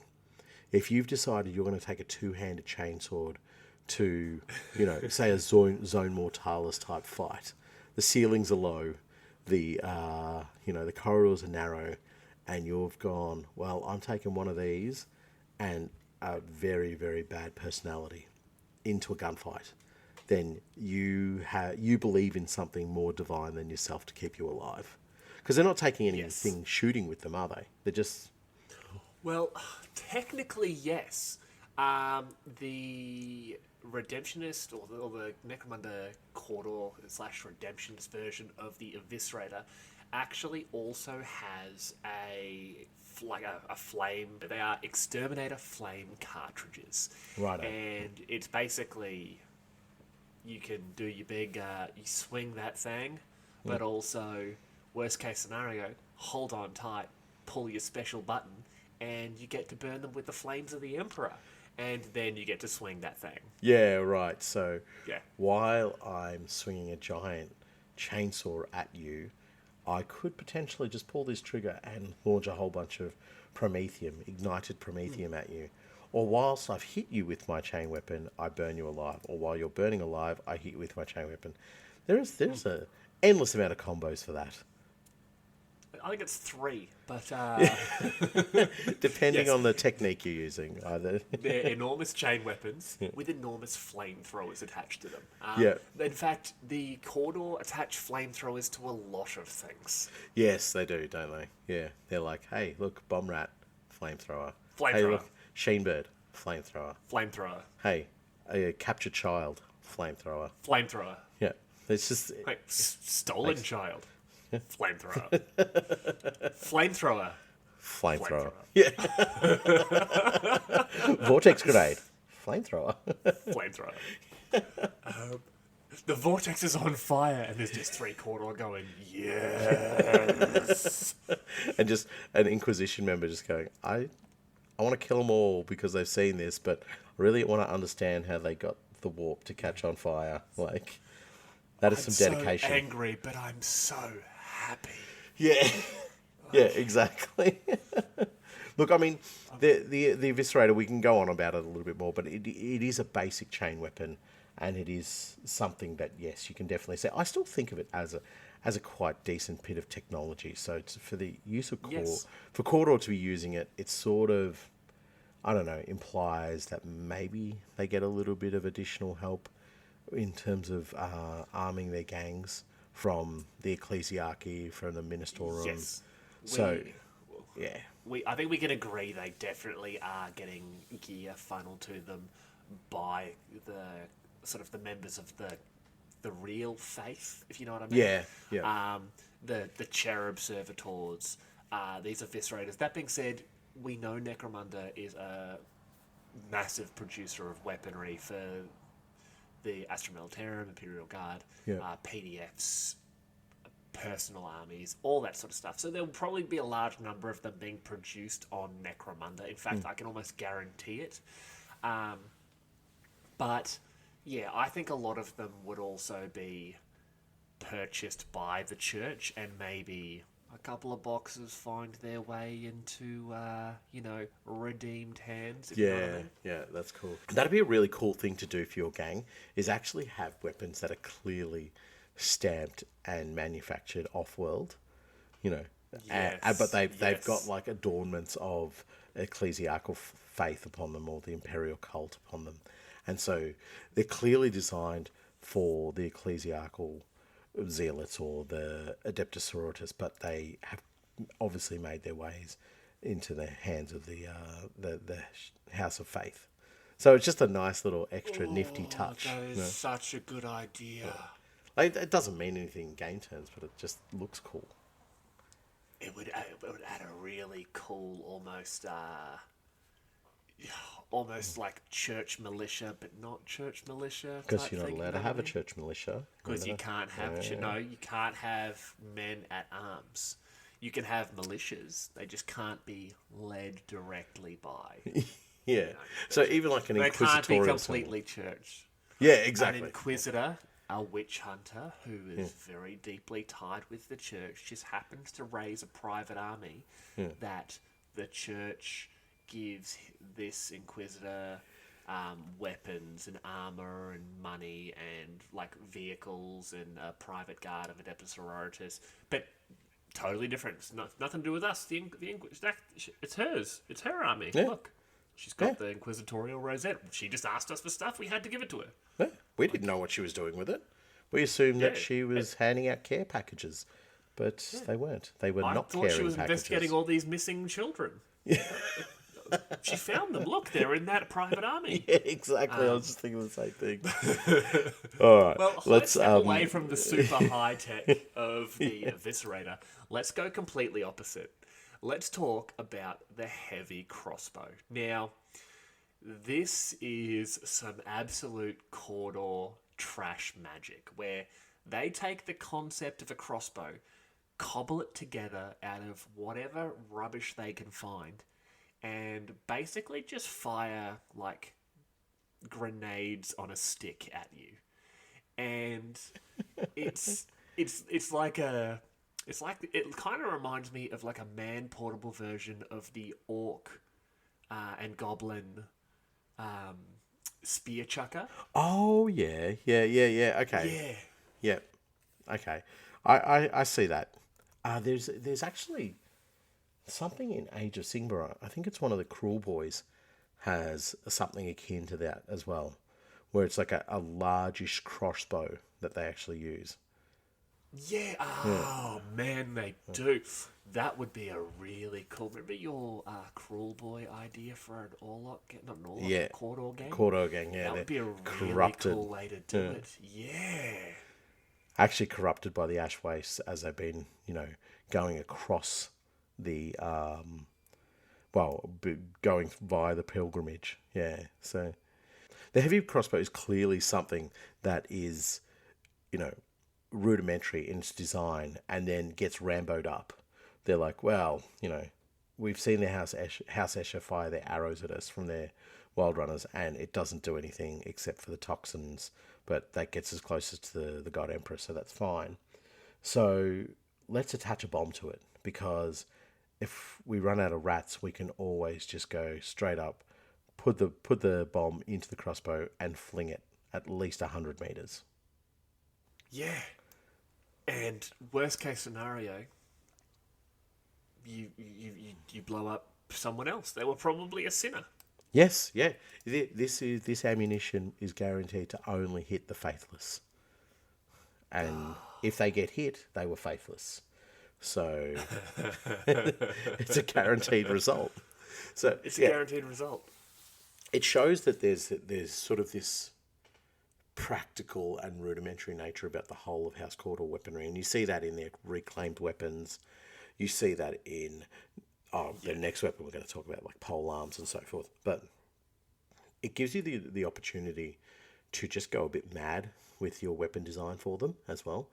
So you can have stub guns and auto guns that don't look like stub guns and auto guns because it's House Cawdor. Yeah. It's them messing around and going, I got a bit of pipe and I have a nail on a hammer, and I'm following. I'm following. Suddenly, this I've group played a lot of cool- Fallout 4. I know how battle pipe weapons work, but these Cawdor are like, okay, you've got my attention. We got it. Yeah, they Here's just my get hammer, around. Here's my nail. Here's my pipe. Yeah, and then just imagine this crowd gathering around. They're just like, shh, shh, everybody take notes. Okay, we have the hammer, the nail, the pipe. Yes. But we can't hold, guys. We can't hold the pipe. We have to put a handle on it. I have this piece of wood. Yeah.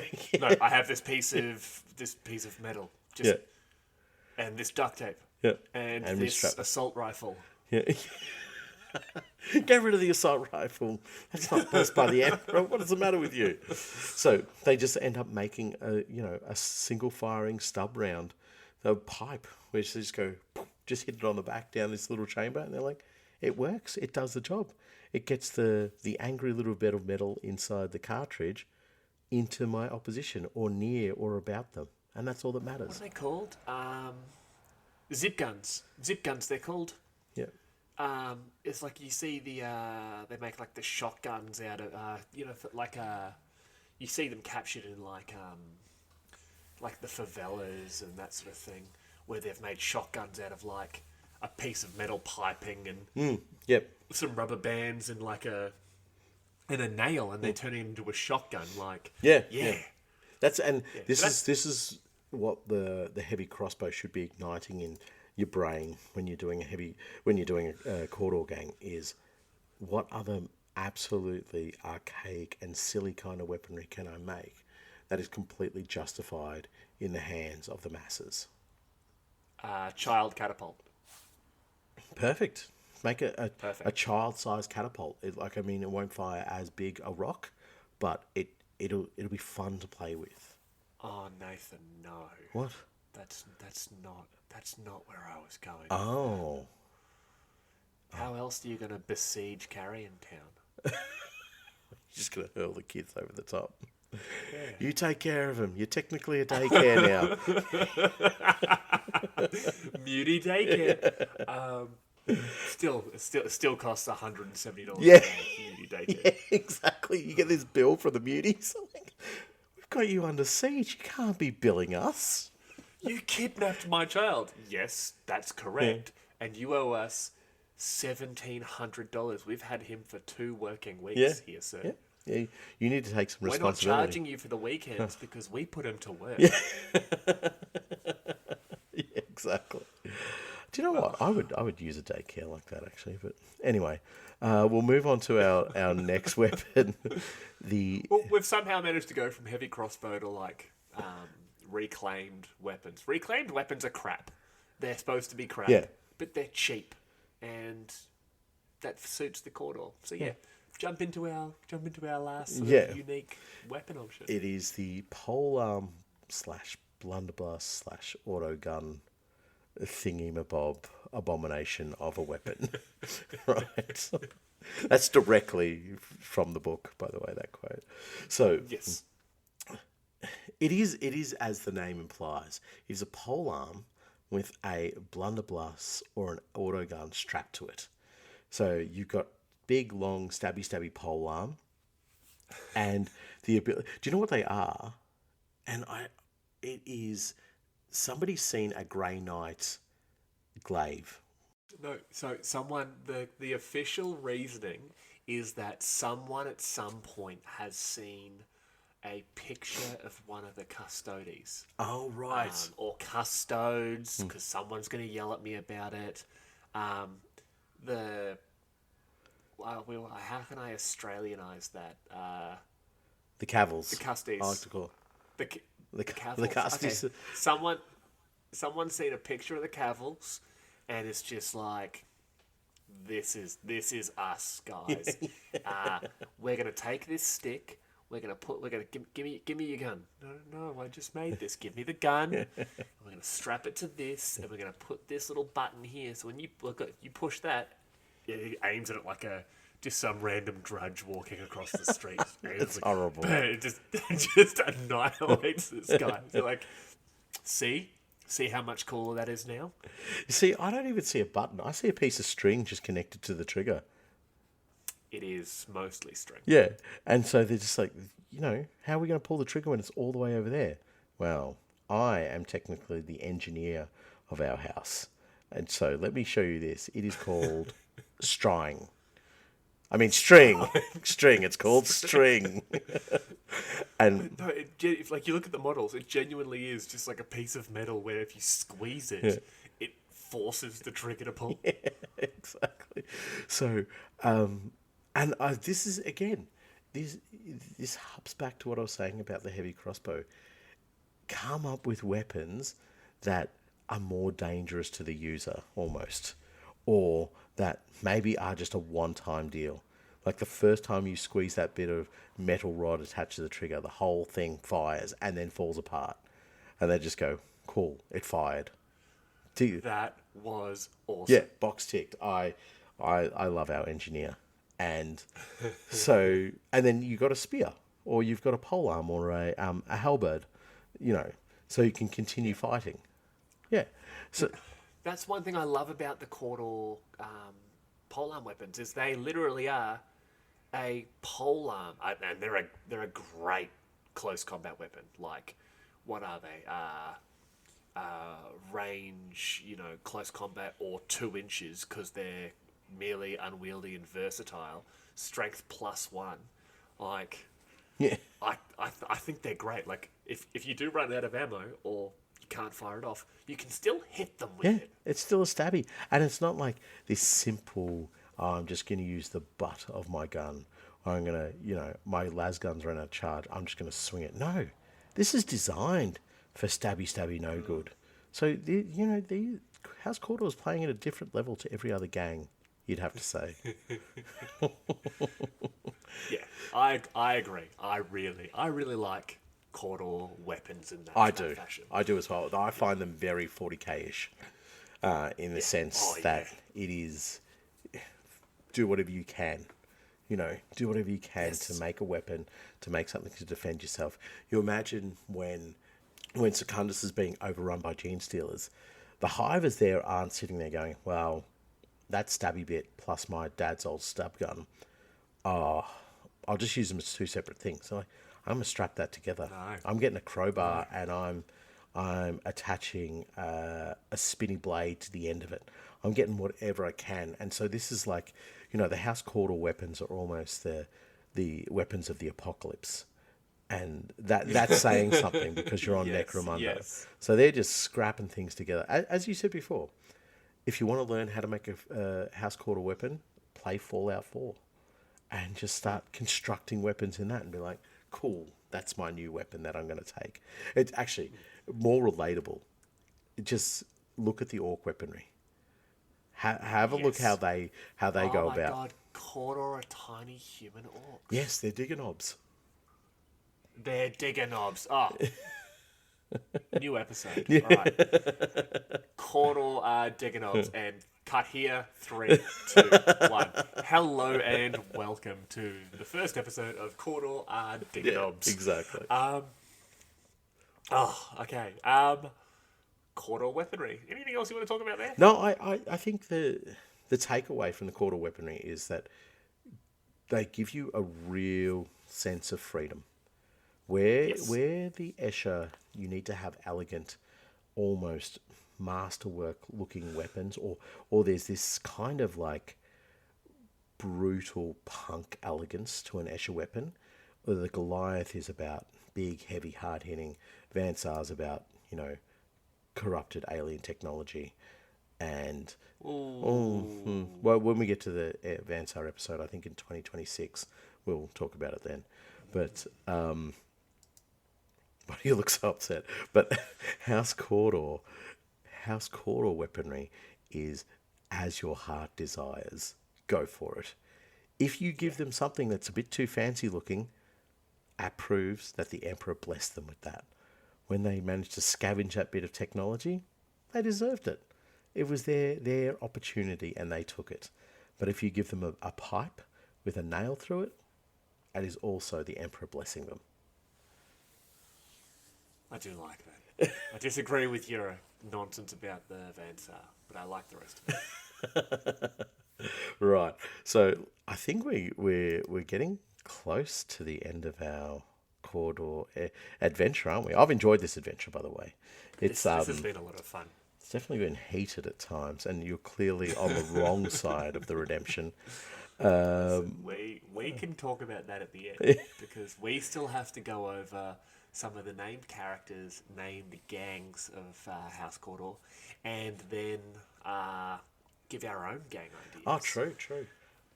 In previous episodes, we've talked a little bit about the head of the house. We talked about Tuxedo Mask Cawdor. We've talked about... I forgot about him. Oh, my God. We talked about... was it Adina Sabine? Adina Sabine, yes. Yep.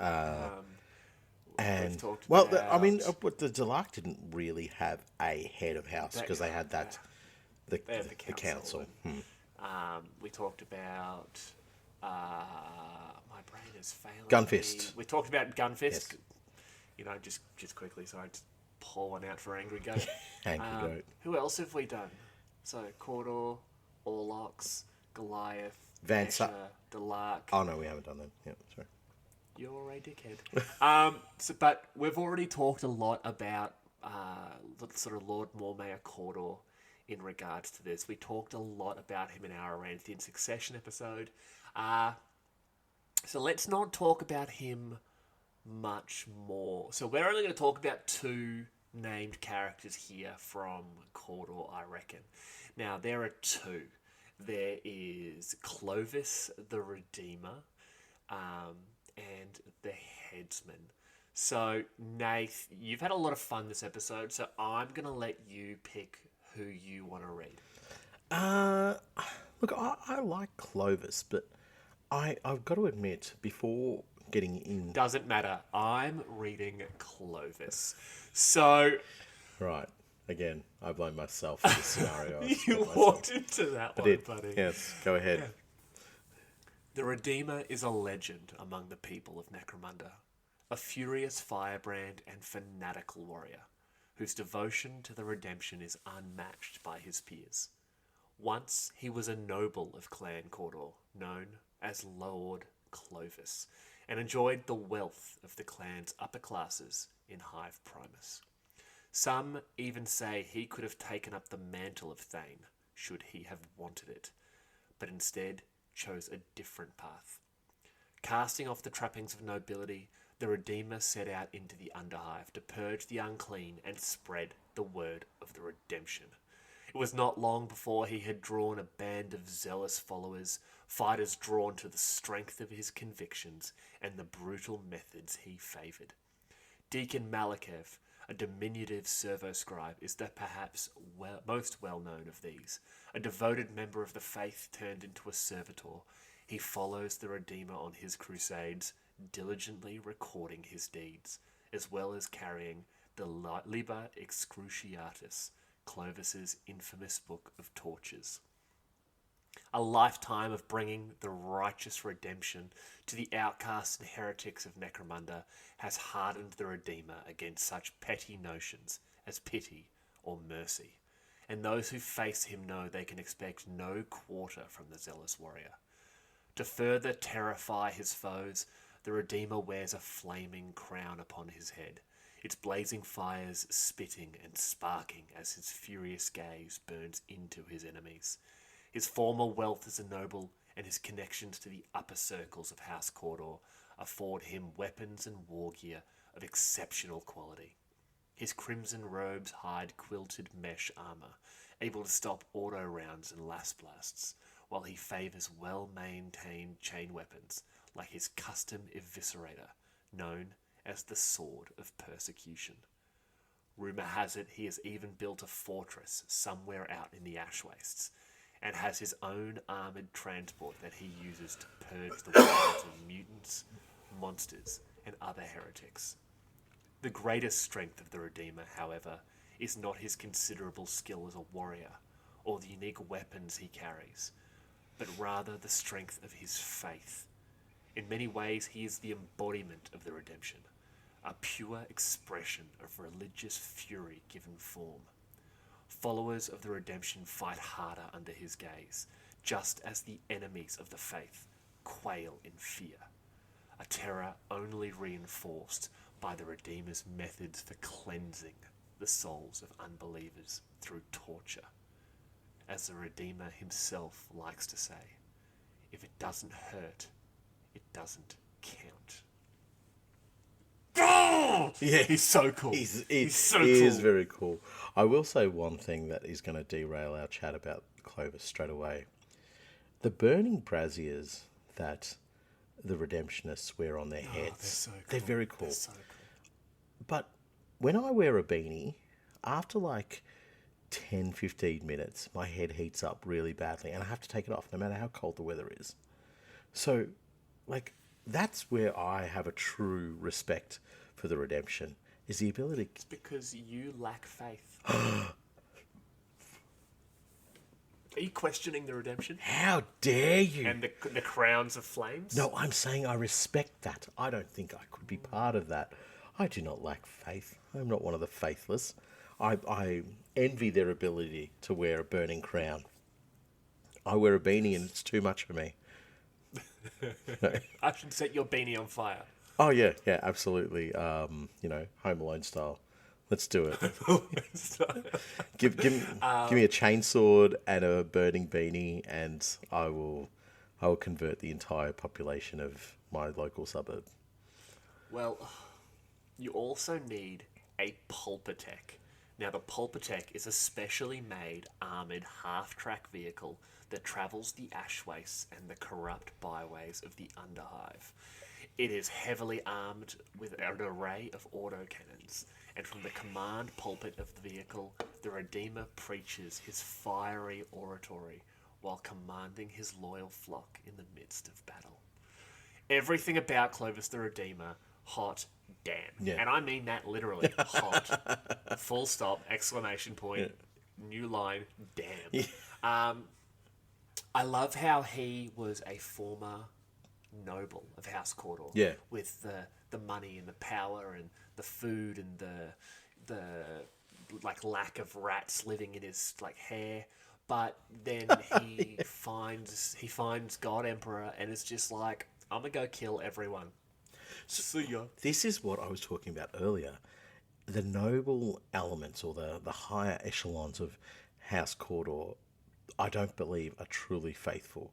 But somebody like Clovis shows them what it means to be faithful, and that is abandon all your material trappings and lead the faithful. Go down there, take the knowledge, the power, the resources you have, and purge the world of the faithless.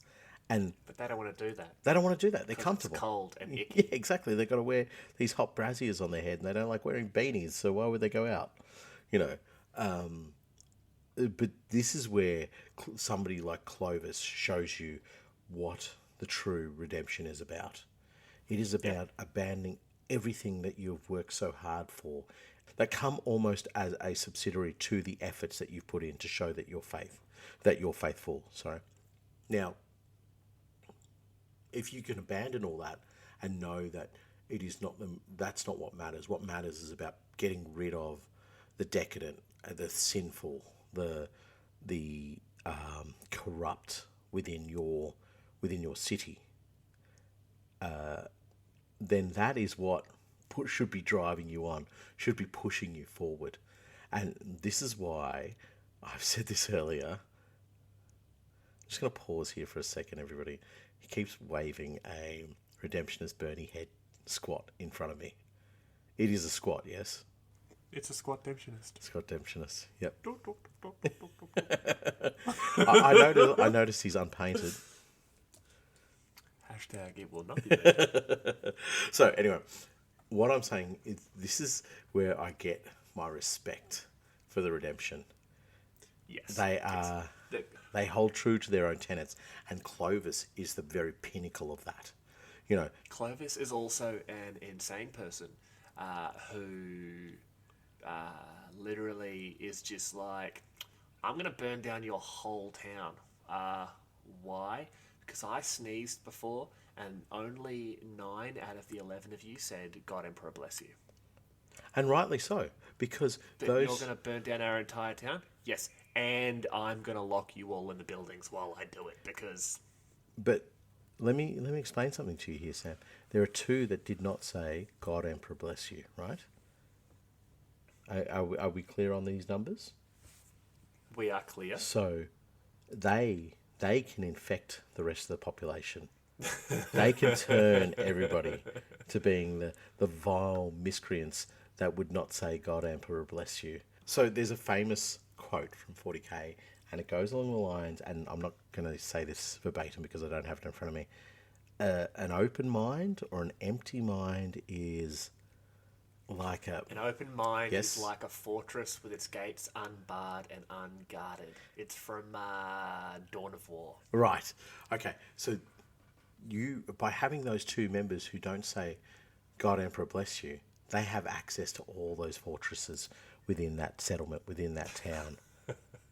And you don't know you don't know who they are, you don't know what they are. But are you going to spend all your valuable resources and time trying to weed out all the 2 of the 11? No.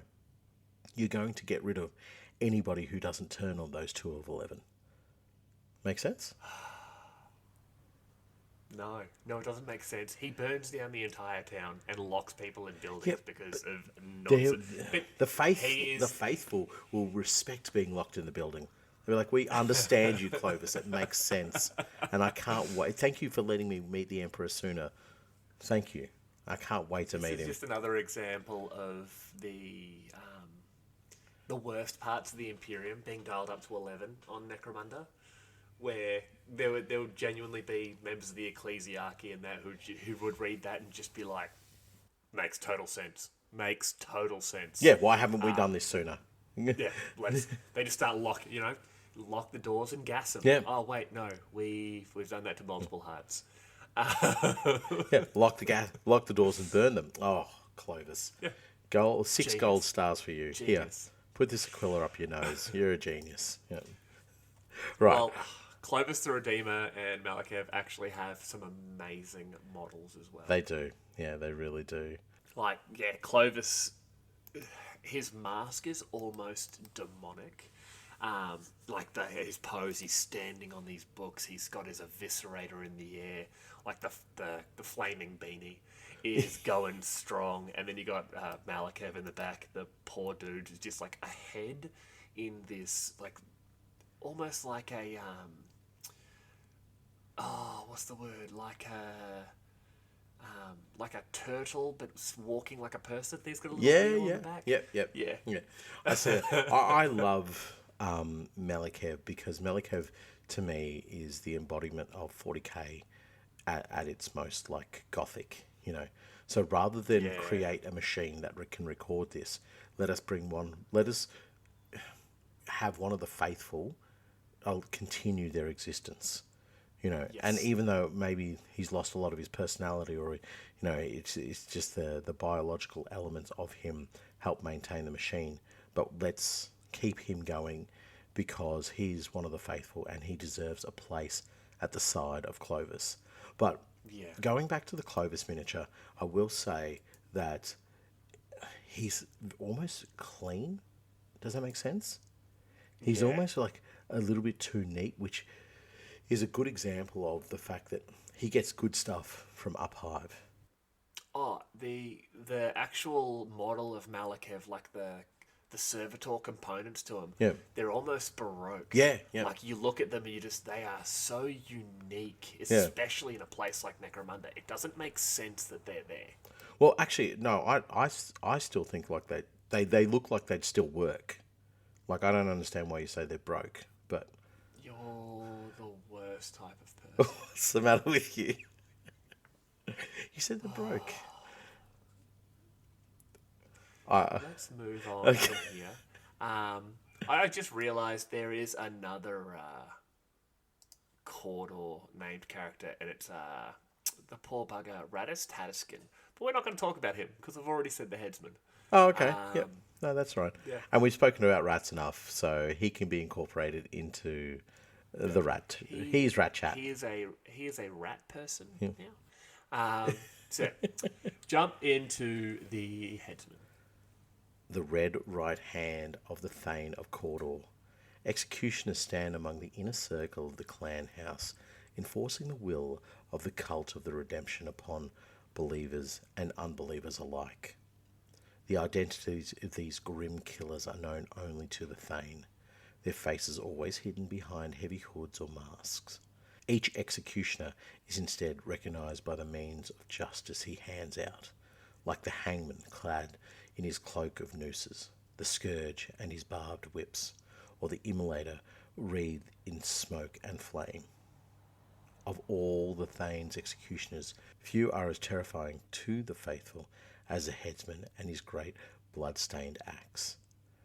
When the Ashmire-weird Coven sought to wrest control of the Primus North Sector, Theta 9 scrapping yards, the headsman turned the local Cawdor gang's fear into rage and piled the dome high with muty skulls.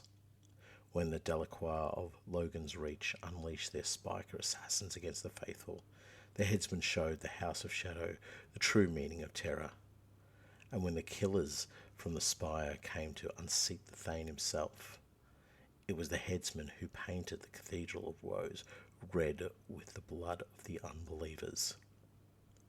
He's a busy man. He is a busy He fella. does a lot of things, but I like references to the other executioners within this. You know. Yeah. It's I really like that. It's something that, again, and I've said this before on a podcast. There are these little lines that get thrown into the book, and we're just like, gimme. That's where I can run the exploring with. That's where I can take it to the next level. So, like, you know, the hangman, clad in his cloak of nooses, and he would be a terror to the population. He's not like what the headsman is doing. So the headsman's going out and riling up the gangs, riling up the clanners, the dredgers, and saying, we will not stand for what's about to happen here. So, you know, the muties are trying to impose themselves upon us. Do not fear them, for they must fear us, blah, blah, blah. And masses all these skulls. Whereas I see somebody like the hangman and his cloak of nooses going around and executing non-believers in the factorium, like hanging them from the factory walls or from one of the gantries, just as an evidence to the other people within the Factoria, saying House Cawdor is always watching you, and that spreads a different type of terror, a different type of fear than what the headsman's doing. But the headsman himself is, you know, cocoa bananas of the highest level. This is sort of like the trained killer amongst the masses, amongst the mob. This is where you have this elite member who understands the importance of being an excellent orator, but also an excellent fighter as well. Yeah. And being able to say, I will lead by example here. My example is not to push you all forward and preach from a book. My example is to show you how to take these heads and these skulls, and I will drive that onward and upward, and I will take your heads and skulls, but does it in a manner and a fashion in which the mob is almost willing to let him kill some of their own, or it's just willing to follow him because of his ability to drive them onwards. Yeah. Yes. But the model. The miniature's the off model. tap. Yeah, it really is. Oh man, and I just like I think it needs to be brought up. So when the model was originally shown, he had a conical helm, conical robe. Yeah, yeah. And the older Cawdor from N95, they traditionally had the conical robes. And a lot of people don't realise they're actually called a caparot. And they are a traditional Catholic wear. You typically find them mostly within Spanish Catholics. Yep. They're for the churches. They're almost sort of fashion affairs, if you know what I mean. Yeah. And what a lot of people don't realise, obviously, the caparot in sort of modern perception holds particular sway with a group we're not going to talk about. Sort of the hooded robes. Yeah, yep. But what a lot of people don't realise is the caparot is typically seen within sort of modern Catholic dogma as a symbol of penitence. Oh, right. And that's one reason where I find it so cool that a lot of people do the redemptionists in their red robes with the conical helm still, because, and a lot of people, like I said, don't realise this, because the conical robes in modern Catholic dogma, modern Catholic station, is a symbol of penitence to not only the church and God, but to the community and to the church itself. Oh. And when the headsman was first previewed, he had this conical robe. And obviously people saw this and just went, listen, we're not great with this. And whether or not that was the reason it was changed before its inevitable release, I don't know. I personally think so, and I get it. I totally get it. I'm not going to question that. Yeah. But there have been some absolutely amazing miniatures, like conversions of the headsman done, where he's in reds and blues and greens. Yeah. And he's got the Caprio sort of hood on. And, oh, man, they are so good. Do yourself a favour, check out some of the Spanish and sort of... you get a lot of South American, the Philippines obviously being a former Spanish colony, those sort of things there, because they still have these almost not parades, but like church events. Yeah. And where they wear the caprios. Oh man, it looks something medieval. Beautiful. It does. They are beautiful. Yeah. I will say I sort of do like the newer design of the headsman, and yes, I find him more what's it called when it's practical. I find him more practical, not having his head covered by a robe. Yeah, definitely. And I just think it's, I don't know, there's it looks more like an executioner. And when we talk about the fact that there's other, right hand men of the Thane, the older model has a few too many nooses on it and so forth for me. So yeah. But this is a model and a character that you can use as the basis or the center point of an elite crew of redemptionists or House Cawdor. You know what I mean? So this is, and when I'm not talking about like you have this in your gang, but to begin your thought process about how to have elite Cawdor, you start with the headsman. This is an elite member that any other ganger from another house would not take on lightly. Wouldn't be sitting there going, oh yeah, it's just another scrapper with a pipe gun. I'll just, I'll knock him off real quick. This is somebody that if another ganger were to come up against, they would say, okay, I need to be wary about what I'm going to do here. Even the toughest and most brutal of Goliath gangers, leaders, champions, would still view the executioners or the headsman as something not to just be trifled with, Yeah, why is this guy standing so calmly while everything around him is anarchy? Like he's just staring at me. Yeah, exactly. There is an elite sort of respect that you have to give them, and this is again the thought process to having an elite Cawdor gang. This is where this can begin. This is where you can begin to talk about: can I have soldiers within my gang that not necessarily according to their stat line they're represented as elite, but the look of them, the impression that they give off. They're not haunched over. They're not cowling away, but they're actually Cawdor who demonstrate this faith that has straightened their backs, has broadened their shoulders, has instilled in them this incredible belief and focus that the Emperor is on their side.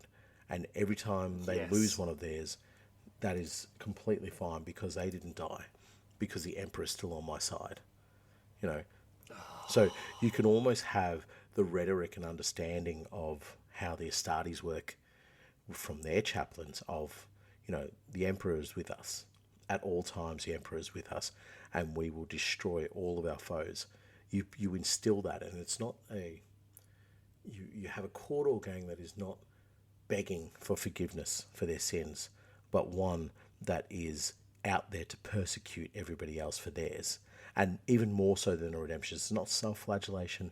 This is about a gang that somebody like the headsman would lead, who would be entirely about we kill efficiently, and we're better. We are better, in plain and simple, and not just from our Cawdor and redemptionist brothers, but from everybody else on the planet. We practice our faith with the right amount of piety and fervour, but we do it in a manner that keeps us as elite killers as well. Oh, damn you. You've just changed my gang idea for the end of the episode. So I was saving this for the headsman, because this is when I look at the headsman, this is what I see. You don't see this. And like, we've been taking the piss out of the Cawdor a fair bit, like, because they are the rats of the Underhive. But the headsman does not show that. The headsman, and it doesn't even show like fanatical zealotry either. It's not like waving a book and trying to beat you up with, the spine of the book. This is, I'm a killer and I'm here to kill because you are going against something I believe in. And imagine now incorporate that across the whole gang, and that's where I see the strength of the headsman. Militant fanaticism. Yeah, but like at elite level, not. Yeah, like literally at like the like you can just imagine your Orlok gang, and you've got your lookout calls over to you, and it's like, boss, there's someone coming, and it's like, yeah, whatever, yeah, let's have a look at him. You look over the parapets of your little trash fortress, and you just see him standing there, and he's in that same pose, and it's just no, wake everyone up, get them up here, he is coming. Like, Yeah, 100%, 100%. And they know that when they see a character like this appear, that the mass numbers of House Cawdor are coming, but there is an elite cadre coming with them, and it is time to drop your linen, because we are in trouble. All right, you've really excited me about doing our gangs now, but we do have to read over 2 of the gangs here from the House of Faith book. You can pick which one you want to do first. Don't even tell me which one until you're reading it. That way I can't steal it from you, because I'm actually feeling like a little bit mean about how much I'm taking what you want to read. Yeah, because you're faithless. I understand. So I want to do... I'm not telling you. I'll just jump into it. The history of House Cawdor is littered with the tales of scrap saints and ash martyrs. Among these stories, the most common is that of Call of the Fallen, the first pilgrim of the Red Redemption. So it goes, Call was born on some far-flung hive world, and upon learning of the redemption, took to the stars to spread the faith, eventually reaching the world of Necromunda, and setting down in its ash wastes. Across the wastelands he wandered, and where he went, cults sprung up from the dust in his wake. Legends tell that he soon won countless battles against the heretics and monsters and mutants alike, his righteous soldiers vanquishing the ember lords of their yearning deeps and murdering the dark arbitrators who once ruled the lowest hives of Spoil's shadow. Even now, years later, Caw's masked visage stares down from the tumbled spires and broken wrecks, a reminder that the glory of the redemption lives eternal. In the centuries since the passing of Caw, the Red Redemption has taken root within the hives of Necromunda. Unlike other gangs who want their names to be remembered and their faces plastered on wanted posters, the followers of the Red Redemption are faceless, robed hordes who wish only to be judged by their deeds. Thus, the leaders of the Red Redemption are feared individuals who are given their names by their foes, such as the Hand of Redemption or the Crimson Flail. Their bloody work, all the recognition they seek. So, I mean, this is talking about the Red Redemption, and even within the Redemption, there's I guess 3 factions as well. So you have the Redeemers, the Doomed, and the Zealots.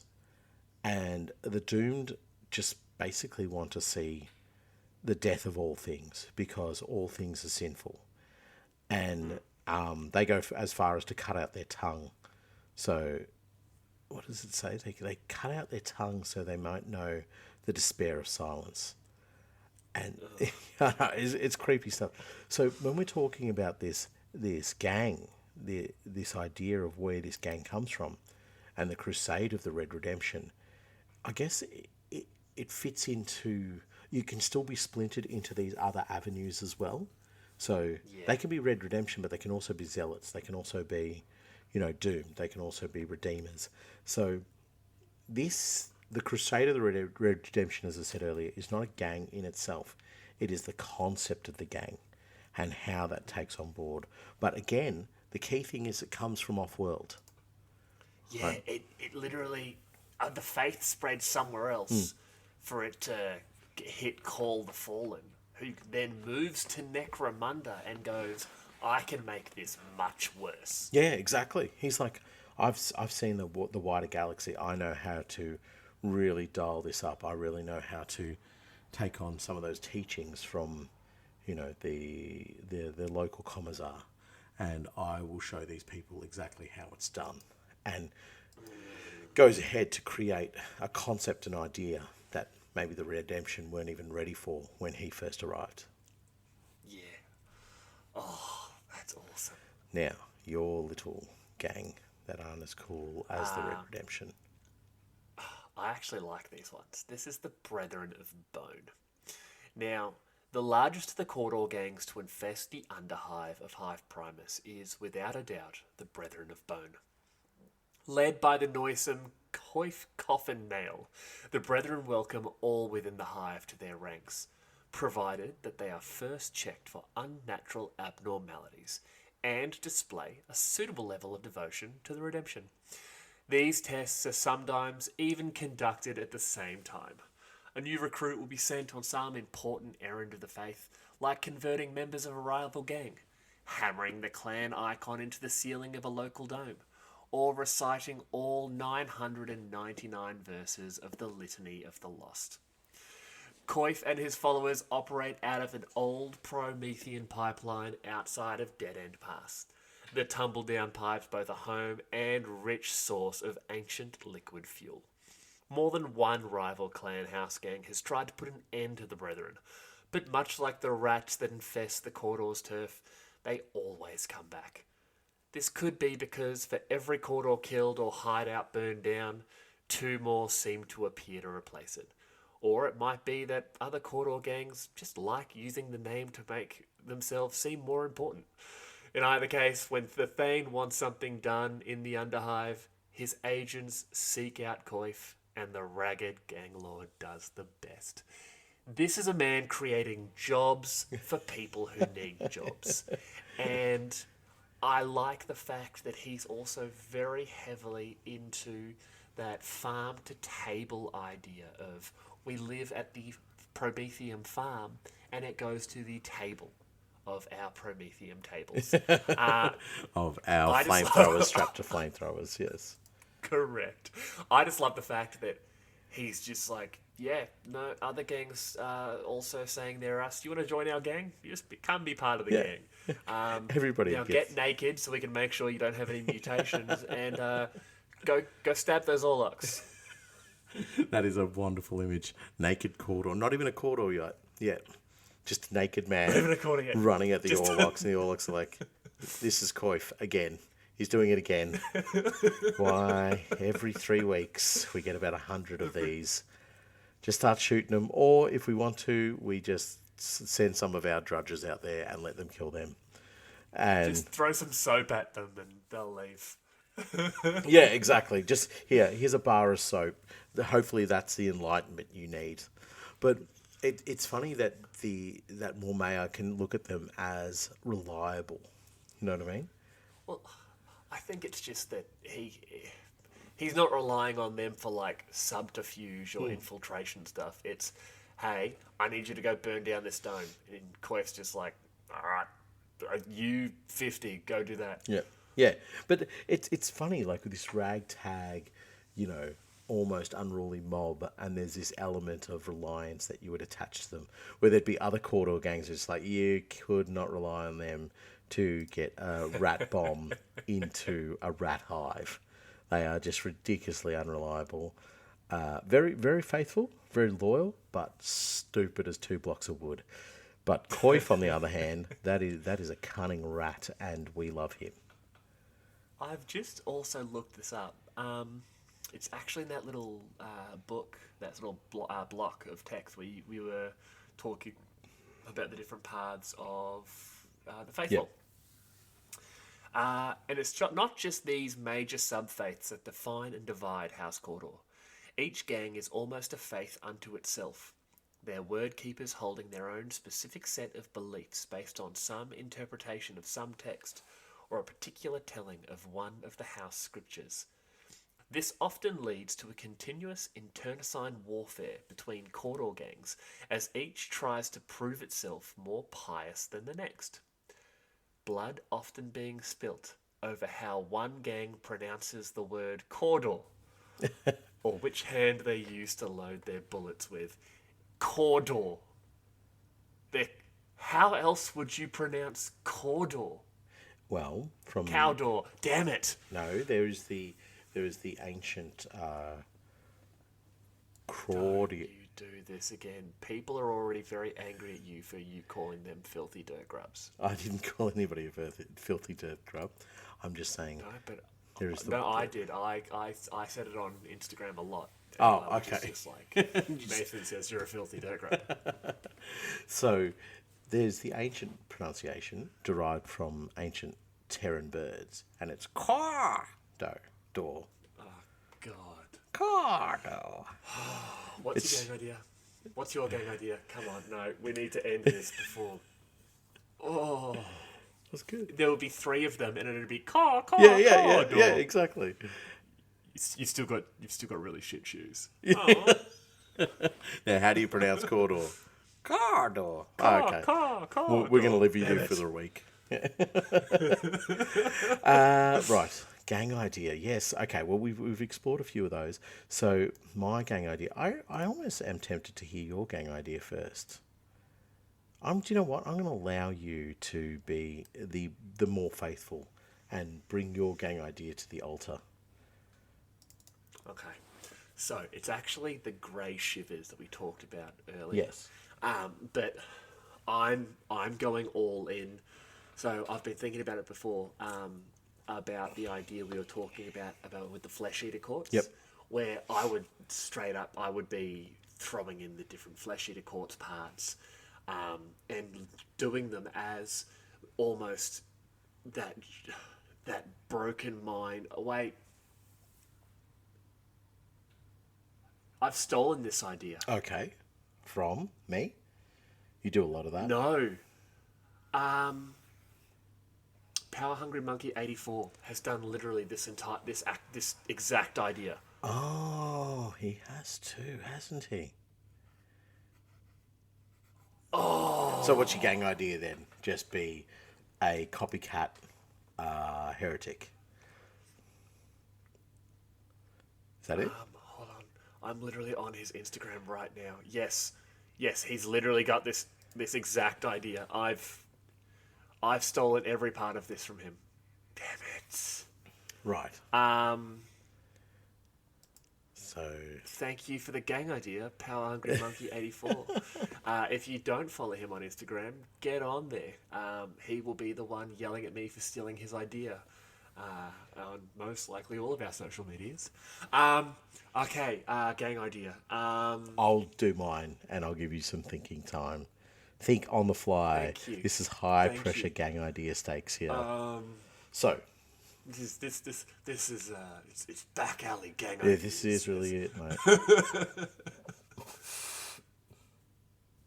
So my idea is actually built around the Red Redemption. So Shock horror. from Caw-Door, is that what you say? Okay. So it is built around the Red Redemption, and it is about redemptionists returning back to Necromunda and needing to spread their version of the faith, and saying that everybody here who tolerates any form of psyker, anybody here who tolerates any form of psyker must be killed, must be slain. You are allowing something utterly vile and corrupt to be within the confines of your territories. We're so close enough to you that it will be definitely having an impact on you. And they have a particular hatred for House Delacroix, and they persecute them in the most heinous of ways, in the sense that they try to rely on close combat as much as possible, because you can confirm the death. So flamethrowers and bladed and chain weapons and blades and pole arms, they're all go for it. If you need to kill your enemy from more than 10 inches away, or we'll call it in real life terms, say 30 meters away, can you confirm that they've been killed? So you want to see that blood. You want to see them being ripped apart, burnt, whatever the case might be. And they bring this knowledge because multiple times out off-world, they would be fighting against demons and horrors, and perhaps against blue horrors that turned into pink horrors, and pink horrors that turned into blue horrors, and I don't know which way the horror switches, but I think it's pink to blue. I think it's blue to pink. No, I think it's pink to blue. It's blue to pink. I will go to religious war with you for this. Blue to pink. No, it's pink to blue. No, it's blue to pink. Okay. Fine, you're wrong. And so, having experienced that on one of the battlefields, it's something that has become a tenet within the this faction of the Red Redemption, and they say all psychers must die. So they embody the sense of that they actually wear decent looking armor. So they wear they're not as robe heavy; they're more armor heavy. And the robes are there as representations of what their faith is, but they do respect that they come from battlefields, and they try to impart this upon the rest of the gangers, that we don't wear scrap. Protect yourself, because the longer you live, the more you can kill. The only thing that they wear in addition to their normal raiment of robes and armor and so forth are heavy collars that they believe protect them from the psychers. So these heavy, almost brass-like collars, and this is something that they've taken from one of their preachers on one of the battlefields, one of the most bloodthirsty of their preachers, and this has become part of their gang mythology and iconography as well. Oh, that is so good. So, in your mind, were they like wandering? No, they were assigned. Priests of the Redemption? No. They were assigned by the Ministorum or by the Ecclesiarchy to battlefields. So there was potentially like 1,000 taken from Necromunda, and now the returning. There's like probably less than 50 returning, but they look more warrior-like. But as I said, and they still wear cows and heads. To the everyday citizen, they're going to look like redemptionists, but to those who know the difference between a zealot or a doomseeker or whatever the case might be, or doomseeker's a dwarf thing, they will know that that particular cult of the Red Redemption, they're the off-world ones. There's something about them. That's sick. I love that. I'm just imagining them, like you've said, they've been rounded up in groups of 1,000 and basically said, you're going to be fighting war after war after war, and then those ones that come back are like they're battered veterans. Yeah. And the idea of the collars where they've got almost the reminders of their former victories. Yeah, yeah. And you can imagine them, going into, this Cawdor held town, and there's half a dozen of them, and they've walked in, and they look around and they're like, yeah, it's a Cawdor town, but look at all the sin, look at the filth. But like, it's the psychers they hate more than anything else. So there is, some particular psyker way down in one of the back alleys that the Cawdor sort of know about, but it's too much effort to go down there. It's too much work and these redemptionists, they go hunt. They put in the effort and they drag everybody else along with them. But when you join them, when you're on board with them, you have to fight. You have to look like them as well. Oh, that is sick. And I'm picturing them with almost like piecemeal armor over some of their robes and stuff. Yes, they would have piecemeal armor, but there would be a more like unified and structured look to it. Remember when we talked about in the Happy Birthday episode, the John Omega on Hyper Mega Anniversary first birthday episode. That's a little spectacular. Well done. Yeah, I'll give you that opportunity. Where we talked about how the blooded look like they're unified. Wait a minute, no, I screwed that up. Dynamic Game 1 Hyper Mega Anniversary first birthday listener lore episode spectacular. Oh yeah, I was going to call you out on that. I nearly picked up on it. So you remember how we talked about the blooded, and the blooded looked uniform, but they looked different enough that you can see that they've had to, put on different parts of their armor and so forth. That's the way I see this redemptionist cult, that they will look uniform enough, but they build their armor a little bit differently. Remember, they're the leaders of these gangs. The core of these gangs are battlefield veterans returning to Necromunda, who see the impurity of the psyker as the most dangerous thing. And as I said, the one unifying factor for them all will be a collar that they all wear. That's how they are almost able to identify themselves. Sick. Yep. Almost like a brass collar.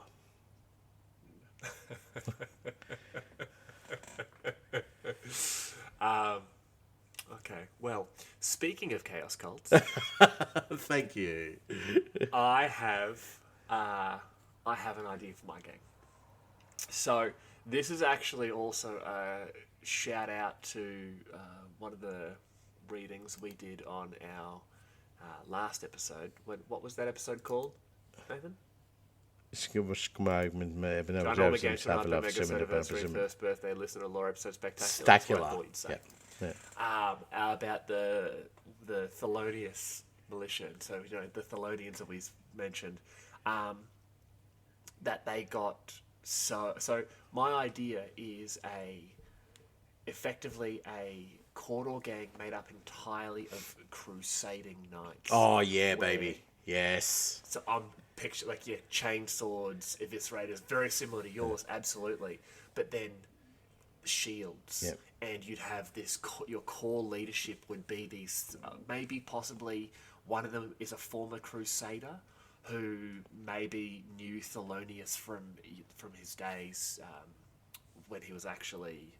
What did we said he was a colonel. I think we made him a colonel for his rank. So he may have served alongside Thelonious. He may have been a bodyguard assigned to Thelonious, but he was a crusader with your powered armor, your shield, your power sword, and he's found these members of the Redemption, and he's turned them into a sort of close knit, almost traveling band of almost like quester knights. Yes. Where they gather up these children that they just happen to find in the street and take them on as almost Squires.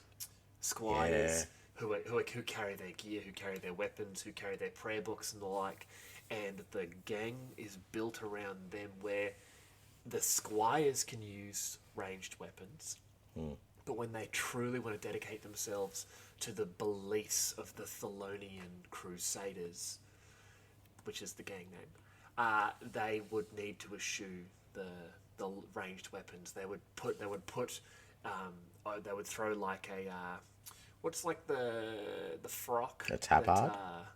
The tabard, they'd put the tabard, which would have the symbol of the Thelonians, which would be the burning book. Yes, the burning book. And they with would an angel they'd face. go down with the angel face, and they'd go into the Underhive and they'd purge non-believers. And it's not exactly sure when they sort of stepped away from the Thelonians and their true sort of ideas of the faith, but it's to the point of that even a lot of the Thelonian militia fraternis think these individuals are just a little too redemptionist. Yeah, right. Because they seem to fight a lot of Cawdor gangs. They seem to attack a lot of Cawdor settlements. Yeah. And they have this particular hatred for people who are preaching a form of the faith that differs from their own, which is very similar to yours, but it's more the, is it the Doom Seekers, the Doomsayers?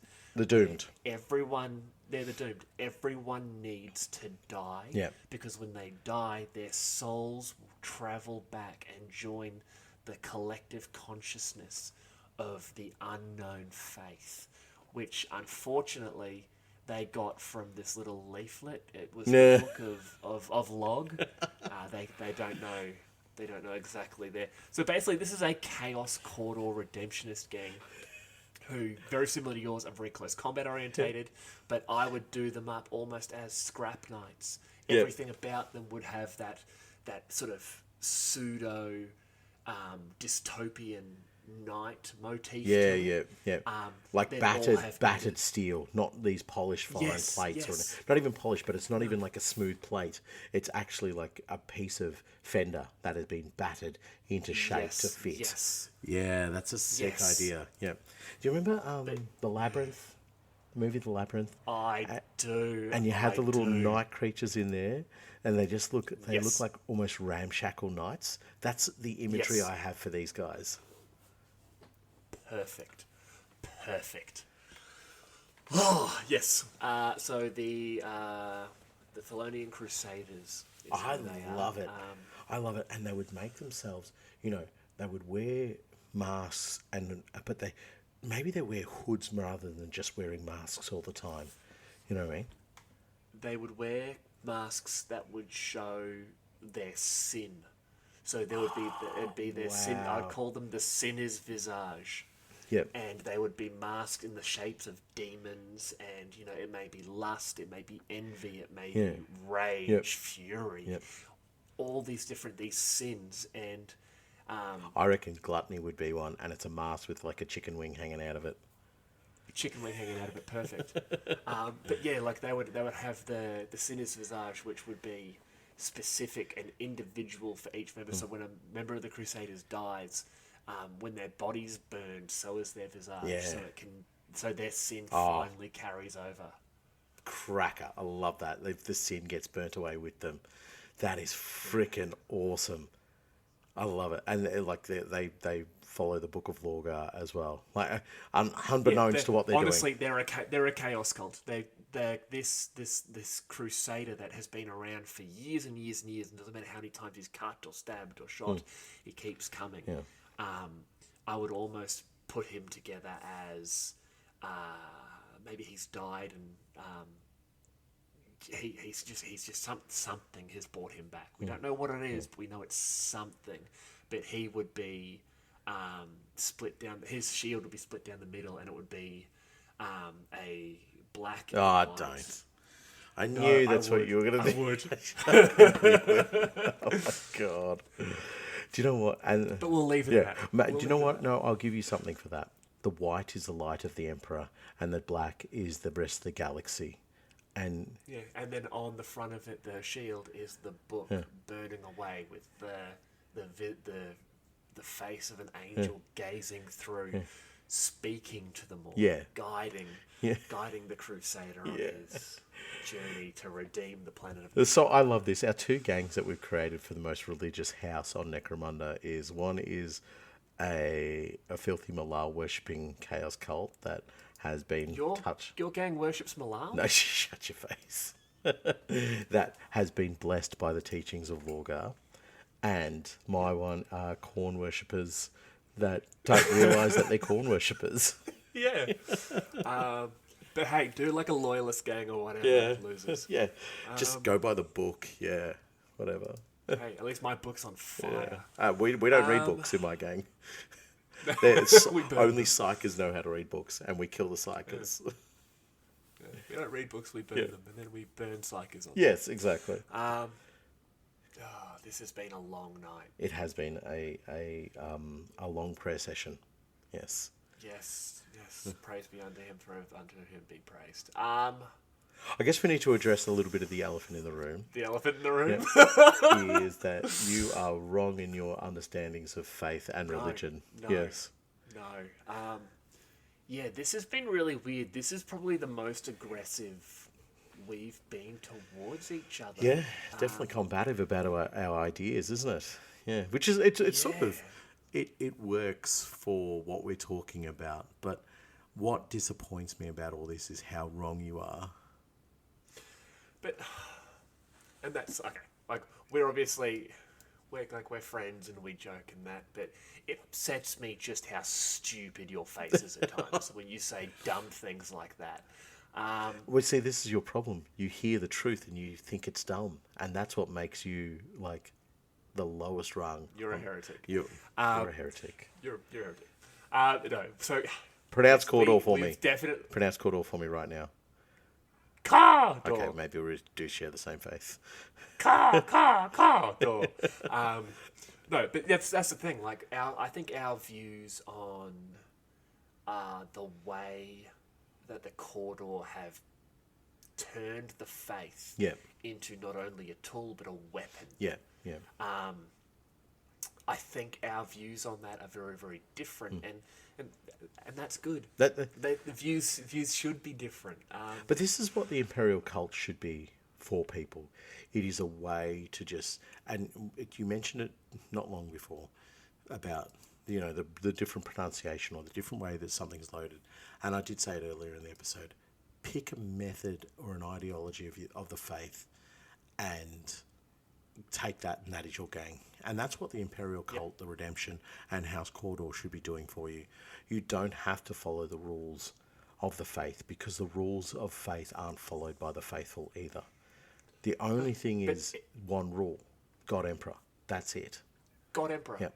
And whether he has 2 arms, 4 arms, a brass collar, or likes burning books, like your faith when it comes to your Cawdor gang, or your Gene Stealer cult Cawdor gang, or your Chaos Cawdor gang, or your Redemptionist Enforcers, your Crusader gang, whatever it is, faith in the 41st millennium. I said that with a lisp just now. Yeah, I know. Faith in the 41st millennium is... just like we've said multiple times, you find something, you dial it up to 11, and then you add the dumb. Yeah, exactly. Like, it's not supposed to make sense. It is supposed to be something that, to us in the real world, we look at to think about how illogical and how insane it is, where you can, you believe that as a god, emperor-fearing man, woman, or child, that everyone needs to die so that there's no more sin, or that the emperor has to die so that mankind can continue. But you love the god emperor because he is the god emperor. Yes. Yeah. Like, you hear that and you just go, whoa, that is heresy. No, you're a heretic for not thinking it. Exactly. This is what it is. You bang on. The only thing I'll question there is what you're talking about with the four-armed emperor. You know what I mean? No, he's got the peaceful arms and the warring arms, remember? No, but of course it's always a four-armed emperor, because if he didn't have four arms, his wrists would connect to his elbows. It's just elbows and wrists. No. Nathan, closing thoughts before I commit war crimes. I actually am in total agreement with everything. I had to derail it one last time. I'm in total agreement with what you were saying about, the Cawdor is not just about fighting the other gang houses and the nobility and so forth. It's about fighting each other. It's about trying to establish the dominance of your version of the faith. And so there is, and I said this very much earlier in the episode, we've probably all forgotten it, House Orlock gives you the opportunity to just go blank canvas, go whatever you want. House Cawdor do the exact same thing for you, except they say you must have a stamp of faith somewhere in there. Correct. But how the stamp you use, the icon you use, where you stamp it, that's all entirely up to you. And that will will definitely get you in conflict with some other member from House Cawdor or some other gang from House Cawdor. More likely you're going to go to war with somebody else from House Cawdor than you will with any other house gang over your idea of faith. So my closing thoughts are, I love House Cawdor. They are most certainly very evil, as we established in their industries, but I love them because they are what sets 40k apart from a lot of sci-fis. They are the religious nutters that are allowed to go off and roam and carry weapons, and they are sanctioned by the Imperium. They are sanctioned by the Imperial House. And this is, they add that element that I think a lot of sci-fis don't really have, of like, it's okay to be a religious nutter as long as you're following the guiding light of the Emperor. Perfect. My closing thoughts are exactly that, and I'm really glad this episode is over, because our next episode is going to be Van Sar. Maybe. Oh. Well, we're not going to do an episode till 2026. That's weird. No, you're a dummy. They're time travelers, mate. Who knows? 2 weeks from now. 2 weeks do from you know, now. Do you know what I would love? I would love to see happen, and I can feel it in my Cawdorian bones, that we get an early release of, say, something like Secundus, or we get something else that just we're going to have to stop our process of our episodes and derail onto them. That would be wonderful. No, I genuinely don't think we will get Secundus until, I don't know, maybe late August. Sort of like tie out the quarter. And then even then, actually no, I don't think it'll be on pre-order till like late August, and then we will get it maybe September, sort of that last quarter of the year. That's my thought. But if that is everything... Yeah, I'm with you. I think it may be there, but I'm going to pray to the Emperor that we get it sooner. No. Well, your prayer is done. So our next episode will be Van Sar, and suck it. Upload the put the writings back up, please, and thank you, sir. Do you have a quote for us? That is it. I do. I have a great one, and actually, this is a quote I think you are going to enjoy. This obviously comes to us from the House of Faith, and it is: even the faithless deserve the chance to sacrifice their lives in the name of the redemption. And that is Talborn Hessen of the Scrap Lords of House Cawdor.